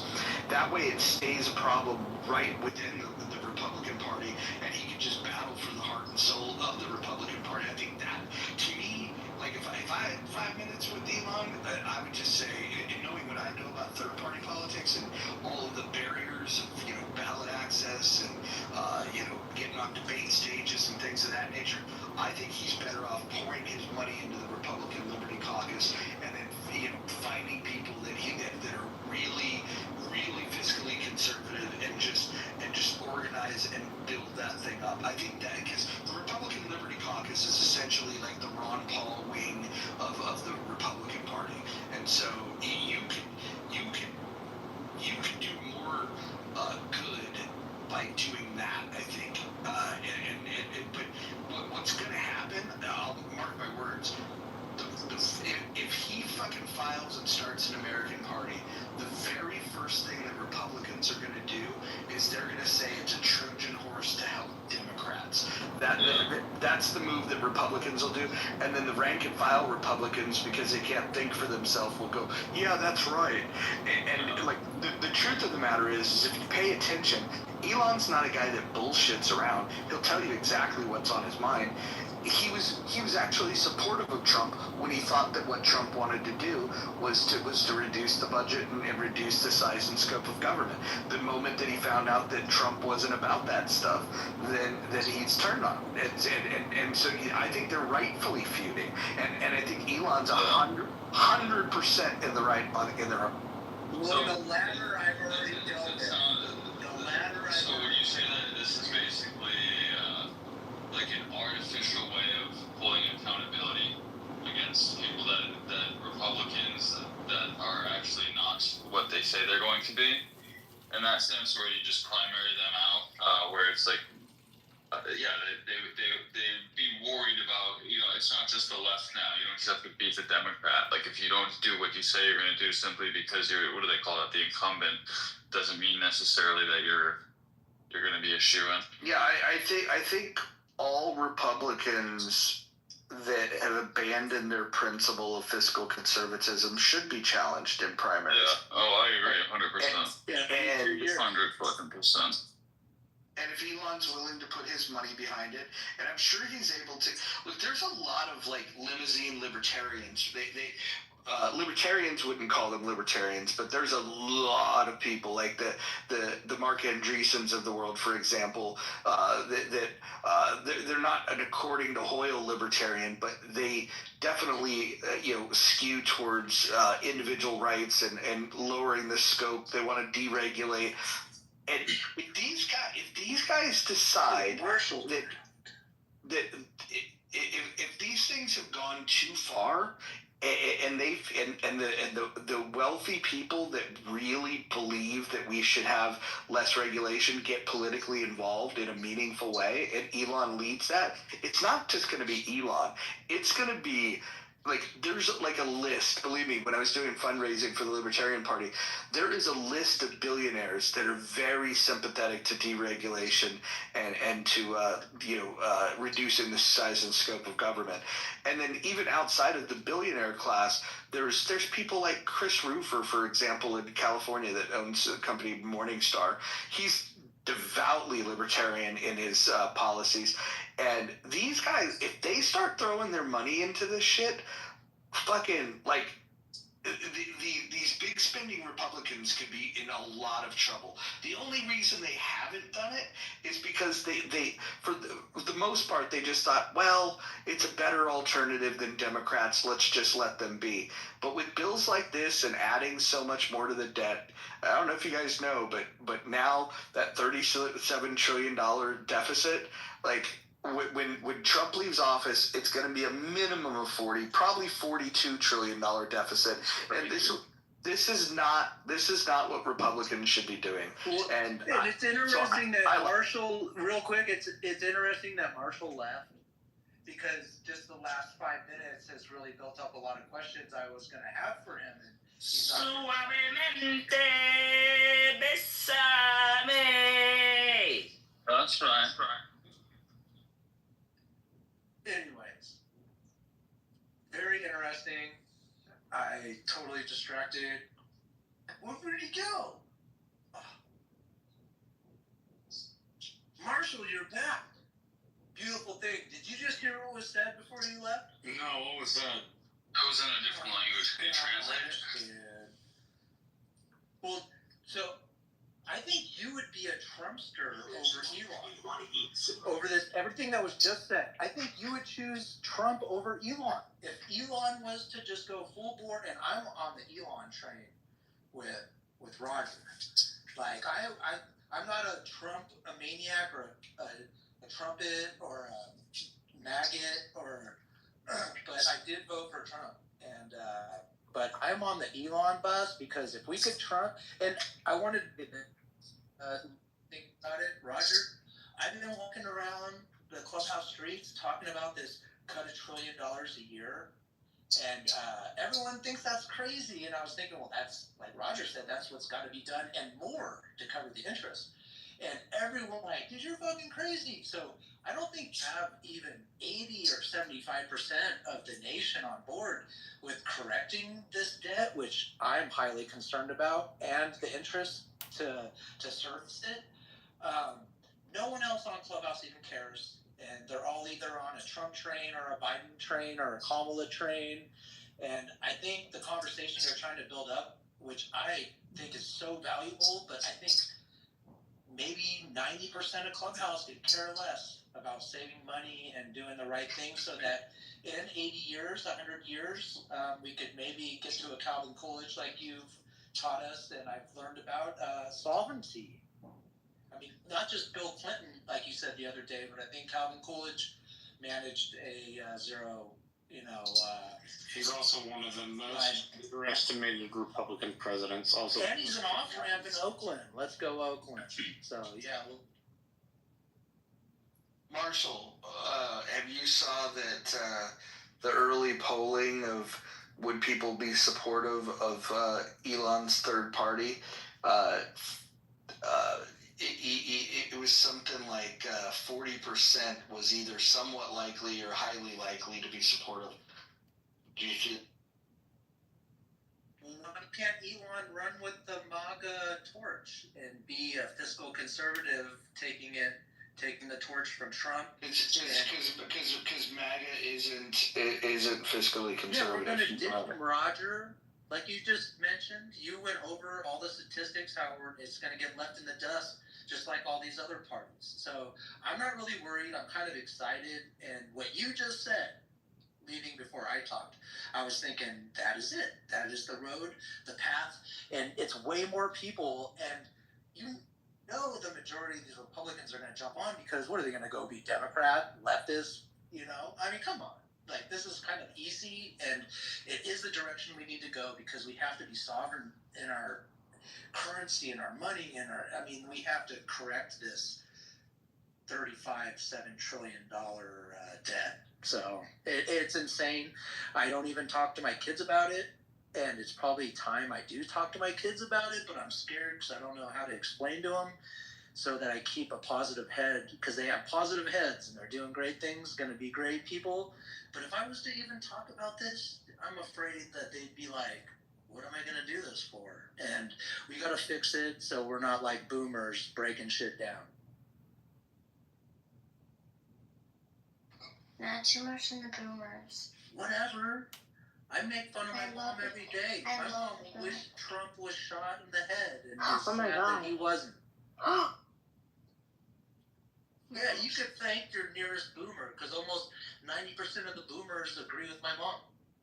Well, you know, my dad worked for the union. He's So partially like, 10%. He's beautiful, No, great American. well, no, I'm saying he was worked for the union. If you know what that means, like he voted Democrat for most of his life, and then 2020 he voted. Well, 2016 he didn't vote. Secret. Oh. But no, He's like one of those 2020 walkaways. Oh, well, He what are you voted telling for us, Trump. man? What? Told you what? Yeah, no, he voted for Trump in 2020, and he didn't vote in 2016 because he didn't want to vote for Hillary. How about Elon? It's so I know, exciting. Elon, I I'm would so never- excited I for would what never. Elon is like, what he stands for, because it's something that Trump's missing, and we're gonna, I don't trust anyone correct that this doesn't believe in budget. God. I don't trust anyone that doesn't believe in God.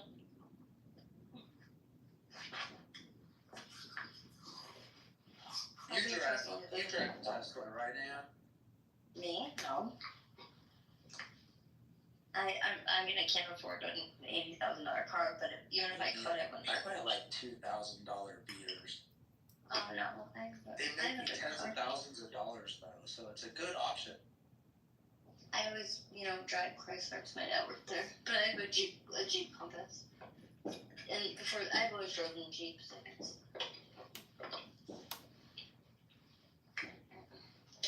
So can Elon really fix the debt and the budget and everything going on and go to Mars? Like, I don't know. Like, I love American do more. So he formed the PAC back in 2024 so he could give money to support Trump. I'm looking at the key values that they supported. So this would give you kind of like a clue of what, if he did start a party, what it would be about. Secure borders, safe cities, free speech, sensible spending, fair justice system, self-protection. So if I can go through each of these, but that is what it's all about. Yeah, and unless so there's any questions, I don't think you have to go into any of them. But like self-protection, like what does that cover? Because that's kind of broad, but I would imagine that's like gun rights. Right, private property and gun rights, probably. Probably. Marshall, are you around? You awake? Yeah, what's up? So, what do you think Elon would be better off doing? Starting a third party to primary less fiscally conservative Republicans, or supporting the Republican Liberty Caucus? I think it should stay within the party, so you're not split side with the Liberty Caucus. I disagree. Don't get me wrong, we may be the place where we need a new party, but I think you can still push internally and make a difference. In particular, if the Republican Liberty Caucus can successfully primary less fiscally conservative members. If it fails, then, a third party is probably the way to go. But barring that, Is that the 180-year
was to finance canvassing operations.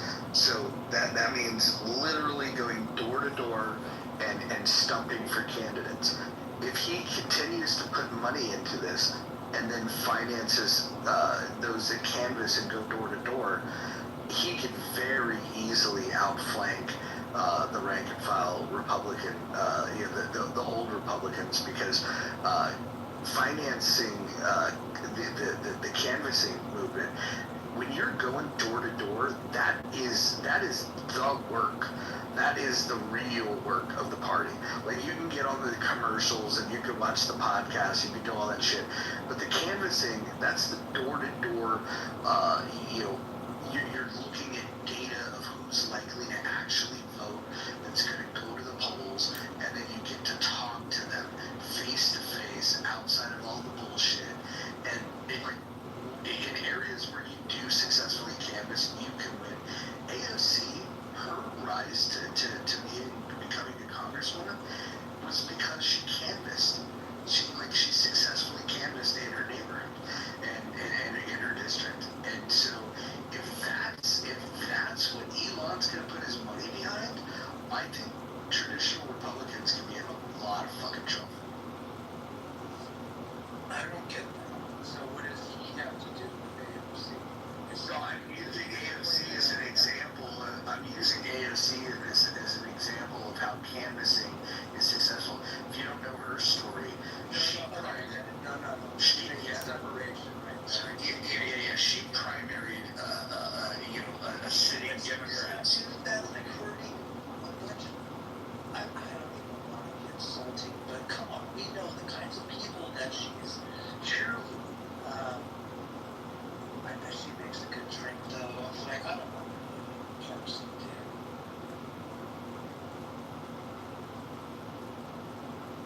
But I can't because I'm an independent, so. But Roger did lots of great thoughts. He just made my night. Just the last maybe hour, I'm like thinking, like the conversation shifted. Thank God Sarah left. Oh man. This is great. Have you ever heard of Sarah? Marshall, would you slide towards Elon being a Republican? I know you can become a Democrat. Stay down. And he gives you some tips. But do you think you would go more fiscal conservative, even knowing probably Elon would be more open to, not open border, but better immigration, which has to be dealt with. So I don't even want to go down there. But Marshall, would you lean towards Elon now, knowing what's going on, or would you be like I have to stick? I don't like him, sir. I don't like Trump. You would stick towards Trump. No, I'm good with Elon. I'm a fiscal conservative. If I had my green budget, the military would be the first line item. We have some social safety nets for the elderly, past the prime of working age. And then, we still have like Pell Grants and stuff like that.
find humor and all that.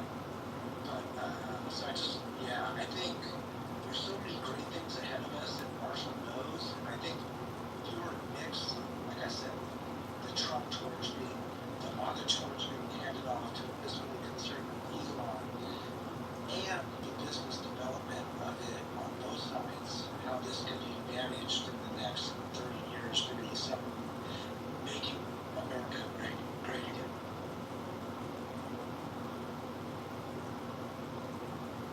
And I apologize, that was a lot. I don't want to figure no worries. You know what I'm excited about here is just the fact that he really is sticking to his guns. The only reason he supported Trump was because Harris was going to take us off of a cliff. And then Trump's now deciding that he wants to take us off a cliff with this irresponsible spending. So I like what I'm hearing. I hope that he puts his money out there. I hope that he it gives us an opportunity to have an alternative. And this, to me, this is great. It's like it's what we fucking need in American politics.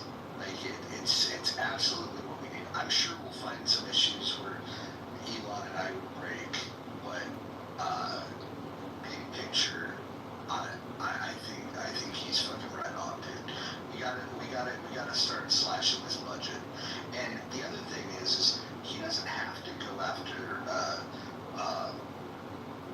like every state. All he has to do is like he can just go into states that are ready for disruption, like Texas, where he lives. He can go into Florida, Nevada, Arizona.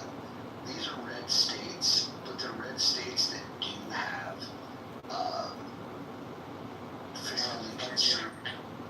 no, not California. You gotta go in places where there's fiscally conservative Republicans and that are waiting for. No.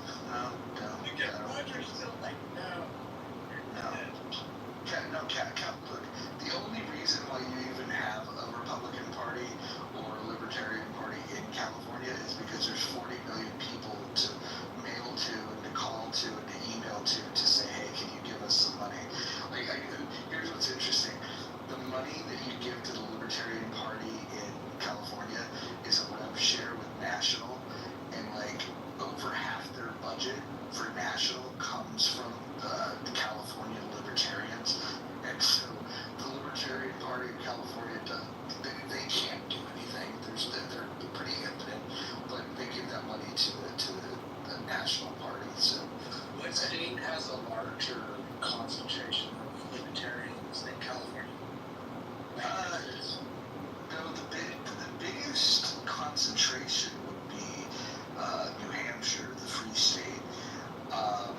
Where we've seen the most success would be, depending on how you want to measure it, the most libertarians elected was in Pennsylvania. The highest office elected for libertarian was in Wyoming. So you can measure this in different ways. The party was founded in Colorado. And then Washington is the second oldest state affiliate. Dude, I appreciate your explanation. I don't know. I don't think it was yesterday, but the day before, about how you separated. Because in the last 4 years, listening to you and meeting you, like really opened my mind to not just being independent, but looking at the Libertarian Party. And so it's funny that, because in the last 2 years, 3 years, has come to the conclusion that you shared the other night. And so I thought it was really funny, because I didn't expect that response out of you, because I thought you were a libertarian, and you were like, and I mean, last season, at the end of the season, I understood you were like, they got it all fucked up. So I understand, like 5 months ago, your explanation. But it's just funny where it's come. And who do you think, what other party, American political party, do you think hijacked the Libertarian Party.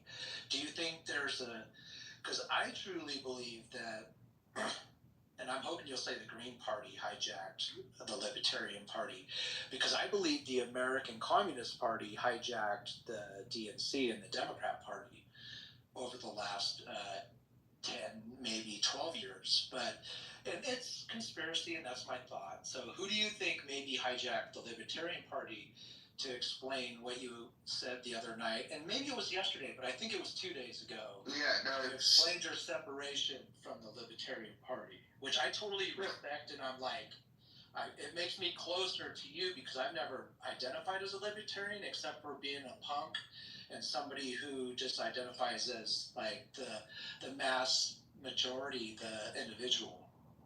No, a very fair question. The Mises Caucus and the Mises PAC are the ones that essentially co-opted the Libertarian Party, and these are basically paleo-conservatives cut from like the Pat Buchanan mold. There's some overlap between paleoconservatism and right-leaning libertarianism, and what they wanted to do was throw all the lefties out. And what's interesting is like Joe Hero's that paleoconservative. Yeah. But is that a good thing or a bad thing?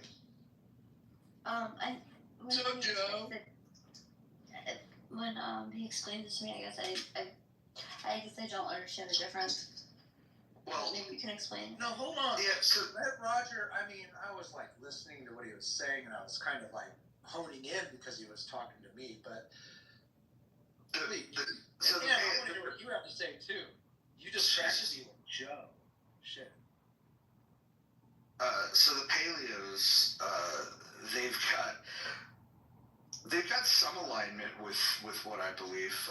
They want to see more fiscal conservatism. That's true, but they're also like essentially like any white nationalist is going to either check out of the political system altogether, or they would identify as a paleoconservative.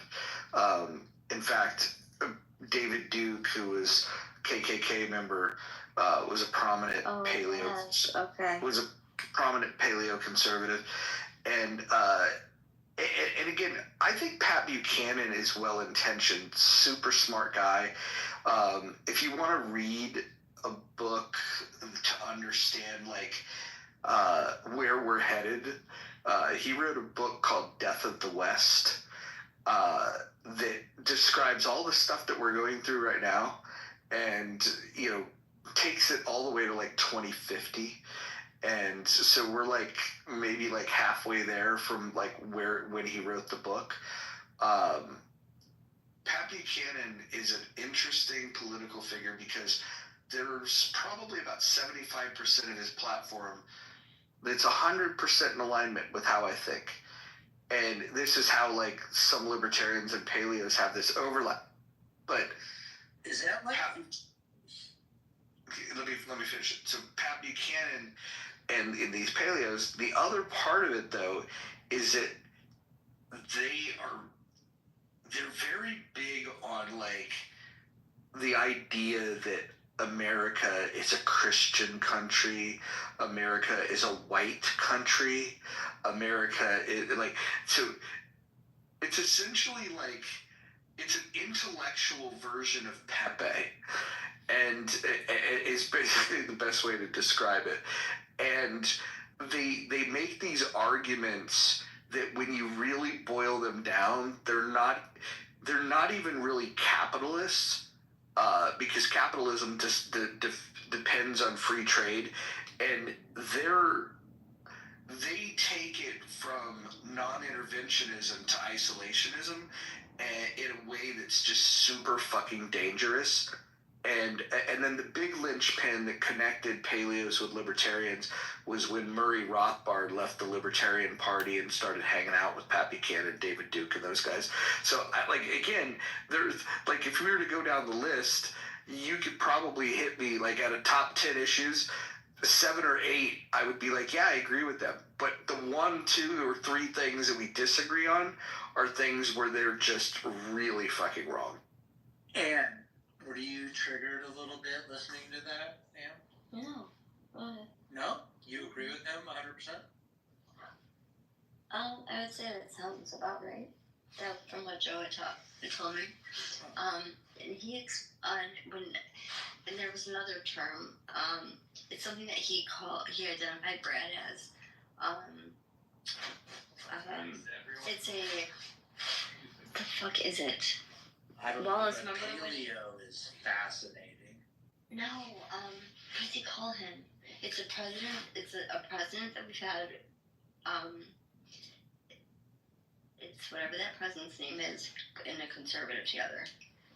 Is how he identifies Brad. What the fuck is it, you guys? Brad who? Brad Pitt? Brad from Clubhouse.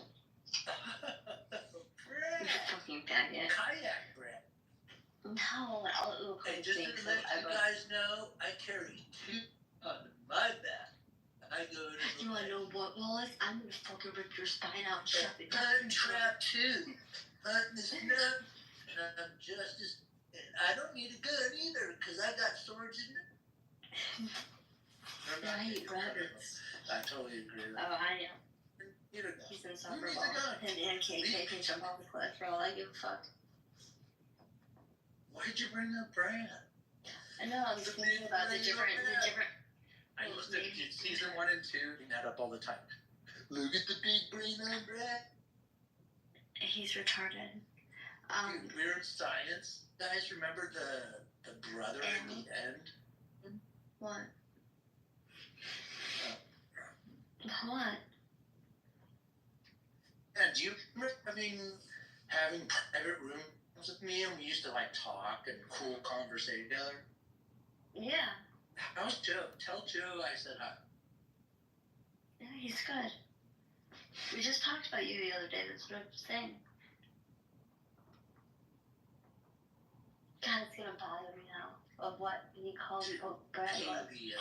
Who's paleo? I thought that was a fucking diet. Like, what are we doing?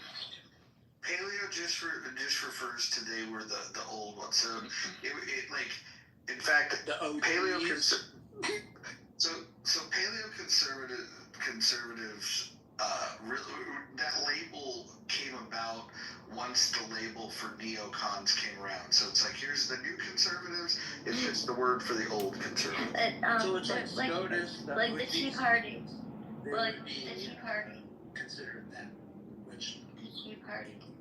The Tea Party had nothing to do with paleo conservatives. No, I know, Joe. No, I'm talking about SCOTUS, the picks that are the originalist intent on the reading of the Constitution and paleo, what a weird word. Maybe I'm a Leo. I know I'm poly. You're retarded.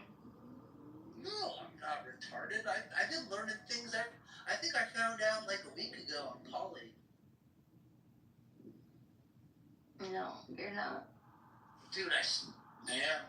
I heard the definition and I was like, dude, that like totally fits me and no one even knows. And I think if more people knew, that more front line. Dude, we're in the like a better topic. What's up with Rand Paul?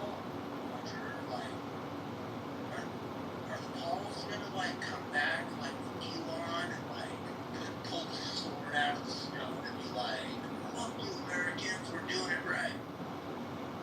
No. You know what? It would be a total. You guys were just talking about the Christian nationalist, which I do not. I'm a Christian. I was raised Christian. I'm not a Christian. I was raised Christian.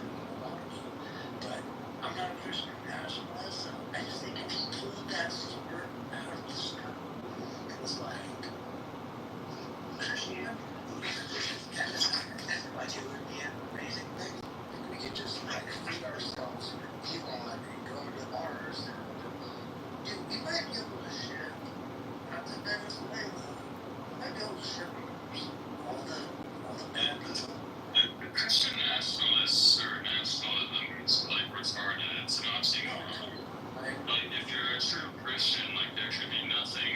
wouldn't You want know to what? I'm really. afraid of them coming That's weird.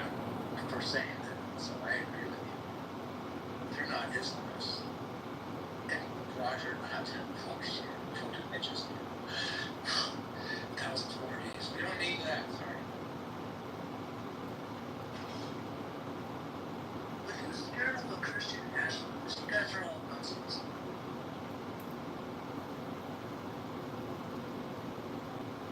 I hate when people say we're a Christian nation. I say it all the time. Yeah, I agree because we're not. We're like a salad. We're like tossed salad. And look at my face. I tossed it. Yeah. Boss. Hard plus. It's all of us. You don't know what was on my face. It was just what it was. I didn't think of No, thank you. I got tossed. No, thanks. No, thanks. You guys don't have your red meat. Who has their red meat on the stage? Only you. You just said When you're going down on a woman and she's out of period. yeah, dude, you gotta do it in a bridesmaid's room on the wedding. Imagine. Sound like a Muslim. Oh, dude, that's marriage. All the other bridesmaids come back and go, what's happening here? Somebody I like that one. That was good. That a good story. That was good. I almost listened to that. Oh, you didn't hear it? No, I was laughing at what Blue said and you missed it. Do you think we've gone too hard on Muslims over the last couple of days? Yeah. And that's why I didn't want to hear that. Dude, I appreciate it because I think it's really. there's nothing, it's all rational, it's logical, so the questions are very hard. I just think we need a break. We'll revisit because we revisit. You know, there's reformations in the future and we're going to do it. And it's going to be done in peace. Love. Because. Bro, the Muslim thing is interesting. Like, they seem to be like the most like practicing of what their actual religion says. Like all these people that say like, you know, I was never really like they know it's wrong that like a grown man shouldn't be fucking a 12-year. They just can't. They're not allowed. They're not allowed to say that it's wrong. I mean, it literally goes against. Like some of us. But anyways, the point I'm getting is like this isn't. I think Roger, I think you made a good point today when it's like it's one thing to like understand times are different. It's another thing to like condone it in 2025. But like all these religions, the people that say like Judaism doesn't allow for this, Christianity, like it absolutely did. It absolutely does. But it's just today they've modernized. But like you look at, for example, like Judaism and Christianity. if you look at like Delaware, I think it is. This isn't like known the Muslims at all. But like it wasn't that long ago in the U.S. where fucking we all, most of us agree that it's wrong. Like this is absolutely wrong. But the age of consent in like Maryland was like fucking like 9. And so like 18. I couldn't believe this when I saw this the other day. Yeah, the history. It's wild. The history was crazy. Yeah. Abby was like reading and I was like, oh shit. Yeah, it's wild. It's wild to think like we're not. So the people that like look at it's like yes, it's absolutely appropriate to look at them in 2025 and say like, hey, like, you're fucking radical and crazy, like to still hold this opinion. But from a religious standpoint, a text from 2,000 years ago, like it wasn't that crazy. Yeah, my grandma. I mean, it's still crazy. It's hard for me to wrap my head around it. So, I guess I can't speak much. I think even for that context, it was like it's like I don't think they were having prepubescent marriages in pre-Islamic Arabia from an That was that was it was like last time. I got so sick of hearing the excuse. I was like, dude, my friend got married at 14. Like, yeah, it was like 9 years ago. And so I understand if you go back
I'm gonna go to sleep listening to Ozzy voice. This is great.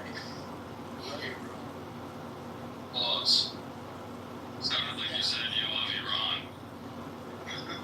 No, I said bro.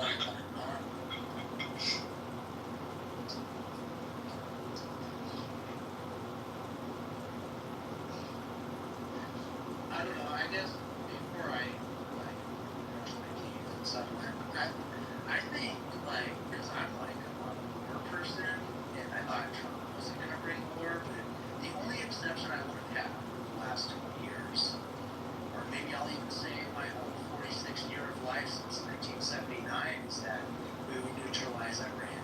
So if nothing else happens except for neutralizing Iran in my 29 years, I think I'm pretty satisfied.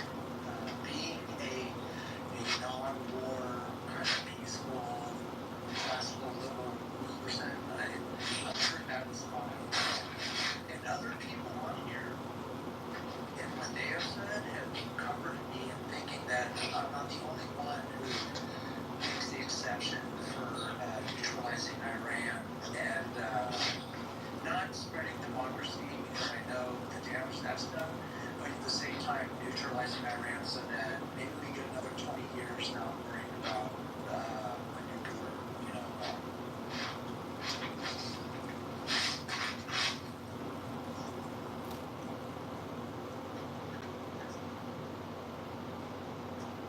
No, it's funny. Wait, sorry, go ahead. And I'm gonna answer on Just talking to those kind of people on here, it seems like it always sounds like you're just back there like being held hostage and being just forced to, say the best thing.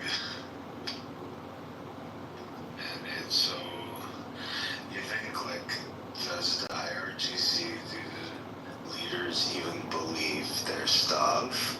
And do they even wish, like, if they could press a button, a blind vote, if everybody in the country and in the leadership wouldn't vote for a secular democracy, but nobody can say it, and that's the nature of orthodoxies throughout history, represented in the Bible by Pharaoh, who was forced after 10 plagues to do the right thing. Roughly speaking. So I wonder if they're even rooting for their own team that stands.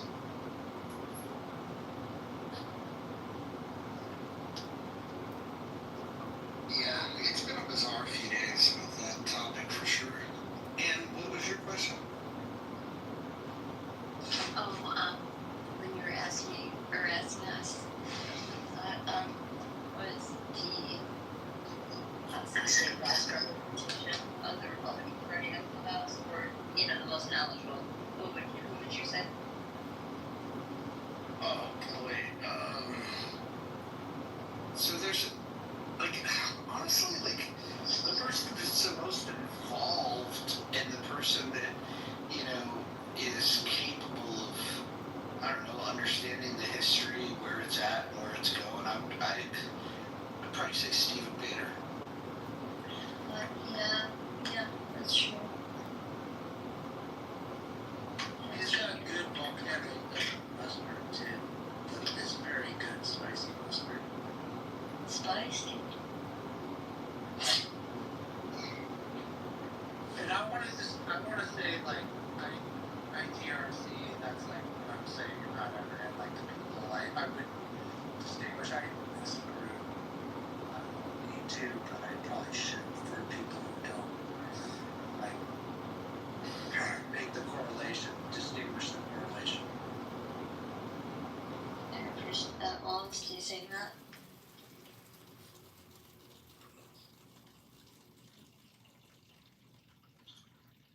And what do you think's the weirdest part of the Christian Bible that people ask you questions about that's hard for you to try to defend?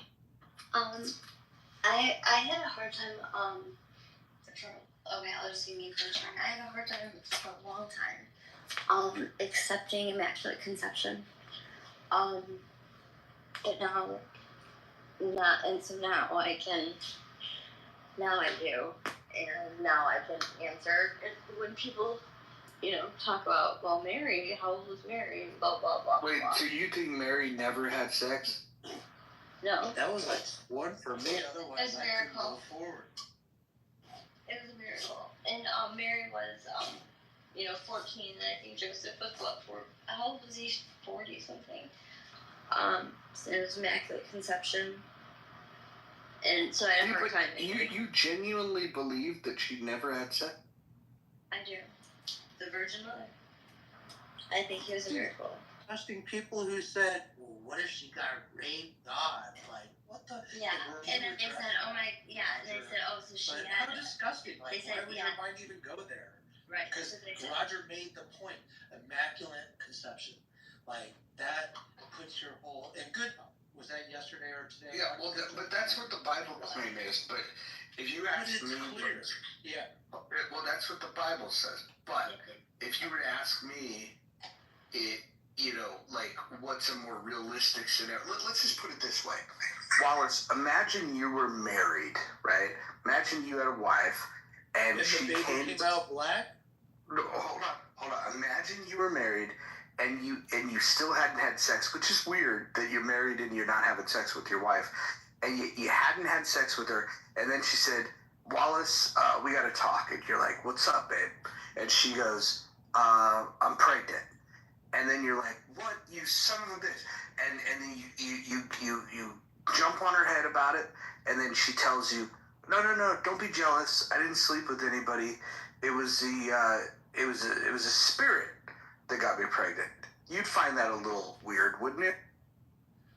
Yeah, no, totally. I'm thinking though, like I was like, dude, totally, yeah. I'm like questioning everything. I'm like, but then I thought about my age, and I was 33, and I remember thinking,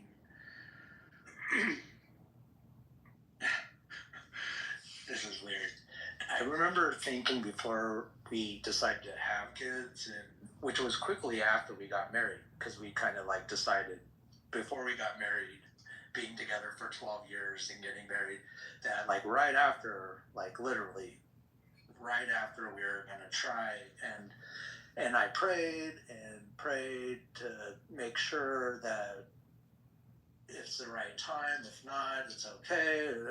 Just the comfort level of, and I truly believe in the conception of my first child, that I knew it. I knew it. I knew just like shot a rocket to the stars and exploded a life form, and I knew it. Like, it's weird after, and then witnessing it, watching it, and birthing my child, both my children. But yeah, I went through the whole process. So I mean, my faith at 33 was super strong, and if I went through that experience without the pleasure, I want to say now, based on my faith, that I would accept that. But dude, the way you filled it up, yeah. Before I felt the way I did when I had my children and got married, be totally like, you fucking whore, and you're dancing around and playing games. But if you felt like I did, he would have no question and no worry, full faith in his wife and in the Lord, that it was what it was. So, yeah, this is way out of my realm of thinking, but that's kind of what I let loose. And man, what a beautiful thing it is, though, to conceive a child and then 9 months later, like, actually bring it to life and bring it out and birth it. And I don't know. I didn't want kids, and I'll tell you right now, I'm so thankful I have them, because I got to a point where there was nothing else to experience and nothing else to do, and even being married, like I have a cousin who's been married for like 30 years and they don't want kids and they just enjoy each other. And I think they are so lacking less headache and less trauma, but just lacking as much as my wife and I. And I don't know. I'm so thankful. And I just think the age at 33 where I was at, like I can say yes. I would believe like Joseph and have faith, only to protect myself. I'm thinking that my wife wouldn't do that, and that's just a level of faith. And I guess Joseph was ready. I haven't even read past like what his psychology was after the whole thing and how he dealt with it. But yeah, I don't put any favor or power in Mary. I'm not a Catholic. But I do believe in that conception, and I do believe that the book was fulfilled, and I do believe the end was written before the beginning, and that the cycle was fulfilled for all of us to read, examine, and to absorb, and it should explain everything to all of you. And if you have questions, that's great, because I have less the last 10 years, and I'm a horrible reader, so I just keep reading and nothing makes sense, and listening to you all is much better. So I'm thankful for all of you. So yeah. Especially Darren down there. Darren's pretty cool. If he came up and talked more me. Darren used to come up and talk in the beginning of Clubhouse, and now he's just like a really divisive chat warrior. And he's just trying to be like. No, hold on. When you come up on stage and talk, you don't have to. Hold on. That's not true. Darren does talk. He only talks when he wants to talk, which we'll see what happens here. No, he is a chat warrior, though. No, he sucks now. His ideals. I used to follow him, unless I literally, when I started the app, I was actually Amen. still kind of a liberal. God bless Jesus. Like, hello, I was talking. Yeah, I did know that. So in the beginning of the app, I obviously was a liberal, recovering, and I must have aligned my ideals with Darren back then, because now I like see what he writes in the chat, and I'm like, oh my gosh. I used to really have respect for this dude. Look at that. No, he didn't. I don't believe it. Look at how beautiful he is. He makes me want to shave my beard. I got like a 3-foot beard and I gotta like shave it off. I used to be shaved. He is like a few years ago. Wallace, love you. Love you so much, but shut the fuck up. Okay, I'll brush my teeth. Damn, she just said you sound like Red Bull and ADHD. Hi, Darren. Hey, Red Bull's a good beer replacement. Shut the fuck up. I love you. Good evening. What's happening, everybody? Hi, Darren. How come you suck now? Wait, what? I mean, I listen. I just crack wise in the chat. That's what people are serious enough as it is. So that's the reason why I just crack jokes. And I'll be honest. Listen, I'm what Roger always call a midwit. I don't know enough about any one particular topic to even sound like an expert. But wait, hold on. I use the term midwit, but I've never referred to you. Oh, no, that's totally fine. I consider myself a midwit. Roger, you've never called me a midwit. That's true. Yes, but I just, I'm not a guy who's getting that when that hit us. Hey. But incidentally, though, on the Bible thing, Immaculate Conception and all that stuff. I mean, the thing about it that I see is if you take into context what God had already done in the Old Testament, Immaculate Conception, the talking donkeys and the burning bush and stuff like that. It's par for the course. I mean, this is the guy that flooded the earth, right, and created life. Talking donkeys, why not? There you go. That's how I look at it. Yeah, like you guys never seen Alice in Wonderland. That is so crazy you said that later with my daughter.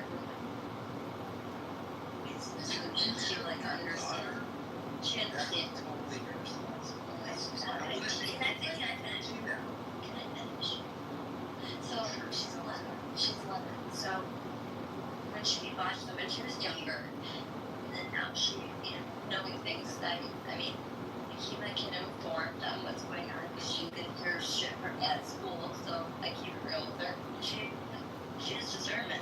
So we've been watching a series, watch Alice in Wonderland, and I was like, so what do you take from it now? And she explained it was like dead on, but Alice essentially she referenced, remember that video that went viral when Gretchen Whitmer was speeding?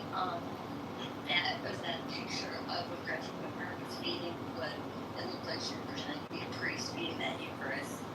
But the cookie, you should have looked at it. Yeah. Okay.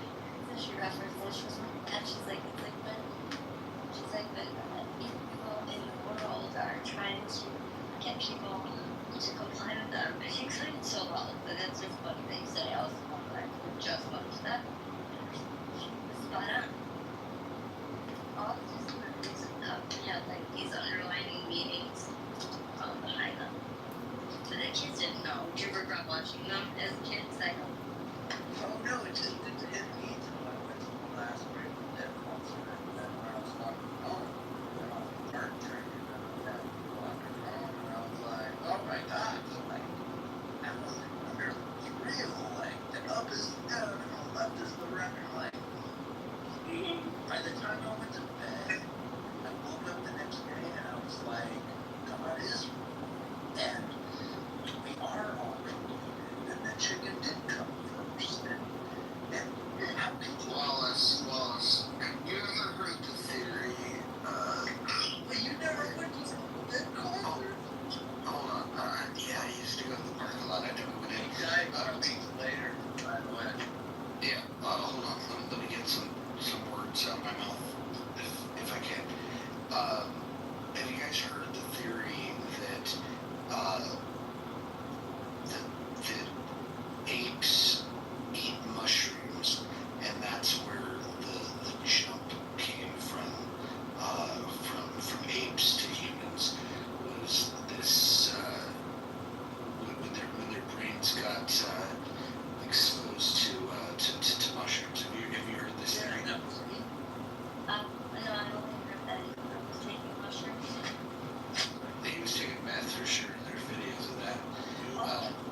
This is the first time I'm hearing it, Rod. Okay, we're checking meth or just monkey? The monkey one. Yeah, okay.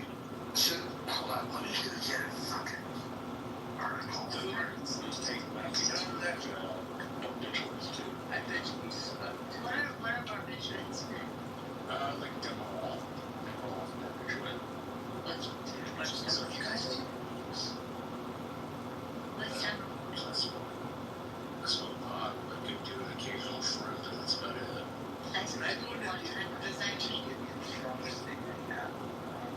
Fantastic. They go, oh, you need this. They always give me like even Marco no longer is like on the platter. Okay, what's that, girl? So heavy. I've got a link for you guys if you guys, for those of you that read. This looks good.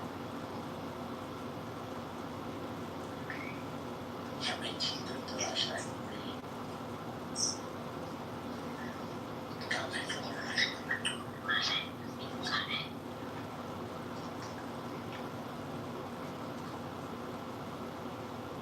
I insist you get your fluoride before you read. Send your books.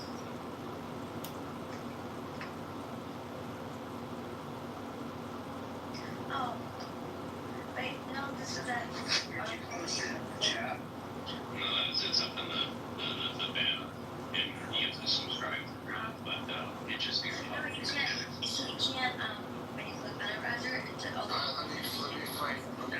Let me find a different article. Yeah, and I trust I don't care how far it is. Rogers. That's not nice. Rogers. That's not nice. Not you can't, but you can't. It's like A Street material.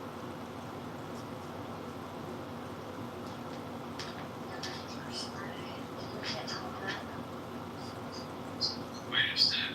Dude, the best is when Roger tells gangsters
mushrooms, another psychedelics do provide is they produce a synesthesia. Synesthesia is the perception of one sensory modality and another, and purely colors, for example, or seeing music.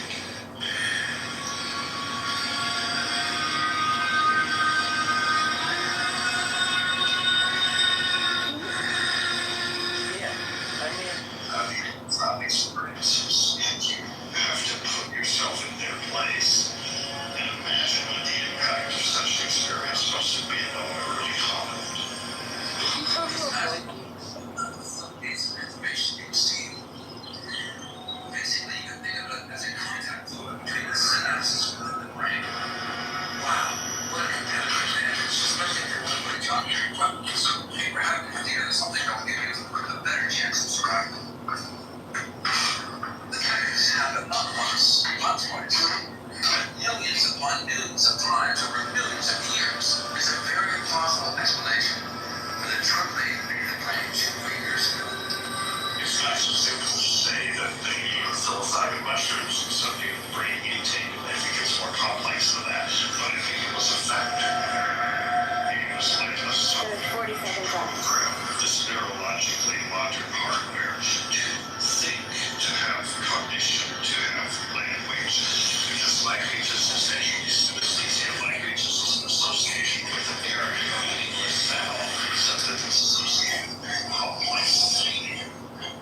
The great deal of the brain's real estate, you might say, is devoted to the generation and or the comprehension of language. Those neural structures are not found in our ancestors. That's the human trait to have so much physiology devoted to generating and understanding language, and that's a reflection of evolutionary events that made us what we are.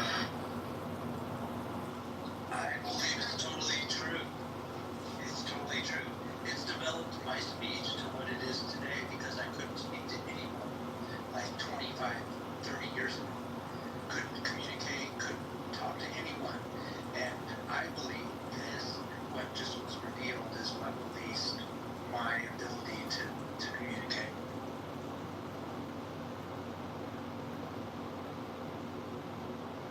I mean, it's an interesting theory. I mean, I like what he said. Can you imagine what it must have been like, you know, to have that effect or whatever? And I was like thinking, so it was like giving magic mushrooms to a retard then? I mean, what it's like? Right? I know. Well, yeah, but I mean, you know, That's what I didn't understand is making that jump from monkeys to humans, but unless you personally experienced it, you wouldn't understand what was just spoken. That's why it's amazing that the human can analyze a monkey and get that analysis. I am like shocked, but I believe that the human experienced it and projected it onto the monkey. I mean, but how much of this theory though is, you know, like I used to think, you know, back in whatever it was in the 90s when California was trying to push for legalizing hemp or whatever, and you made this excuse like, oh, you can make oils and clothing out of it. Right. In reality, what they wanted was just to smoke. They wanted to get high and smoke weed. Just be honest, a lot of like. So I'm just wondering, in this case, would be the guys with the magic mushrooms, like maybe just chirping on their own stuff and just theorizing. No, it's making neurological reconnections in the brain that have been disconnected because of trauma or other things. And I believe in like studying and learning about it the last like maybe 3 or 4 days. So I don't know much about it, but through my experience, like it makes me want to like explore further only because of layers that are peeled back to allow people. I can't even tell you guys like before Clubhouse. I'd say maybe 10 years before Clubhouse. It's a long time, and I couldn't even communicate. You still can. You still can. Oh, that's very rude. Thank you. What you just played though, besides the whole monkey thing, monkey thing is what makes it hard for me to like listen to because they're talking about monkeys and not people. You guys remember when they said the next spread because someone ate a bat and had COVID? That's a total lie. But it was the I bat. had a picture of the girl eating. That's how it transferred the bat. Actually, what they said was that a civet shat on a payroll, and then you just can't make this stuff up. No, I have a picture of a bowl of ramen with a bat, and the girl was chewing. Really? You didn't even finish. No, he did. And I'm telling him. No, I literally just muted up when you started yelling. Yeah, come on, bro. Well, remember, you're not very good at Because you know what? Maybe I should Lou, start he's yelling. worse than you. Imagine it. Yeah, fuck Hey, go that. to bed. That's very, yeah, I agree with you. I agree with Wallace. Go snuggle, Joe. Okay, thank you. Go snuggle with your wife. Thank you. I like very I am the least interrupting individual on the stage in this I room. hate Talk more. That's why I belong in the audience. I wanted to hear Look at Darren. Darren's on stage and he can just listen. I talk Hey, more if when I'm I'm gonna around be on other people. stage, I'm gonna interrupt and talk. now. Roger liking. Look at Rowan. Rowan's probably still wiping the sweat out his eyes and the You guys are sleep out his eyes. not too much on Rohan. Good morning, Rowan. I love him. Is that You you should marry over there? him. Why are you marrying Joe? You love Why don't you marry Well, him, William? Joe is a Catholic and respectfully, Rohan. I'd marry him. You know what? His country would There you go. probably. I could reject all America and I could go down there and marry him and be happy, probably. That's right. Well, Don't have to be Well, called he gay can have it. except for on Clubhouse. That's fine. That's right. We're all gay on Clubhouse. Let's all smile. Speak for yourself. Rowan, he couldn't take you for half the money. Don't His marry man him. doesn't smile. No. Never. Who's this? Who are you? Dude, that's a black Trump. Dude, that's a hot, sexy bitch. I hate both of you. Right? You just You don't hate black Trump? That's Don't use the T word. racist. He's gonna Trump you. You already got Trump. Do you think Trump's name was like built from the beginning to be a master troll on all of us today? You know, he was sent to boarding school because, I guess he was like a troublemaker. The most militant boarding school. So you're programmed like me. You watch TV? Huh? No, I learned the history of Donald Trump. Darren, do you watch TV? Television? No, you don't have to answer that, Darren. Shut up, David. Don't listen to him. Well, Is that yeah, that's Lou. Lou Lou got he's the a joke. programmer. You didn't get it. He's one of those programmers. No, he's not a programmer. Well, he's programmed me. That's why I have to He's come an on average stage. show. I had to like put up an interference, a little force field. What did I program you into? Coming on stage, I like belong in the audience with No, Darren. I programmed you to mute up. You programmed Darren too. Look. Well, it's not a better audience member. Yes. He's one of the best audience No, you know members. him, Bieber, and Matt Cole are the best. Like in chat, like they know how to. Look, relative to his presence on stage, I mean, the guy's a Hall of Fame audience member. Yeah, 100%. Matt is. Matt Cole. Like when I host a room, and I know that you, Matt, and Bieber are in the room. I know that I don't even have to look at the chat. That you guys will take care and clean it up. I think Matt should go back to the albino dude. What was his name? Prime White. Prime White.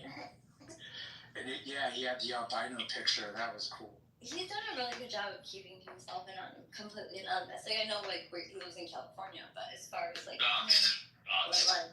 You just compliment him on doing a good job at remaining unknown, and then you just revealed everything that you know about him. Very And like rude. Rohan should be bouncer, and he should be like Stop bouncer flirting, with Rohan. like a kangaroo with his feet out. Like, Let him flirt with who he wants to. Oh, look at What? that. See, you guys hang out. Brandy too much. What? Bag it. That's right. That's Rohan right. gets the ladies. No one's blocking Rohan. Listen, Rohan is Dennis. They They get eaten by sharks. We don't even have to worry about the Australians. Oh my. Did you hear about that new language in New Shut Zealand? up. It's not. Oh my God. Let's talk. Sorry, it was an ancient language in New Zealand. Sorry. Wallace, go talk in the chat. That's the funniest thing I've ever heard you say, him. Pretty good. Look, we both laughed at each other's jokes today. We're doing better. Yeah, you always laugh at my jokes. I don't really laugh at yours. I got you to laugh at one of mine. I'm gonna remember this, Martin. Good. God. Roger, why don't you make it better, Roger? Dude, are you drunk? You must be drunk. No. Oh, come on. Me? Yeah, you. Oh. No, all the other people that are constantly talking. I was actually thinking when we were talking a little bit. This is what Let someone else talk. You get to like talk. That's when we learned our lesson. I learned my lesson. Because I would always tell William, please come up. You never come up anymore. And then he did this. And I was like, oh, this is why I don't do it. So I was just going to go back to the whole thing about the COVID. It just how you remember how crazy the rooms were? There was like every day there were like doctors and everybody arguing left and right. Oh my god, it was so wild. Bro, they made so much money on this app. Don't forget your booster betas. Dude, and what's his name? Dr. Copeland and Priya. Did you know that Dr. piece of Copeland shit. is he's a chiropractor and a genealogist. So like wait, he's what? Yeah. Did they lock him up yet for all his lies?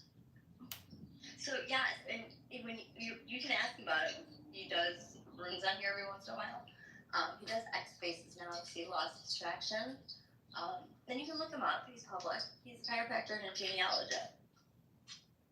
So like that was paid acting on this for sure. No, these people, there's other people on this app that are chiropractors that like to act like they're, just as much of a knowledge source on all things, everything, because they're technically a doctor somehow. Yeah, acupuncture is like really great. One of them was in the room earlier. How about Isaiah being a paid actor? What did you say How that? about Aram being a paid actor? I've heard that, but I didn't see those feeds. But you know what? I'm in the area, so I totally believe it because the organizations that were mentioned, I'm like, Yeah, Invisible. Look up But he shut down. He shut down after like funding was cut. So I was like, dude, it's totally BS. I think you're right. Yeah, Doug Urkel. More power to him. Election's over. Like you never walked around the streets of Oakland. Like, dude, you're a sissy. Like these people, that's like the total beta move. Get somebody on Clubhouse. Normally, you just walk around and punch people out. It's all forced. Remember in the beginning of the app where Clubhouse they did pay high profile celebrities and stuff to create rooms, essentially to grow their app. I wouldn't be shocked if they had professionals like lawyers, doctors, psychologists, lawyers, to come on and do the same. Some that were LARPing, some that No, but that totally did happen. Like, we just brought up that doctor. Like, that's all, like... Yeah. Dr. Hopeland, literally, said so many times that, he wished that, all of us MAGA supporters would be unalived. Let's just say that. Well, good morning, y'all. Hope you had a good 4th of July. You Americans. How was yours? It was good. That was yesterday. That was yesterday, and I already slept and woke up. That's what do yourself a favor.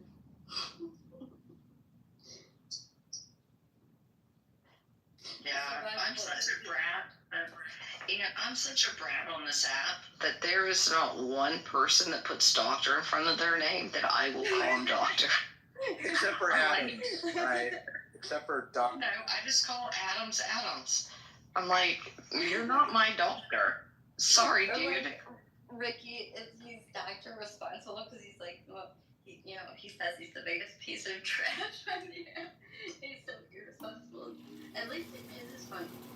But you're right. But that, if you say that someone's not a doctor, they get really pissed about it. I know they do. They report me. Ones that say a lot of Oh my god, that was wild. That's gonna hurt. Oh, just said that you were a doctor. Because you're not. I know. I got reported stating that somebody wasn't a doctor, and I said, well, they're not my fucking doctor. So why am I going to call him doctor? That was a good one. And then he became a racist for that person. Yeah, I made a room that and that woman, you said they were a real doctor.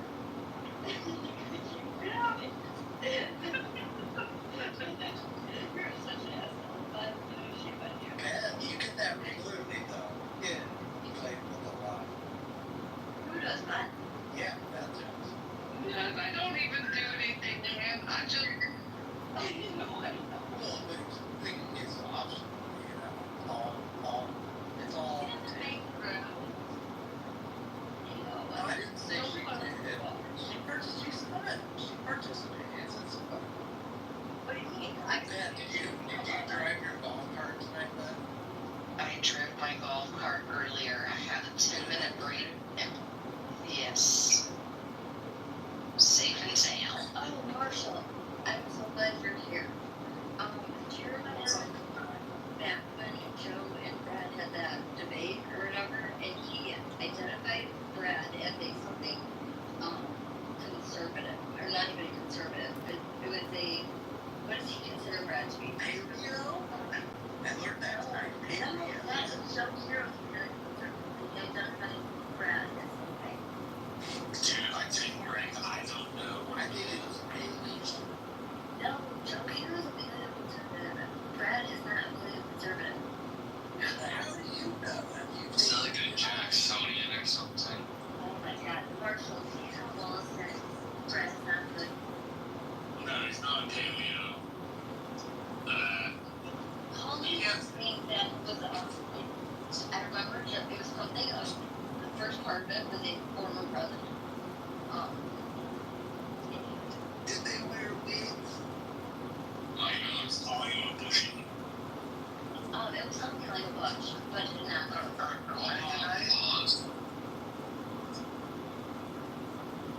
It was like a bush, but. It's something I would do with Bush. I don't remember the exact title, but If you were a fan of Bush, they would call you a neocon. That was from the 1970s. I don't even believe that Brad voted for Trump. I don't think he voted for Trump at all. no, he was I would want to spend a lot of money if he did vote for Trump. He's never told me whether he did or didn't, but he just seems kind of like a kind of person who would. But It seems like he is very angry about stuff. He was, it was either great. he's a U.S. Navy, but most of its mayor, something like that. Essentially, that's like one of the NCO Navy. Yeah, he said it's like the best position you can have. Like if you want to like travel around and be next to the captain and be the thing like that. I wonder if he looked it up, Brad, his veteran death. I wonder what would pop up. Maybe it's something, You don't want to sleep tonight? Well, he owes Niacin, he's $1,500. Yeah, and literally. Brad.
Alexander as a great example of what a Republican is. You guys are all morally bankrupt and fucking.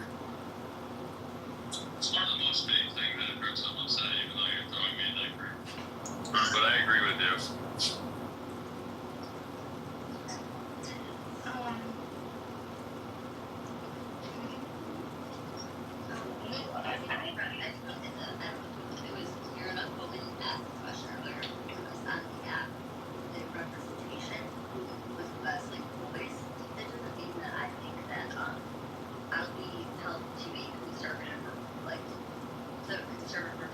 Well, maybe he does. Maybe he does. He likes to win the boys. Maybe that's what the boys do.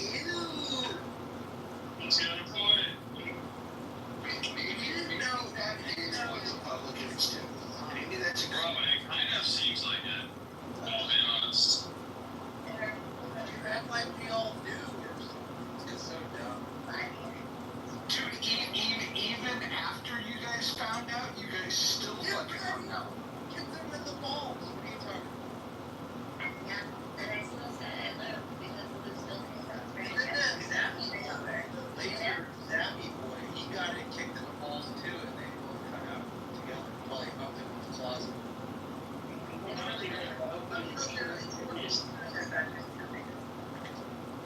I remember Randy reported on it. They were jumping in the closet. They were on. And who was Randy?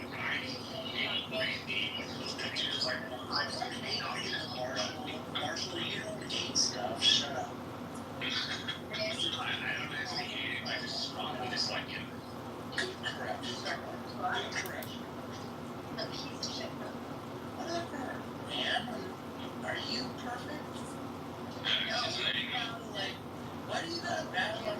William, because he said that he was going to take my 11-year-old daughter's birth certificate while young. Okay, so when I say this is a piece of shit, I'm allowed to say that. Well, hold on. Listen, Randy's like, hey, shut the fuck up. Jesus Christ. This guy Randy, if you've ever been in rooms with him, he is literally one of the stupidest people. His bio, I remember reading his bio, and I was in a small room with him, so I started asking him questions about the bio. He was identifying with shit that he knew nothing about. And like, I remember being in the room, it was one of Issa's rooms. Like, Issa has this fucking magnet for fucking retards. And so, so you go in these fucking rooms, and like, and I was asking this guy, like, all these questions, just shit that he put in his bio. These weren't things like, these weren't gotcha questions. They were just like, hey, your bio says this, your bio says that. And he knew nothing about what he wrote. It's almost as if he just went online, stole somebody's persona, and then pretended that that's what he was all about. Like he literally is one of the dumbest people I've ever encountered on this app or off this app. But it doesn't shock me that there's people in this room that think Randy Nicholas design is stupid. Isn't he rabbi? He's a rabbi this week. I don't know. He's a troll. He's a huge troll. He was like the building block of a master. I'm telling you, dude. You're all bananas. No, when I was a good troll, I think Katie is a good troll. Right? Yeah, she is. Yeah, he is. He triggers the shit out of the conservatives. It's hilarious.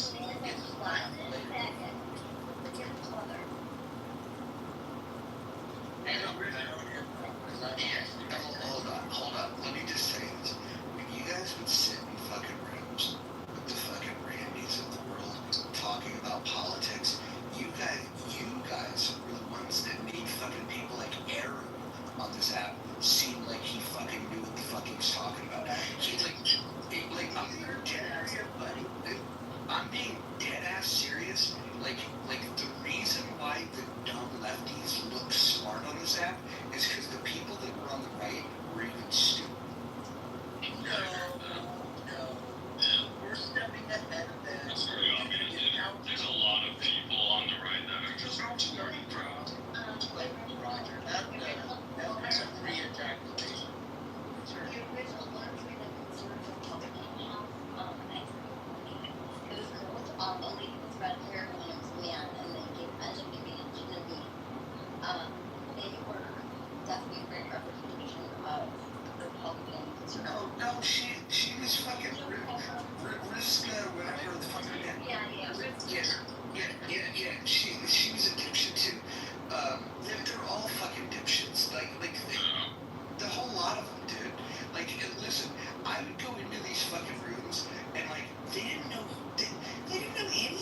about conservatism. Do you know anything about anything? In fact, like,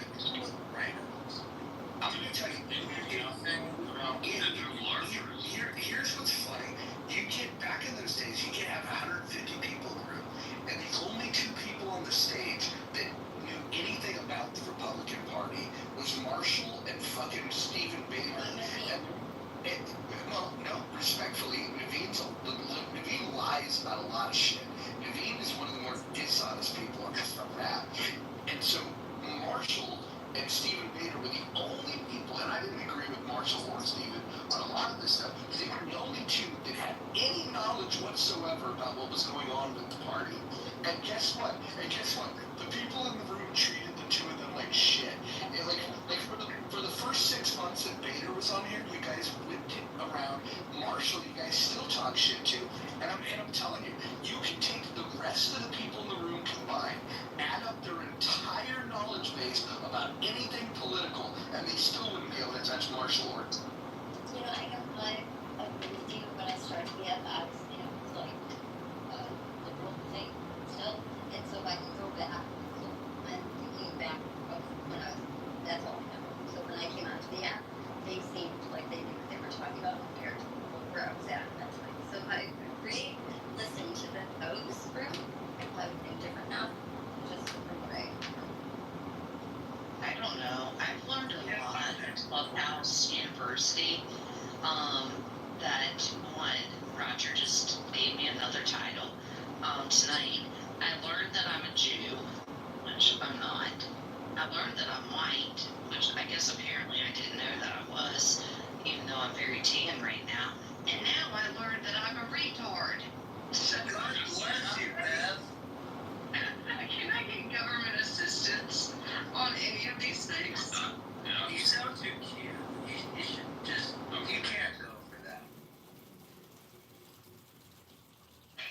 Oh, I have promised that I am going to open up a house called Clubhouse University.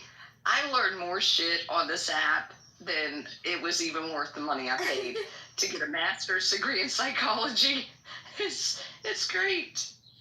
Mojo, I would ask this. Wow. That was a good question you asked earlier when you said, what is the, like, the most odd thing you've ever been, you know, asked, or something that you felt like you didn't know how to defend? And I gave my take. What would yours? Oh, I don't know. People say some really fucking retarded shit to me. They ask all kinds of fucking weird questions. I mean, this is what. If you guys can get offended by this, but I think the people that are left on this app, like, there's nothing left to learn. Like, I think we've gotten to the point where all the smart people have left the app, and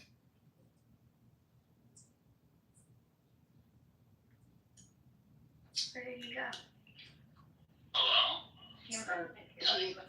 Like that. No, did he just do a mic drop and say, "Oh, the smart people left," and then left? Yeah, you wouldn't do that. Yeah, you would do that. What an asshole. What an asshole. What a jerk. He knew it was a time management problem. That's why he left. Cool. He's so funny. Clubhouse is like a spiritual experience. I hate him. It's interesting.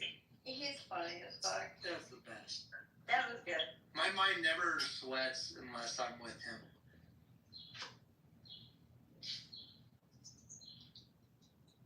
He's such a turd. You guys know brain sweat is expensive. Unless you're Liz. Who's got the birds? Fucking get the gun. What the fuck? Roger? Birds aren't real, man. The pigeons. I thought it was just pigeons. No, my birds haven't started chirping yet. They will here in about the next 15-20 minutes. The sun is rising in the sunny state of Florida, the only state that actually matters out of the 50. That's right. I filled my bird feeders today. Said the person trying to convince themselves that the great state of Texas is not the greatest state in the union. Yes, Marshall, you and I, that's our thing. It's a new border. The whole state is like the new border. It's great.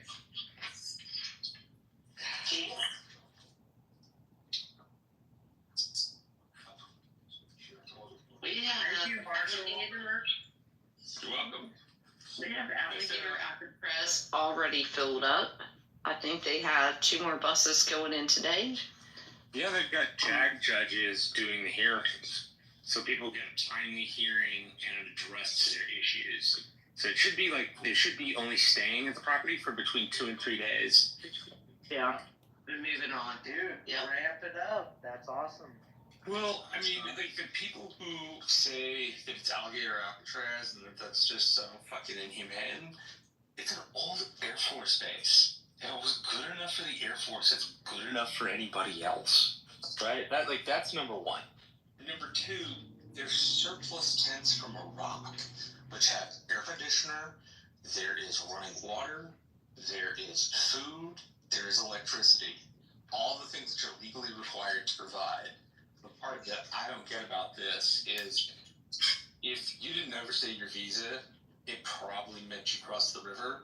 And if you crossed the Rio Grande, there have been alligators in that bitch for thousands of years, right? And nobody was crying before about immigrants coming out of the country illegally swimming through alligators. Nobody was complaining about that shit, but all of a sudden, if Donald Trump decides he wants to construct something in the Everglades, where the Air Force used to be, oh my god, it's Auschwitz! Which I just personally cannot fucking stand. Agree. If you look up pictures, Connecting conversations on that is bullshit. Because you know what? well, dude, if you look, they don't look anything alike. Like, their bunk beds in these tents, they look like halfway decent bunk beds. They're not just like wooden slabs where you crammed like 200 people into a tiny building. Yeah, no, they just bought all brand new mattresses. Got dropped off by Sealy or something like that. Look at Marshall's used to sleeping on the ranch. He's like, these people got it made.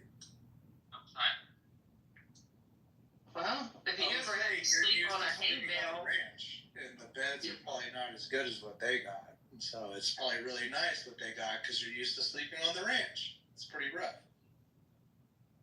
Well, yeah, but more my point was like people who are hyperbolically comparing it to a concentration camp, they just don't know what concentration camps used to look like. They don't know about the conditions. They don't know how. Did you say concentration camp? Yeah, because that's what people are comparing it to.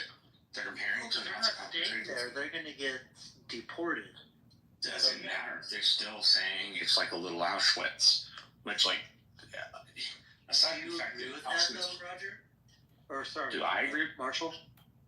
Did it's Hitler-like? No. I think. But you called it a concentration camp. No. I said they said it was a concentration camp. I don't think it's a concentration camp. You still belong to the U.S. Air Force, right? So I think any place that is fit for our men and women in service is fit to store other people. Like that's my personal. Concentration camps had gas chambers, right? Well, depending on whether they were work camps or death camps. But say, for example, like Auschwitz-Birkenau. Auschwitz-Birkenau was both a work camp and a death camp. Like Sobibor was just a death camp. So yeah, but if you talk to environmentalists now, like just walking around outside is like those conditions. Yeah, I mean, they were right next to towns. People knew what was going on. They just didn't say. I'm sorry, Marshall. You don't have anything to well, I'm joking, but the whole concentration camp thing just makes you think like, okay, this is stupid and fake. Like, why would you even compare it to that? And you're trying to make the distinguishing between it, but how could you even go there? I don't understand. Like, what minds are being changed by using those words? I don't think any minds are changing. There are probably two types of people there. People who genuinely believe it's an injustice, and then people who want political advantage. it's hard to separate between the people who actually want justice and those who want political advantage. Do you think citizens are being sent there? U.S. citizens? I think in the ICE raids in the last 3 months, we have rounded up U.S. citizens, but no, I don't think we're sending U.S. citizens to the camp in the Everglades. If we do, it's a gross violation of their civil rights. And was there a single incident where we deported somebody out of the country that was a United States citizen, or was he like a green card holder who violated his status? His status? I am not entirely sure on that one. Because I know there was a U.S. citizen, right? I know there was a U.S. citizen, for example, who was held in custody for 50 days. And it took them 50 days to figure out that this person was a United States citizen, even though all they really needed to do was call the Social Security Administration and look up their Social Security number. And they could have told you they were not immigrants, but some of that stuff has happened. It's not like it makes a bad name for Trump, if that makes any sense. Well, I mean, how long did it take us, Marshall, to figure out if Obama was actually a U.S. citizen? It took a long fucking time. It took a long time, but I think, for example, that was like blown way out of proportion. Oh, the long form's not good enough. Oh, he's from the Middle East. Like I never bought that. Ted Cruz's mothers were from Canada, and nobody bitched about that shit. I never thought ragging on Obama for where he was born was like a legitimate thing to do. Well, it always struck me as politically stupid. I mean, I have a friend on this app. Marshall, what is the difference between Ted Cruz's birth certificate?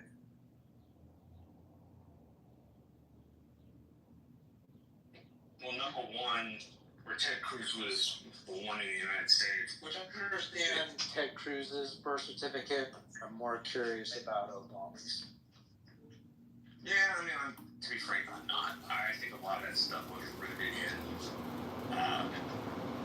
fair enough. Well, I'm not a birther, Marshall, so I'm just asking some of that. I'm like, I want to know where are being rooted out the birth ethic? And it's crazy, like all the things you see on, which I don't know, on TikTok, like Instagram, and like weird things on Facebook, and you're like, fuck, why is this birther thing to this day still like going around? Is there any truth to it? No, I think it's an outright fabricated lie. I think so. Ted Cruz's birth certificate is just as valid as Obama's. Yeah, my opinion. Like I said, obviously, that's my understanding. But even to today, but man, like there's these wedges being put in between, or making a difference between Ted Cruz's and Obama's. Like that Obama's is totally fraudulent and stuff, and they're like showing, like there's a guy online showing how his whole birth certificate was totally like not just fraudulent, but yeah, this was fraudulent. All parts of it, which I don't know if is true because nothing I see. Not. Like part of that shit was for political advantage. And Hillary Clinton used the birther stuff in the Democratic primary. Yeah, but this was like a year ago, which was like 10 years after his presidency, which I mean makes sense. Personally, I just discount that stuff. Maybe it's not something I should discount, but I discount it and boil it down to political opportunism and bigotry. Right? Like I can't see what good. I can't see what good. Hold on a second. I can't see what good. Say, for example, calling him a Muslim did. Calling him a Muslim was supposed to like degrade his legitimacy. It doesn't. In my mind, it didn't. That's what I'm saying. And I think the claims were malicious and unserious. They're not true. It just built on the potential propaganda put out about him for more people to believe that he's not what he says he is. And yeah, it's all politics. So I agree with you. It's just weird that Hillary brought up the birtherism thing, and then it got posted on Trump that he brought up the Hillary thing, and then all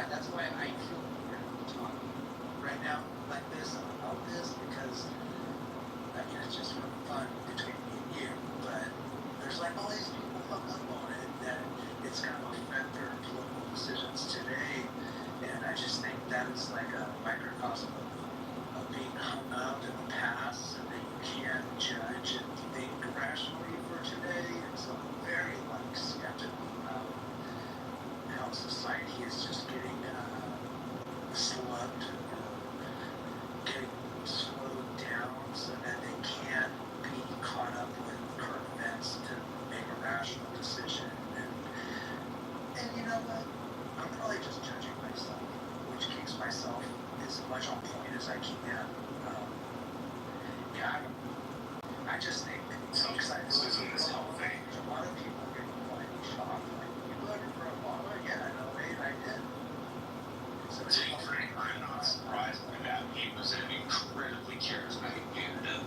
Well, I thought fundamental transformation was to get back to like what Trump has done, the whole draining of the swamp is reducing the size of the government so that it's manageable, so we can like the deficit is my biggest concern, which is why the whole talk of Elon, when we opened this room earlier, I was like, I'm with you, Roger. Like, if the Obama torch can be passed on to Elon, and we can do this $1 trillion a year cut for the next 80, 100 years, and we can become our best of ourselves, like, I just think like that is the best thing. But it's pains that I'm willing to accept, lower wages, higher taxes, and I think a lot of people don't understand what it's going to take to like get out from underneath this debt that we are servicing.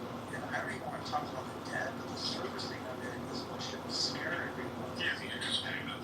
Yeah, And it's already starting harder is harder.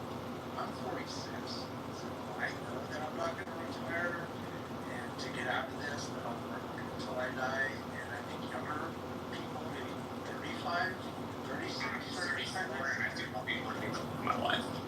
I probably look forward to it. You're a service to society person, so you look forward to it. I do too. But it is a hard pill to swallow. And to get people to understand this thick pill to swallow, especially younger people who the odds are just stacked against them and they don't even know it because they're not wise enough yet. I just bridging that. Reason said something which I know you have faith in America and what we can do, even our young people who have fully that. But our faith relies on that, Marshall. And so I don't know, I guess I'll close by just thanking you for being that bridge between the parties so that we can be rational about the decisions we make, and so that we can just battle the interest on our debt. I want people to like concentrate on our debt so that we can just bypass the parties and do what we have to and get past because our differences don't even matter. I think on Clubhouse in the last few years, people are realizing the differences don't even fucking matter. The only thing is all the things that hold us back, which we have to work together to get it over. It's man. I smash on you and talk so much shit, Marshall, but I want you to know that, and I've done this before, I told you that you do such a great service bridging that gap, even though I might be on more of the right side than you being an independent, which is weird to say, because I'll never be I don't think independents have so hard to your like Marshall, your knowledge, yeah, I'll share that. Just thank you so much. I really appreciate it. Continue to organize these leftists like think about future generations because my kids already know the wall that they're going up against. They still make the decision to have kids, and I look at my kids and I go, so after I share with you what's ahead of you, you still want to use, and my kids go, how else are we gonna get past this? And my teenagers, I look at them and I go, holy shit, I my teenagers got it before me. Because we have these problems, all of us, when we were little kids and just didn't know it. And my teenagers are like, no, I'm gonna have lots of kids and we're gonna be past this. And so it's a way better attitude than Gen X. And I think Gen X is gonna fix everything. But I'll tell you right now, Gen X's kids, I mean the attitude and all of us Gen X's are doing what I think we're doing. Like our kids are gonna be the transformation that as long as we get our debt under control, because the interest on the debt I think is enough to make any sane man want to commit suicide. So yeah, I appreciate you, Marshall. I just wanted to vocalize that tonight. I'm gonna go finally brush my teeth. You're absolutely correct. I mean, I'm watching a 22-year-old and an 18-year-old, and their mindset is completely different than what we've seen in the past. But I have to say, everybody in this room today, we are going to become multi-millionaires with millions, even if we already have millions.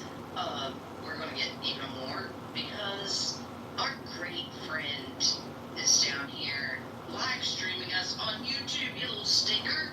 And then, what the fuck is wrong with you? Stop live streaming us. We're so entertaining. I know. The world needs to hear what we've got to say. Weirdo.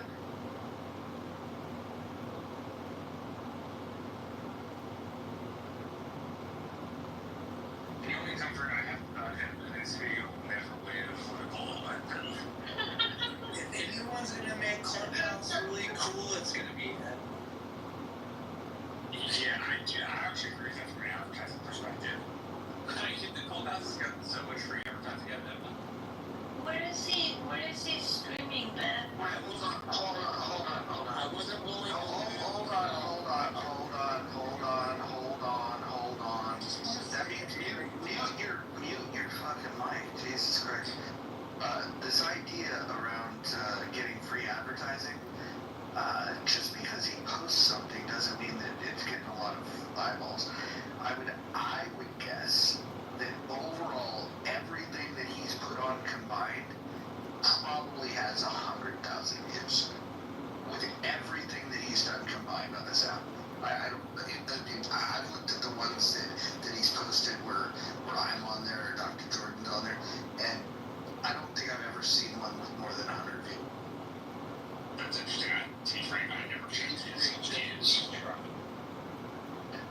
I will say, one of them will go viral. Eventually, somebody will hear something that they find interesting, and I think that what he's going for is the volume play. And it's not going to be any of us because we're pretty tame. But he'll go into one of these fucking other rooms where somebody's threatening to kill somebody. Maybe he'll catch. No, not even that. See, that's again. You guys think Pepe's funny or edgy? No. Pepe is repeating things that he thought was edgy when he was a kid, and like there's nothing new about anything. The only person that thinks that it's new is Sarah. Sarah thinks it's new. Maybe they're all working together. I think it's funny. I know you do. I know you do. Hold on, no. Wallace, you have to, the reason Sarah finds it funny is because Sarah wasn't around 30 years ago when this kind of like edgy humor where, if you say the N-word and everybody with a fucking, a junior high sense of humor thinks it's hilarious. Then Sarah's there. Sarah's got the junior high sense of humor and she thinks it's new and she thinks it's hip and she thinks it's funny. That's what's going on there. But any grown fucking adult knows that shit is tired and fucking it's not funny. There's nothing funny about any of the shit that he says, unless you have the sense of humor of a seventh grader. Not the N-word of it though, but they were going back and forth and speaking, and I thought that everybody talking was funny. What is it, Wallace? Oh, I just said sorry because I was speaking over you. I have to say, I wish I had the recording when Pepe went off on me about 3 years ago.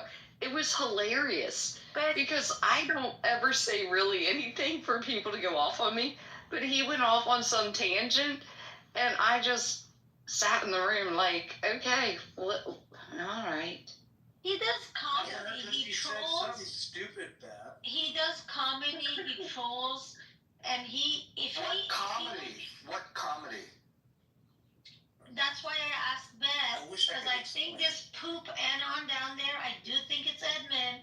That's why I asked Beth. Who cares? No, I want the link from the last Listen. film. Oh my God, you guys, what's wrong with you guys? What color was the dildo? If Edmund is streaming, Wallace, people I have no listening, jokes with you, okay? Do not if- talk to me if- like that. if Mr. Ed- Wallace, if are Ed- you married? do you not Are hear you me? married? Why do you ask Don't me? you want to be centered? How many guys does it take to center you? Why doesn't everybody just talk? at the How many same guys time? it takes for your wife to be centered? What wife? Jesus Christ.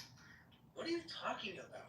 You're This weird. is what fucking mental illness looks like. Like, honestly, like, I think you're all mentally ill. Center me. Me first. Me harder. Hey, I'm just sitting here watching the sunrise. You people are so fucking retarded, you don't even know how to take turns speaking. It's fucking hilarious. I'll say I'm with you, Roger. I find that stuff that he does tired. I also just find running around Sandy Hook to be generally offensive. At least I'm generally offensive.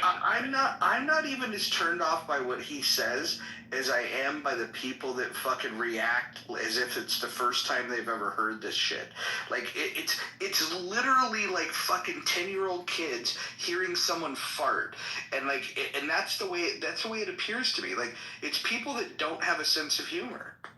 I think the funny part is the people that he's responding to, and their logic and their rational of thinking, and the way Pepe responds to him, I think is logical and rational, because these people are so fucking dumb, and that's why there's laughs.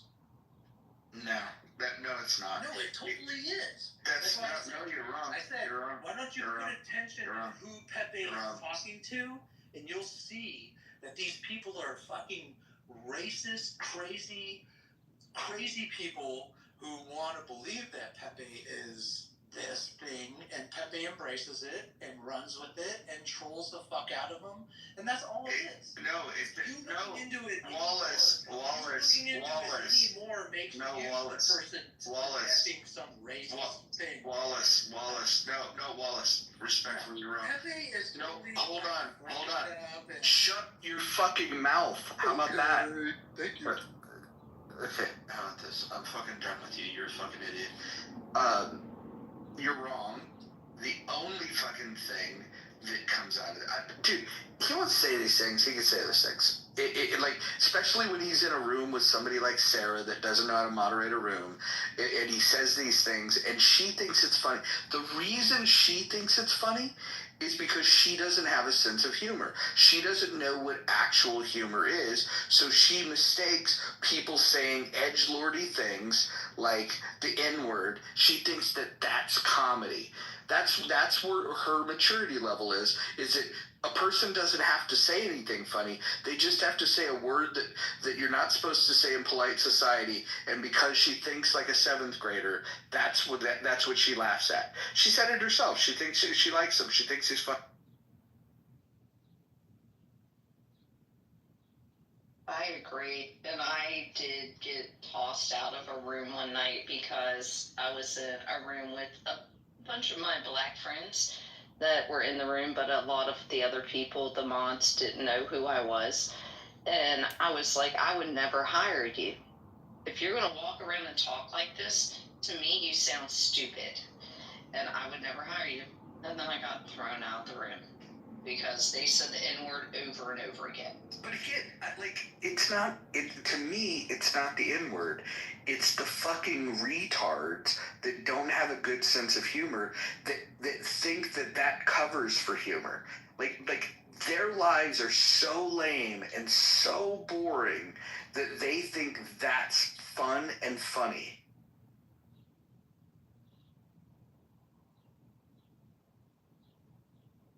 Yes. Sarah thinks saying the N-word over and over is funny.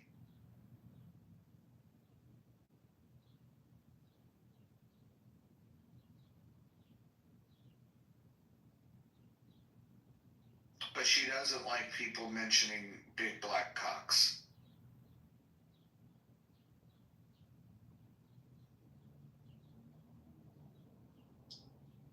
How many times do you think Pepe said the N-word? Since he's been on this app? No, today. Well, let's see. I have 3 different people that back channeled me that, actually, you want me to read one of the back channels? No, I don't care. I don't care what people say, Mojo. I don't really care, but I'm asking you. I thought you wanted dialogue on this You topic. think for 1 hour he was like saying N? They were messing around for a whole hour. There was nobody, like there was like 10 people, 15 people in the room, and there was like few black guys, and they were not fighting. There was a very funny black guy too. They were all joking, messing around. Do you think the only word they said was the N-word? I don't like people using the N-word. But they were literally performing comedy for a whole hour. And wait, who was performing comedy? People who were performing, but I wasn't even there when I came to the room. Performing comedy? What are you talking about? They were joking with each other. Yeah, they were trolling. Got it.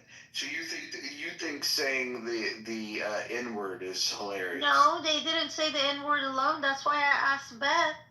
That's why I asked her if she knows where Edmund is streaming, because I do want to go get that link. Why do you think it's funny? Why do you think it's funny when people say the N-word? I don't think the N-word is funny, but they were saying other stuff, and I thought it was very funny.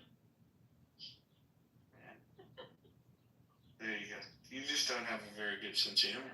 That's fun. I mean, Mojo, what do you want me to do? Do you want me to jump off a cliff? You don't like my sense of humor. What do you want me to do?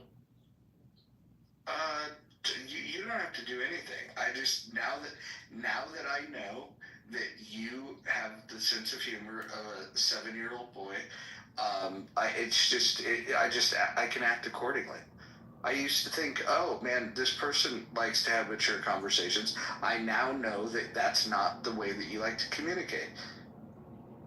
I don't know. I mean, somebody just 10 minutes ago in this room was asking me what color my dildo is. So, I mean, you can keep saying the N-word is offensive, but other things are not offensive. When did they Come on, Roger. You know it's black. I'm pretty sure it's purple. Probably a deep purple.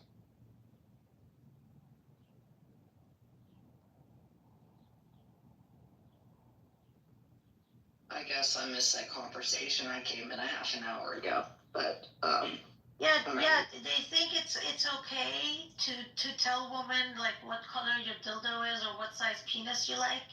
That's okay. They can give me like, look at the eyes rolling. I'm literally saying I don't like this, and then one of them says. But you love when people repeat the N-word over and over again. Yeah, but then the N-word is only the N-word is not okay. But if you say sexual things to women and they don't like it, that's fine. Sarah, There's nothing wrong with.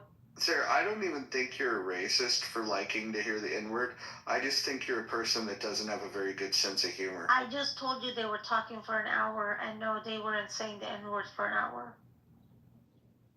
They were just saying different things, and I thought it was funny, and I wasn't even in the room. Oh, I know, you thought it was funny. I went to shower, I came back. Honestly, I'll tell you, Mojo, let me tell you the truth. If I was there when it started I may have tried to stop it, maybe. But it wasn't even my room. If that was my room, it would never happen. Let's be clear about that. That was not my room. Let me ask a question. Rich, do you think Pepe's... It doesn't matter what. Sorry, I was reading something. No.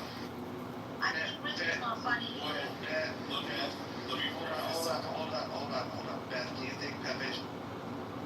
no, not at all. Sarah's the only one that thinks so.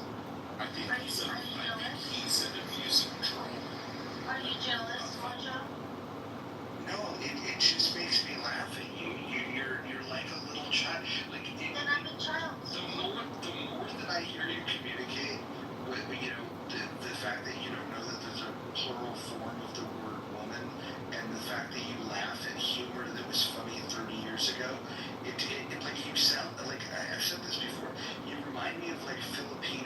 just got off the boat. Do you feel like, I'm wondering, like, does it make you feel good insulting me? Like, bullying I didn't me think that was right an now? insult. I'm just I want to know, like, you talk about politeness and do you think that was an insulting way you don't like you Filipinos? just told me I'm a Filipino. I don't know. I mean, what is funny about me being Filipino? So the N-word is racist, but if you call me Filipino, it's not. Well, saying the word Filipino is not racist.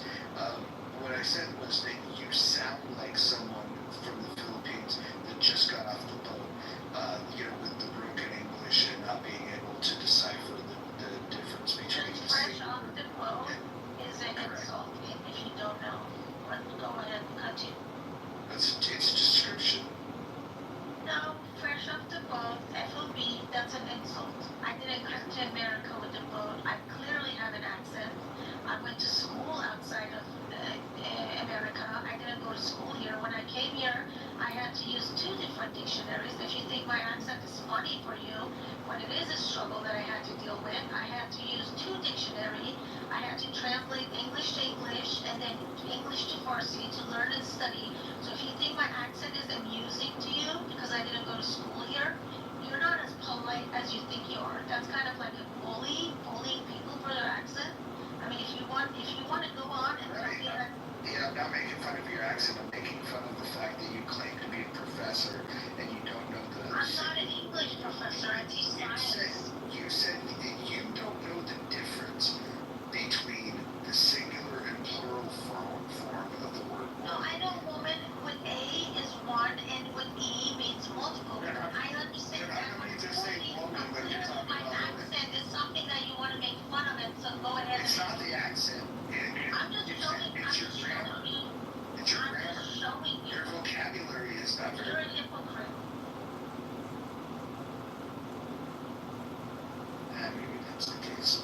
But you think people saying the N-word over and over is funny. But making fun of someone's accent who grew up. I'm making it very clear. I'm making fun of your grammar.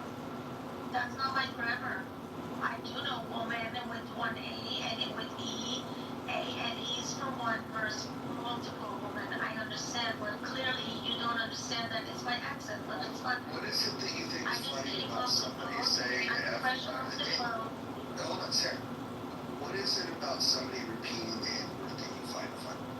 I told you I don't find the N-word funny, but there was a lot of other things I said that I thought it was funny. I liked it. Remember, I had a fight with him in your room last year. Do you remember that? Do you remember in your room? He said that word and I went on the stage and I called him a nasty, racist, blah, blah, blah, blah, blah. I had a big fight with him in your room because I thought he's racist. And the more I listened to him, the more I realized he's just a troll. And he's kind of funny now. Do you find it funny when people say the N-word? No, I don't find it funny, but clearly you find it funny to mock my accent. No, I'm mocking your grammar. No, it's not grammar, it's my accent. I don't have a problem with your accent. I know one woman is with A and multiple women is with E. This is my accent. All right, well, let's see if you can make that distinction next time we're having a conversation. And is it while you might claim to be obviously included in the survey? Initially, I thought my name was just a troll. I realized it was a vehement racist. I was like, oh, wow, I didn't realize that. I thought it was all a troll. I don't even want to focus on the fact that if he is or isn't a racist, what he's doing is he's doing this thing that started about 30 years ago, where people thought that it would be funny to use words that would shock people, and like at first people were like stunned and they didn't know what to make of it. But now in 2025, the only people that laugh at that type of humor are in junior high school. Yeah, it's like shock comedy. Yeah, or on Clubhouse and Namesake. I'm with you. I just don't think it's funny. I love you too much.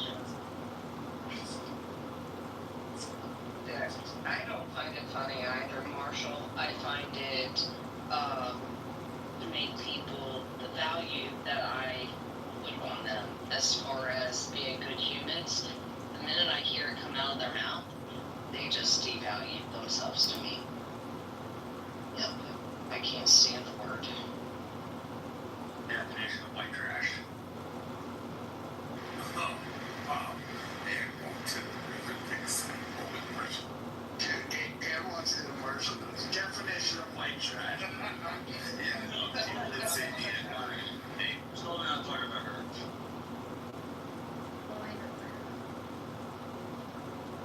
my opinion, I think Anne's like the worst kind of racist though. She's like the secret veiled kind of racist.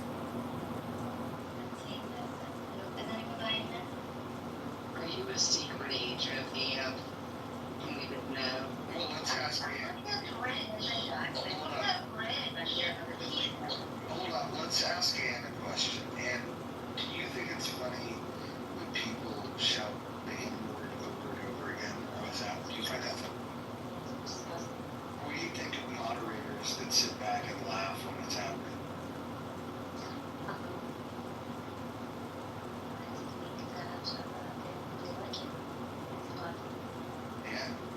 And she hasn't denied it. She's like, I think he's funny. I don't like him using the N-word, but I think that that's funny. Yeah, I like that. She keeps her southern accent. Why is Rich using a PTR of a white man painting his face black? How come that's not racist? Oh, because he's the greatest president to represent African Americans.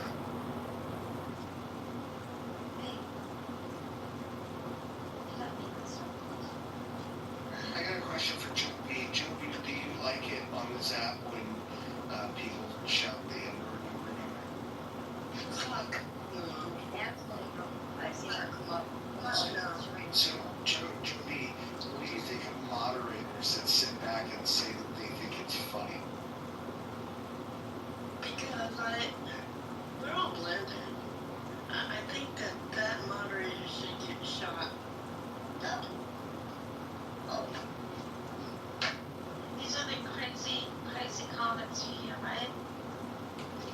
I don't mean physically shot down. Joby, you were messaging me in the last room, not tonight, but the last room that I was the mod. You were messaging me, I posted it in this house's chat too. You were messaging me that no hard feelings, I'm removing you, like you were having a psychosis, I think. So it's kind of hard for me to trust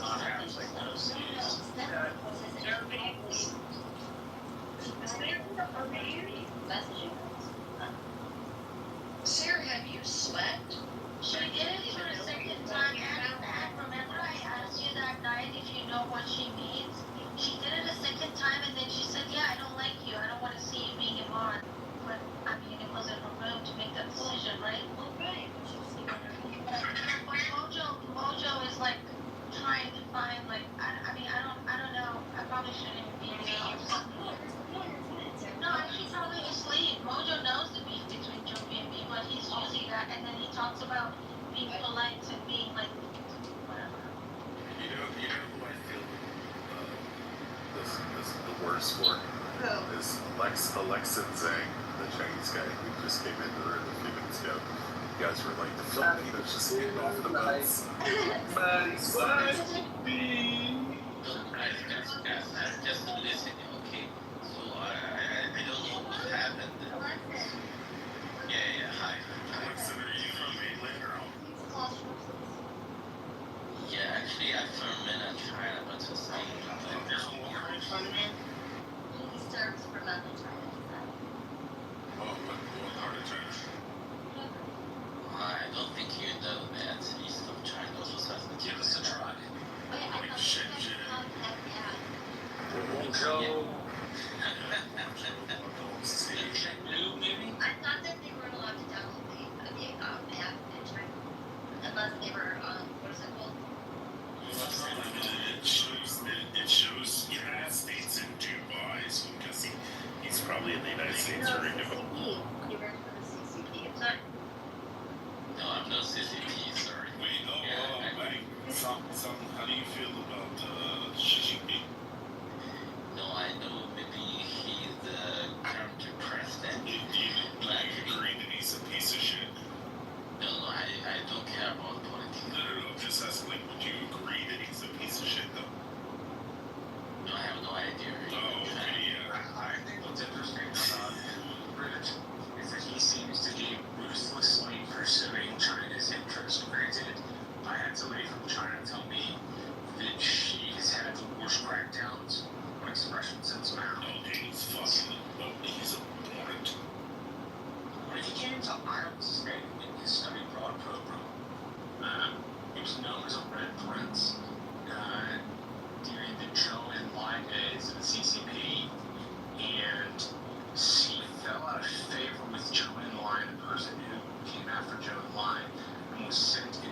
provinces to do farm work and pick rice. And after he did that for 7 years, he applied to study abroad at the University of Iowa and was accepted. Like I said, I think the most interesting thing about him is that he's ruthlessly pursuing his country's interests. He just doesn't seem to give two shits what other people think about what China needs. I think He's about to be out of power, so it doesn't matter. is he stepping down?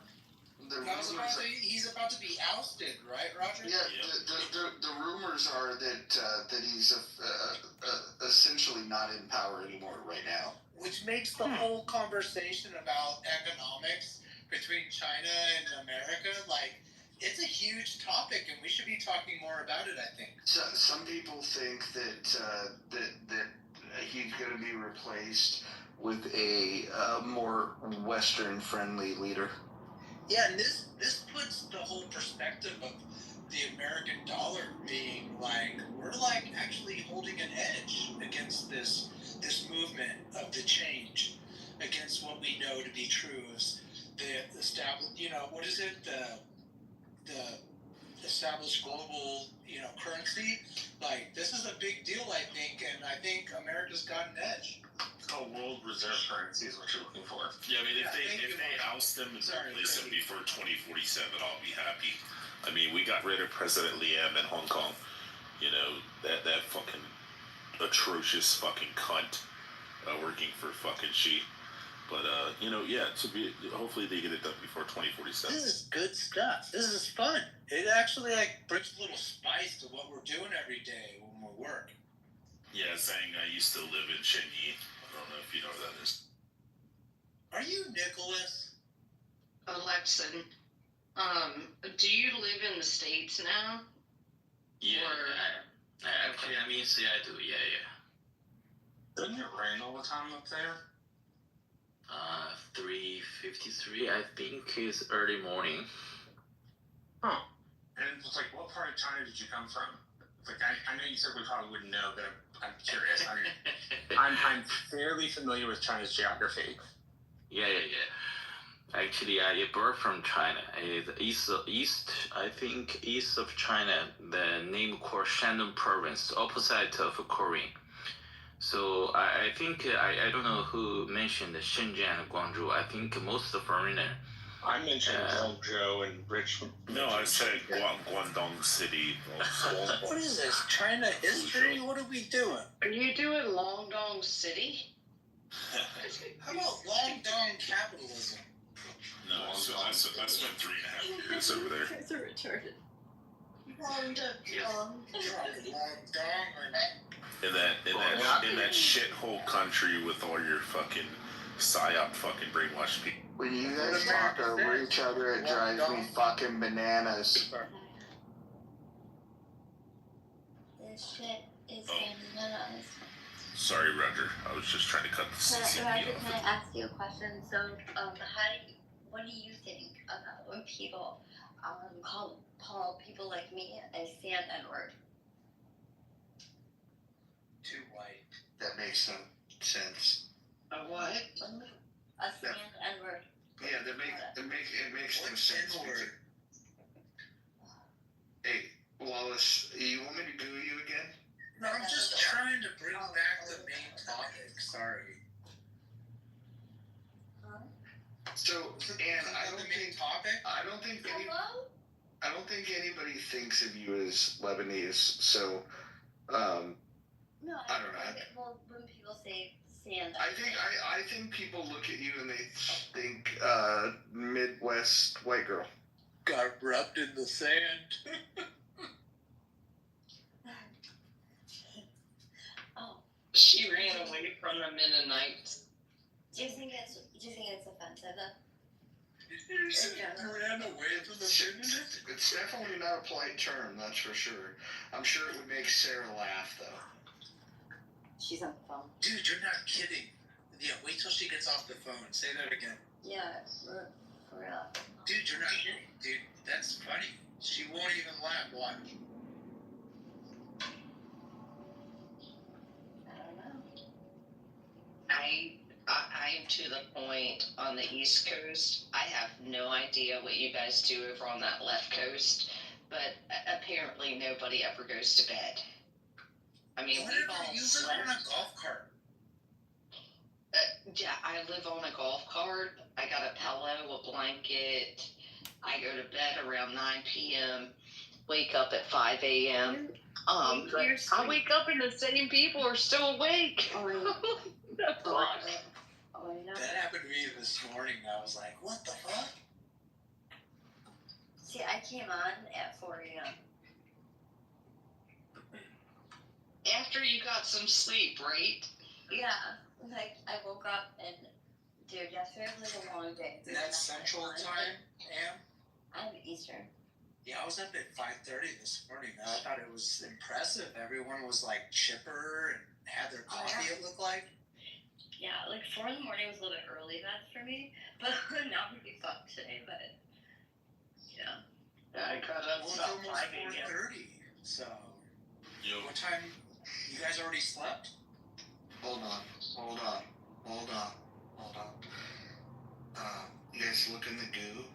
There's a woman by the name of Raquel. She's got like bedazzled jewels on her titties. Hot. Not just, I mean, you can make your own decision, but she's like got like beads on her titties. You saw titty? They're piercings. Dude, I still see Randy. He still hasn't come up, huh? Or implants, whatever you call them. I don't see. I see Raquel, but I don't see. I see her in a black tank top. Yeah, zoom in on her titties. They're implants. I see Kelly. Hey, Kelly. Wallace, are you retarded? I'm trying to be tonight, just because I'm on stage. He's a better audience member. Hi, Raquel. She waved at us. Good morning. Isn't that a East solid Coast movie, Raquel? That's a movie, I think. Roger, she's also got one on her neck, too. On her throat. No, I've never seen anything like this. Like she's literally got beads like glued to her titties. So they're kind of like earrings, but they make like a little incision, and then they implant them in, and then it just heals back over it. Oh, it kind of looks like when people put them in their, like, to have the dimples in their cheeks. Yeah, it's the same thing. Yeah, like it studs in the skin. Indian people put that red thing on their forehead. I think it's the same concept. Dogs are. It's their concept. This is crazy. I've never seen this before. Raquel, I'm not making fun. I've just never seen this before. It's wild. She's kind of cute. She started explaining in the chat what it is, Roger. She said it was Durnell's. I thought that was a fucking cereal brand. I don't know. I want to ask Wheel about his coin. They're I collect coins, and I've never seen that. Why doesn't she get up here and explain this to us, like, so we can understand, like, what, like... Yeah, Wheel too. She could be like Carlos, though. Is this a do-it-yourself project, or did she go, like, into a piercing stuff place? Usually it's like it's a surgical procedure. They use a scalpel and they make a small incision. Why would anybody do something like that? That would be good. They're kind of like permanent piercings. Well, what if it got infected? Like, Jesus. No, it heals around it. I mean, you'd say the same thing about tattoos, Roger. Roger, you know. Roger knows. It might be a business expense. She might be an entrepreneur. She may dance or something. I don't know. Dude, but it could be a business expense. You're so Dude, you could do that for a living and get them right it off. Dude, I can also sell pictures of my feet and meat sauce on OnlyFans and probably make good money. They do good stuff with pockets. Wait, hold on. And your feet? Yeah, nice feet. I have nice feet. She's got Persian feet. I bet they're like hobbit feet. What do you think Sarah's feet look like? Sarah Fox? Well, Sarah Fox Scooter Girl? chubby feet. Could you imagine her? I could have Sarah Fox's feet, man. They got a cereal bad. Oh, hey, Marshall. If you click on the link I listed in the chat, that's where I used to live. Dude, I did click on it. Yeah, it's an amazing place. Sarah, are you there? Dude, is Rich Yes, baby. Nicholas? William Shepard. Rich, are you Nicholas? Or Nicholas, are you? I don't know who the fuck Nicholas is. Y'all keep I'm talking fucking about. confused. I hate you, Wallace, right now. I hate you. Rich Nicholas is the other gay guy. Oh, you mean like Are you gay? What the fuck's his other name that he goes by? I don't remember what he goes by. You like boners and buttholes? No, not Why gay. did you want to talk about so much faggotry tonight? Stop it. I'm just trying to make sure if it's Nicholas or Rich. Pause. Can we hear like one person after another? No, they don't know how to do that, Beth. They're fucking all absolutely fucking retarded. William, you've been following me around fucking rooms for 3 fucking years. Every time I look in the audience, there's William, Matt, and fucking Beaver in the audience. You just follow me. That's alright. Like puppets. We're the chat. That's right. Dude, that is just genius. 5 years on Clubhouse. Hey, I will say, out of all the people that spend a lot of time in the goo, Beaver is the most worthless one. And the others have things to contribute. Okay, I'll shut up. I don't want to lose my stance as number 2. Dude, I've heard so many funny things from women on this about Beaver. No, hold on. I've heard hilarious shit about how he would back channel chicks and be like, hey, what's up? And some of the shit that people have shown me that he back channels them. For somebody that's in the goo, he's sure got a lot to say. He tries to, if he finds out that somebody's single on this app, he's in their DMs on the daily. It's fucking hilarious. The only person I tried that with was Ann. And Ann was like, I'll talk with you. And we talked, I think a few nights, right, Ann? It was good. You tried to hit on me, but I think. No, we just had conversations just me and you instead of a room. Yeah. Wallace, why don't you slide up in the back channels of Sarah? Too much for her. She's single. She's too much for her. She's not young. She's already. Beth is more my style. Beth is we're gonna do sprints for half the day, and then the other half we're gonna lay around and just sunbathe and swim. So, Marshall, if you click on the other 2 links, or the Philippines too. So we don't take a look. Yeah, it's pretty cool places. I have it shows that I have Victoria blocked, and so Victoria must be a demon. So Rich isn't Nicholas.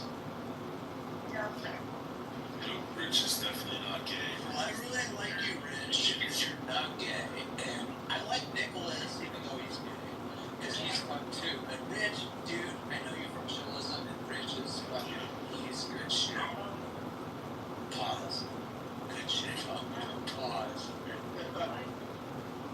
And he gets so much shit, but it's he gets so much shit because he says He's kind of self-speaking he says shit. his comments, he says his comments and shit. It's because everyone's pledging. It's mostly because I'm taking this shit to be this. Because you're a bottom Rich, you just gotta stand up. See, there you go. It's Clubhouse, it's not real. Dude, Rich, I can't wait till Chilism. I'm gonna come up on the stage and bang on you. Are you a bottom Rich? Roger, if this app shut down, right now, how many people do you think that are part of Clubhouse would hang themselves or kill themselves? There's I honestly, I don't think that would happen. I think they would just go back to therapy. I'm dead. You guys would go back to therapy. No, the reason that would be in the street. I kind of agree with that. I think this is asylum, and I believe that this is an insane asylum, a psych ward. 100%. Mentally unhealthy people and all the autistic people, and they're just keeping us all. There might be something to be said about that. If you think about it, there's some people that will mod rooms, allow somebody to start repeating the N-word over and over and over again, and not only do they not moderate them, what they do is they then say, I think that's funny. They say they think it's funny. Somebody screamed in. Fire is on. No. When you see the fire, think you're telling someone you're lost. Yeah. Keep doing it, Andrew. Sarah, we know that you dream about Roger. We know that. Yeah. That's why I like Pippin. That's why I let Pippin do that. So Roger can just say these things right now. I'm just creating his attention. Go for it, Roger. Listen. That was yesterday. What about today? He's talking about it, so I'm here. Continue. Roger is hot. So y'all gonna listen to an African now. Dude, you are ridiculous. I'm reading Sonda's fucking comment. Where's Nicole? His username is something, some women, what is it? That's hella funny, Rich, because when I heard you, like, weeks ago, Rich, because I've been listening to you for a month or two, I was like, dude, is that Nicholas with the new name? I was like, William, I got a question. Can you just say, you want some creamsicles, young boy? Oh dear God, Jesus. I don't even know what you said. I can't repeat it. Herbert, yeah, Herbert. Oh, dude, Herbert, that's Nicholas. Doesn't William have a little bit of that voice? No, just a little bit. What are you talking about? You're crazy. Hold on. Being too. I'm just gonna go down. Too much right now. Stay in the coop. Who do you guys think has the most annoying voice on all of them?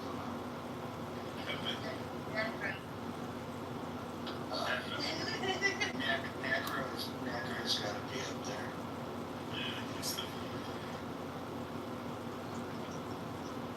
I won't say a name, but I can't handle the women that come on this app and talk like they're babies because they think this is like a dating app or something and that men are attracted to their stupidness. No. What do you guys You just sound what do you guys think when Sarah starts yelling? I think that she sounds like a feminist. She's screaming that everyone's annoying. If I hold rooms and let their bitches, perform, are you gonna promise to give me this much attention daily? No, what I'll probably do is just mass report you and get you thrown off the app. I've done that. Yeah, I said, Hold on. I'd love to take credit for that, but I didn't get jumped on with the nothing. No, I wish I could take credit for that. Hey, well, let me. This is a basic intelligence test. There was a group of people on this app that thought Sean Coleman was the smartest guy on the app, and that group of people are the biggest fucking retards. Yeah, I got Mikhail, the Muslim guy. I like Mixel. He's went through like 5 or 6 accounts already. I like Mixel best. You like Mikhail, the guy that posts addresses of Jewish people on this app? You like that guy? No, I love him. No, the one that says that he says ISIS is freedom fighters. No, I know who Mikhail is. Mikhail actually literally will PTR the address of people that are Jewish on this app. But it's interesting, and what is it that you like?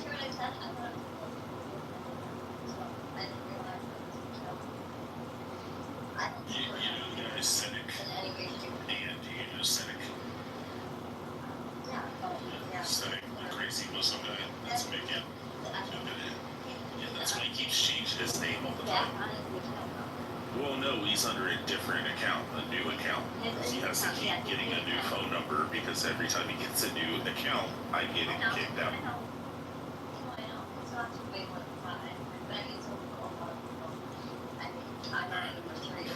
Like 10 or 15 with him.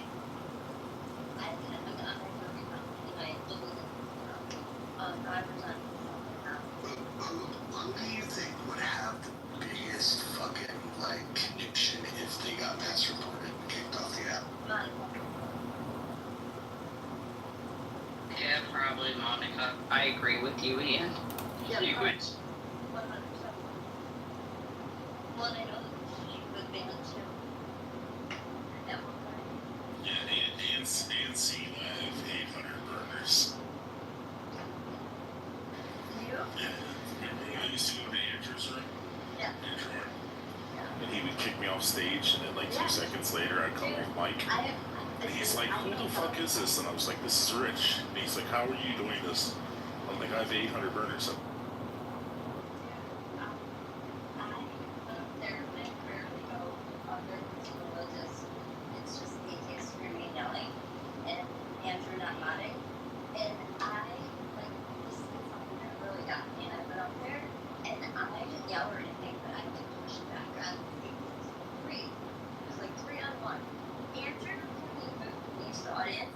so shocked because I was like,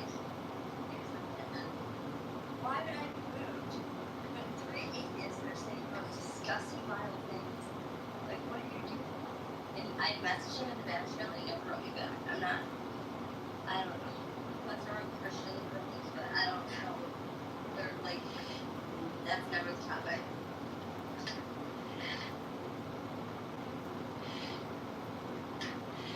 Am I pulling you down? Are you a hardcore atheist that I don't know about? no. I know. So why would you keep them down? Andrew has a tendency to allow his idiots to run the room as moderators, and then they get a little abusive with their authority. And he doesn't care. It's mostly him and me, and then Sasha and them. Okay, I want to talk about, because you guys said some stuff about Cynic, because I'm with him every single day. Worth tell us about every day. I'm with him every single day. Robert, please tell us about how you're I know that he has. Listen, I'm also, listen, my mother's also Jewish. Okay, I'm not practicing Jew. I'm a Catholic. No, I'm a Catholic. But I hang out with him every day. I keep very close attention to him. He is a misunderstood person. Do you support when he says that ISIS and Hamas are freedom fighters? Listen, he says a lot of messed up things. I think a lot of people on this app say a lot of messed up things to each other because they're so desensitized. They're very desensitized.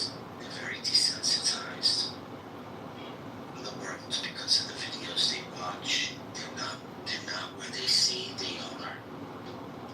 Can I change my answer when you ask the most annoying voice on Clubhouse? It's hard. Yeah, no, it's fine. Thank you. 100%. Especially when he whispers in the closet when his wife's mad at him. Yeah. So don't, you see what they do? They're already talking about my wife. You see what I'm saying? So you cheat on her all the time. You're just making things up. Listen, terrible. How many women that came up just told me to make things up. They want me to come in. Constantly back channel all these. They want to. Well then show the DMs. You've literally bragged about it.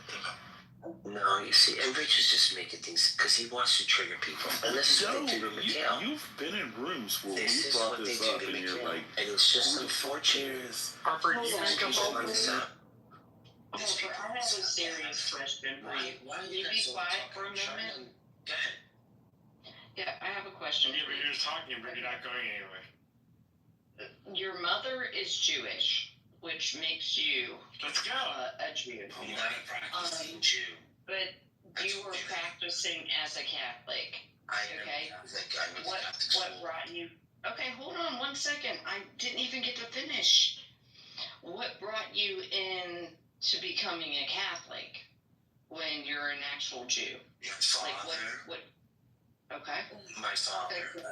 And then we only, because my mother is. Why are you guys so? Because why you guys so talk so much. I fucking hate it. Alright, so then just don't talk to me. oh, Don't talk to me. Beth, just to add complexity to all this, he also believes in Chrislam. He believes that every. Hold on, Harper. I'm just giving context. He believes that everybody. Oh, I was just saying that you believe that everybody who's a good person. I hit the alt mute all button. Oh, I thought it said an accident. No, I hit it on purpose. Listen, I'm gonna give you guys like the tutorial of how Clubhouse works. So if you unmute yourself, you can speak, and while you're doing that, everyone else should remain on mute. And once you're done speaking, then you can mute yourself, and then everyone else can see that you're muted because they'll see that little microphone with the line through it.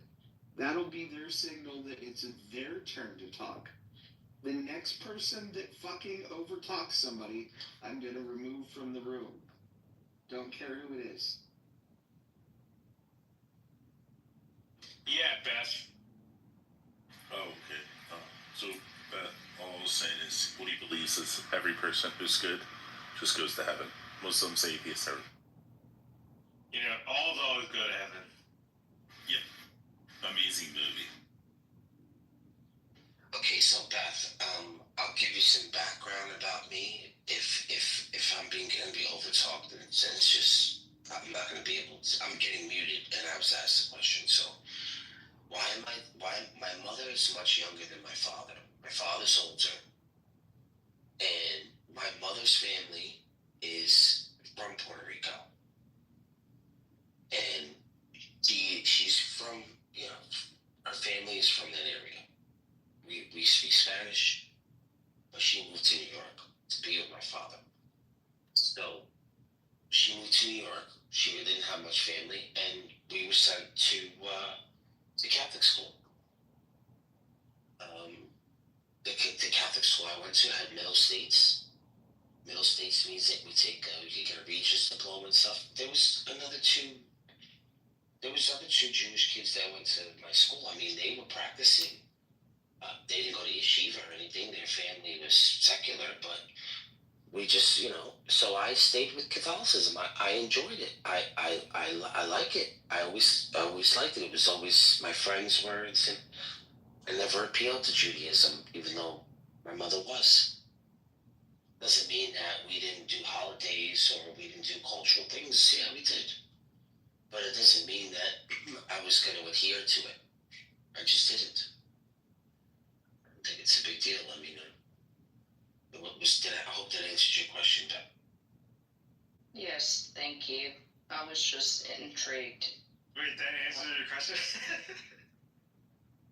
David, stop. Yes. As far as Mikhail is involved, there are people that have very big personalities on this app. He probably has some personal things that are going on with him, with war and possibly family being there. So people like to come in and say things to get a reaction. And knowing that people are going to react. Wait, who's doing this?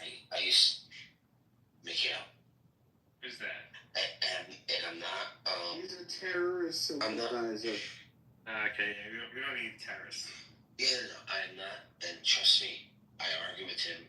I argue with him on a daily basis. But he might have been a not so great person in the past. But little by little, as we all get to know each other a little better, I happen to think he's a decent person. He's a good person. He's just misunderstood. He does have some hate towards what's going on right now. Okay. Where? Like Ukraine, Gaza, where? In Gaza. I don't like to really discuss the politics stuff. We mostly talk about religion. And he has many mixed views about different things. As much as people think he's some crazy jihadist, I have, at first I used to think this too, which is the reason why I was drawn to him a little bit.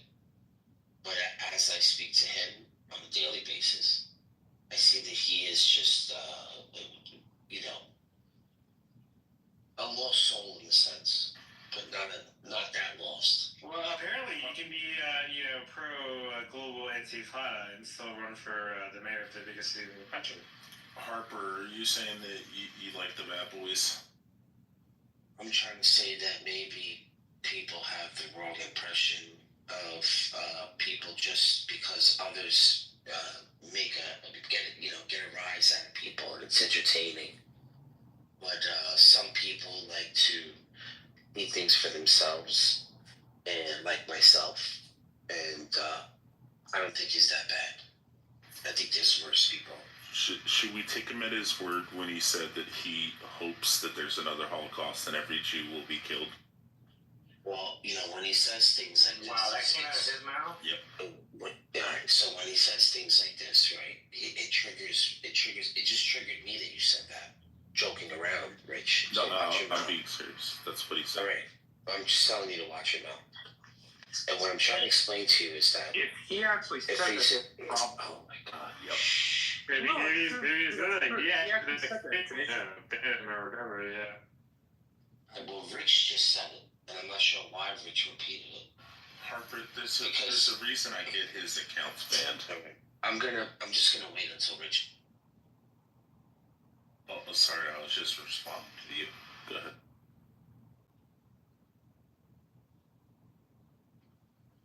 So now people say things to get a reaction. And because many things are the collection of people, sometimes when you're the only person in the room when you come into a space, people attack you from all angles and you take it holistically, right? You think it's just one voice, but it's many voices. And we always just kind of remember the last few things that were said, or we ignore everything that's being said, and we remember this one thing that got us going. And I think wait, are you talking about the voices in your head? Are you talking about you listening to what I'm saying instead of just responding to the last thing I said? That's what I think if we're being serious, Harper, like you can like him. I'm not saying you can't. But if he's running around saying things like there ought to be another Holocaust, there's a problem with that. It doesn't matter whether he's saying. You're 100% right. Yeah, he should be. And that's the reason why. Exactly, Marshall. Like he should be shunned from society. Listen to me. This is why I paid close attention to him. Okay. Or he should have all his accounts clipped all the time. Yeah, exactly. I'm gonna call Bank of America. It's like clip that guy's phone. And there are some times that he learns from this. Okay. I'm in club. But at the same time, it goes both ways. Just because no one's clipping your account, it doesn't mean that you're not saying awful things either. And I'm not talking about you directly, Rich. I'm just talking about everybody. No, that sounds like an excuse. No, I'm not making That's like the, if they clip your account today, maybe they'll clip your, or his account today. I'm not making excuses for anybody. That sounds like an excuse. Sometimes it goes both ways. Or I have unlimited accounts, so they can cover me, especially when I declare new accounts while I'm sleeping. Like Harry Balzac. My account is also been taken from me, and I'm gonna, I really don't care. It's not a big deal, like you said. If you have friends on here, you're gonna come back on the app. So. That's right. You should saying you want another Holocaust is like not a joking matter. It's a serious matter. It would be the same thing if you wanted to stop saying that. My thing is, it's like saying you want a global intifada. Meanwhile, the big boy gets, the Democratic nomination. It's like global intifada is like saying like you want to kill the Jews. It's basically what it's saying. It's crazy. You see how you guys are kind of desensitizing yourselves right now by saying it? I don't think it's that. No, it needs to be said over and over and over. You miss it. I don't think it needs to be said. Why is it offensive? Keep saying it. Keep saying it. I have a simple question, Harper. Genuine question to you. I just don't understand why you guys are desensitizing, saying stuff like that, and then you're repeating it over and over again.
flat, and he doesn't believe in thermonuclear weapons So because he said Well, there it is flat. he's never seen thermonuclear weapons. He said since he hasn't seen it, he doesn't know that it exists, so he doesn't believe it exists. It was like a 4-hour argument about this. I don't even speak to Rich. He's not allowed in the spaces I go to because he does this all the time. So if it's possible, if it's possible, I'll talk when he's not in here. This is what he does. You guys can believe all the stuff he says. I really don't. Did you call an African guy the N-word? We all gave you shit because you said you wouldn't call an African American the N-word because they endured 400 years of slavery. Harper, you know what they're saying? It's not the same when you say it to an African because It's not the same. Harper, you don't say that to that question. Just saying, Harper. This is the thing. I wasn't talking about that. He wants to change the conversation. The conversation is You won't admit it. no. I was trying to bring light. I was trying to bring light to people saying things like the way he does. And this is just proof that when you're having a conversation, a lot of people, part of the reaction of people, they switch the conversation. And they want to get that, they want to release those endorphins. They want this sort of rush of endless. Listen. You said that Nikhil says a lot of things that he doesn't mean. And I'm asking you to actually mean. I keep playing this game with you. You get just so sleeping. You keep over talking me. Over talking you. So just Rich and I promise you.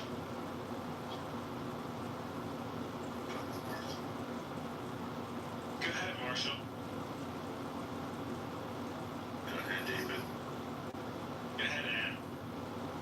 I reserve the balance of my time.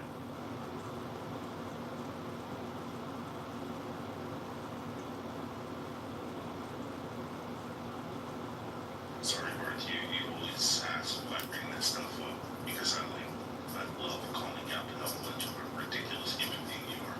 Tucker. That's not very nice. I mean, he is a ridiculous human being. David, what have you been up to? Joby, good morning. I've been doing a lot of flying. But now I'm home for the birthday. You have a birthday? No, not my birthday. The American birthday. Oh, for America. I gotcha. Our 249th birthday. Next year's gonna be off the chain for 250th. Yeah, we have the Olympics, the World Cup, the birthday, we have everything. And Trump is president. So, I'd like to look up Encyclopedia Britannica, visiting history. So, apparently on July 5th, 1950, the Knesset passed a law. The law of return was passed. Cecil Rhodes, the Prime Minister of Cape Colony, which would, I believe, later become South Africa, was born today. Let's see. Keir Starmer, the Labour Party became Prime Minister today in 2024. Let's see what else. Yeah, American baseball players. Have you seen what's going on with it? One second. American baseball player Ted Williams, who was the last player to hit 400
Stacey Hamilton. Hamilton did. Well, you know, if you can, like, I know they're doing like they're mixing around the country, like they're touring, but it's not the original cast. But yeah, you should. They have through Hulu the original cast. Yeah, but I want to watch it. No, you got to see the person because it's made for that, you know. Oh no, I know it's made in person, but the reason I want to watch it through the TV is it was a boon to people being interested in history. It was a boon to people being interested specifically in American history. They just grabbed people and drew them in. It was like a very, very good play. Something like the best play in 35 or 40 years. Ever done. I mean, people are blowing it. It's good, but it's not like amazing or anything like that. But It's good. You gotta watch it this once. yeah, I think people like overblow. Morning. That's like people are acting that way now about you know, this is the guy in Mission 11. He's no, the other guy. George Clooney. Yeah, like he has this one, you know, he has this play right now. But the panel of paper, or not panel, the 40. Yeah, he has his own show like on Broadway now, but everyone's like, oh my god, it's amazing, amazing. Like, I think it's okay, it's not that great. But George Clooney's David, what does it take you about 45 minutes to get to the city? Train, yeah, I think, about 30 minutes, 35, 40 minutes, yeah. Yeah, my dad went to the same school as George Clooney, same year. Lex. Kentucky. Wait, George Clooney's from Kentucky? I don't think he's like originally, but he wrote like most of his adolescent life in it. I don't know, it's not. Yeah, it's like holy something, saint something up in northern Kentucky. It's like an Ivy League school. I'm just telling Dad was you, like a have to senator nowhere. Wait, he's Catholic? He went to like I don't know if he was religious, at least, but it's one of those schools my dad got in for free because of his grades and stuff, and you know his test scores and stuff. But I know the school is like ridiculously expensive. Yeah, I don't think most people send their kids there because they're Catholic. If you have any fears of walking under ladders, don't go down to the Broadway district of New York City because you're going to walk under ladders. It's quite scary.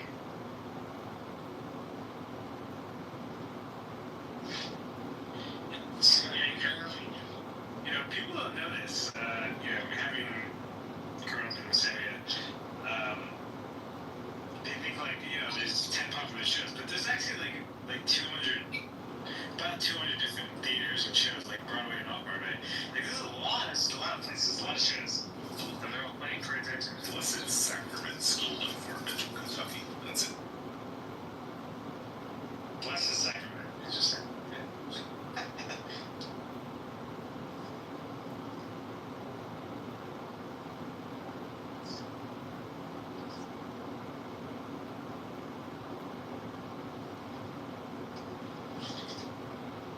Joe, what are you doing this morning? Oh, I'm sorry, I was off night. I'm having coffee, watching the news, reading the newspaper. What's going on in the world today? I just started. I'll tell you when I get 5 minutes into it. What is your go-to newspaper that you're reading? What's what? What is your go-to newspaper that you're reading? Well, I have no choice around here. I picked it. I buy the Indy Star, but I get it a day late, so I get the South Bend Tribune, and sometimes I read the Chicago News. Oh, you know where Rising Sun is? No. There's a casino down on the Ohio River. And Well, we got 4 casinos, and closer to me than that. yeah, the reason I was asking, it's near my hometown in Kentucky.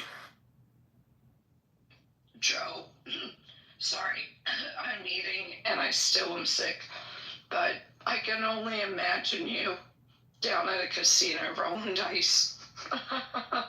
No, That would be funny. I do slots. I collect quarters and do the slots. And I go with my girls. So I don't play the slot machines, but I saw I was in Vegas last weekend, and my brother was playing the House of Dragons slot machine. It was a penny slot. And he won $700.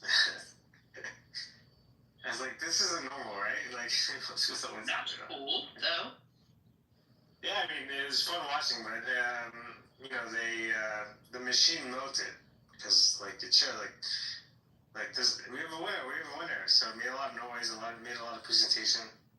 I mean, it's only $700, so that's not much money, but I guess for a penny slot. That's a lot of pennies.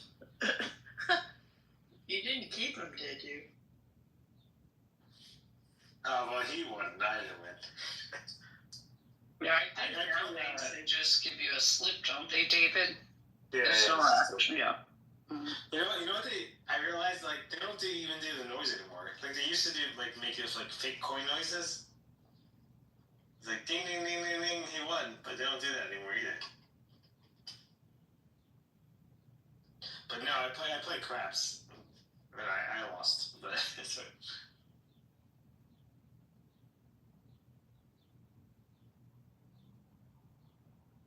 We were just able to get one corner of a lot appraised of Indian Reserve to put a hard rock here in my county. This will be right off of I-95. But because we were able to get that one corner to appraise in, they're able to go ahead and put gambling in there. We thought it was just going to be a hotel, but nope.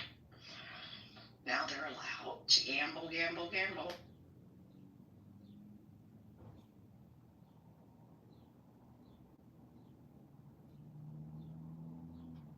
know, it's a pretty good gig that these Indian tribes get. You know, we'll give you casinos with, you know, make your own rules. You know, do your own taxes, whatever you want to do. But, you know, I think it's a pretty good deal. Yeah, here in Florida, it's fairly easy, but this was a hard one. I forget what tribe they were able to come up. In Florida, it's probably the Seminoles. Yeah, they had the whole Hard Rock thing, right? The Seminoles. Well, I worked, interestingly enough, when I was down in your great state of Florida, Beth, a couple of years ago, I worked a gambling referendum case in, in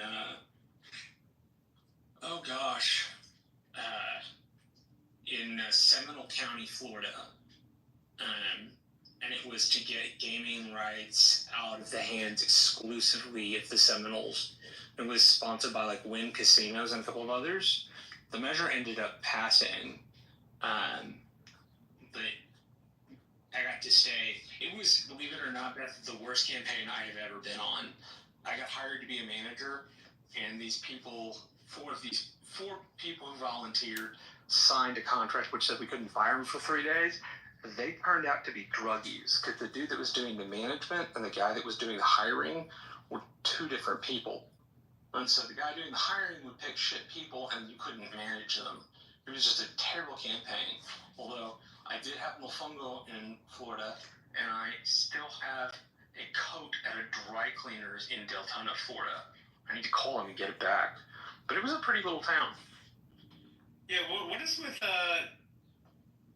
even these like rich tribes? Like I'm thinking like in Connecticut with the Weekend Sun and like the Foxwoods Casino.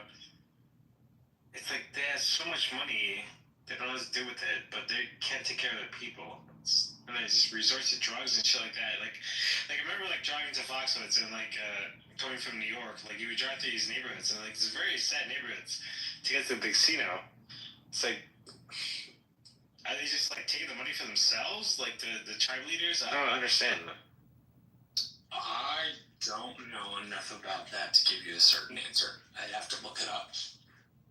Yeah, dude, it's the same thing in like that, you know, without the Hard Rock in Florida, in Hollywood. It's like you drive through some of these areas, like once you're in the tribal area, it's like it's not good. Meanwhile, they're making so much money in the casino. Like, I don't know what they're doing to their people. Yeah, I don't know. There are several areas within my county, but I don't think they're Seminoles. I don't think the Indians, I don't believe the tribe was Seminoles. I'm trying to think of what it was. But, hey Roger, if you're still awake, or Rowan, KP's trying to come up. I don't know if you want to let him up or not, but he's asking in the chat. But, yeah, no. And their food's not very good at the Hard Rock. I'm just gonna say, you might as well eat before you go.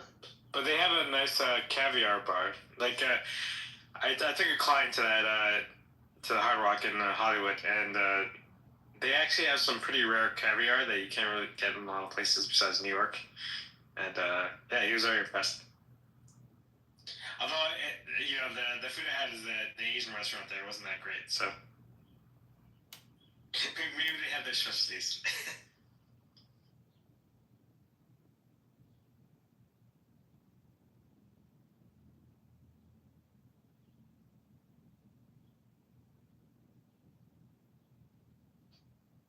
Yeah, I don't know. I just got back from Kansas City. Great trip. Kansas City, Kansas, or Kansas City, Missouri? Missouri side. Very high-end shopping, which was great. My kids had fun. I got sick. Then we all came home and we're all sick. But we had a great time out on the lake. Enjoyed. Good trip. My kids have never been to the Midwest before, so, because we kind of stick to the East Coast, that's where all my business typically is. But, yeah, fun time. Anybody wanting to go somewhere fun? Yeah, Kansas City, Missouri. Well, that's the good thing about the East Coast has everything you need. They have mountains, skiing, they have beaches, we have everything. Like, there's no reason to go to the Midwest, typically.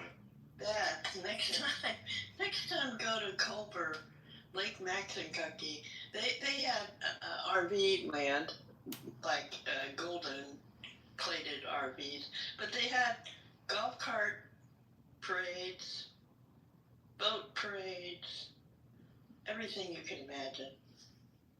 They also have the world's largest ball of twine. No, they have their pinky hanging out. Twine probably they don't collect it. Oh, the kids and I are going on a road trip next month. We don't know where the fuck we're going. We're going to drive up to Georgia, see my sister and my great nephew, real quick. And then we're just going to drive. We don't even know where we're going. Go up 95, it's all the way. Yeah, we're just like, drive. We'll just, whatever. We'll figure it out. It can't be that bad. Worst case scenario, we sleep in my car. I have a cooler in it. Have you ever been to south of the border? That place between North Carolina and South Carolina? Oh, yes, David. And does that not make you think that you're in a scary movie? So I've only been there once because my parents, a long time, when I was very young, they wanted to drive to Florida and see like some of America. And I just remember stopping at that place and I just remember staying in a room with a big sombrero over my bed. It's like, where am I? Yeah, they still have, which it's kind of grouped off now, but you can still look at it. The old rides that they had like back in 1960, they have all that stuff still there. It is like going back in time, like a scary movie in time. Yeah. South of the border with the big sunmark. Yeah. I don't think they've even painted that thing since 1979 when I was born.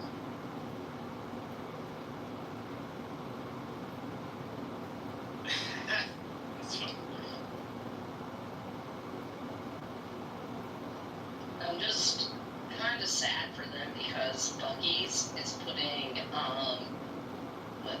exits south or north, whatever it is. It's like 3 exits in between, and they're gonna put a Buc-ee's. That's what our kids are gonna grow up and know. We went to Buc-ee's. Oh, great. That is like a tourist trap. While you're either charging your Insta car over there, or you're going in and you're buying beef jerky. Got 2 options at Buc-ee's. I saw they have taffy too. They do have taffy, yes.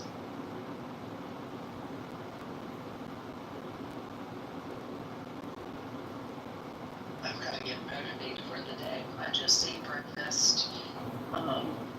It's kind of gloomy, but I got some plans to plant.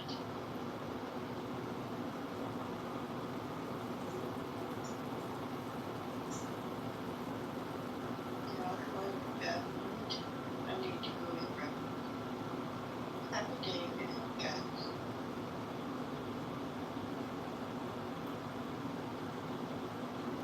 Happy Saturday. I don't think any of the moms are even awake now. They all fell asleep. People were trying to come up and nobody's bringing them up.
You guys awake?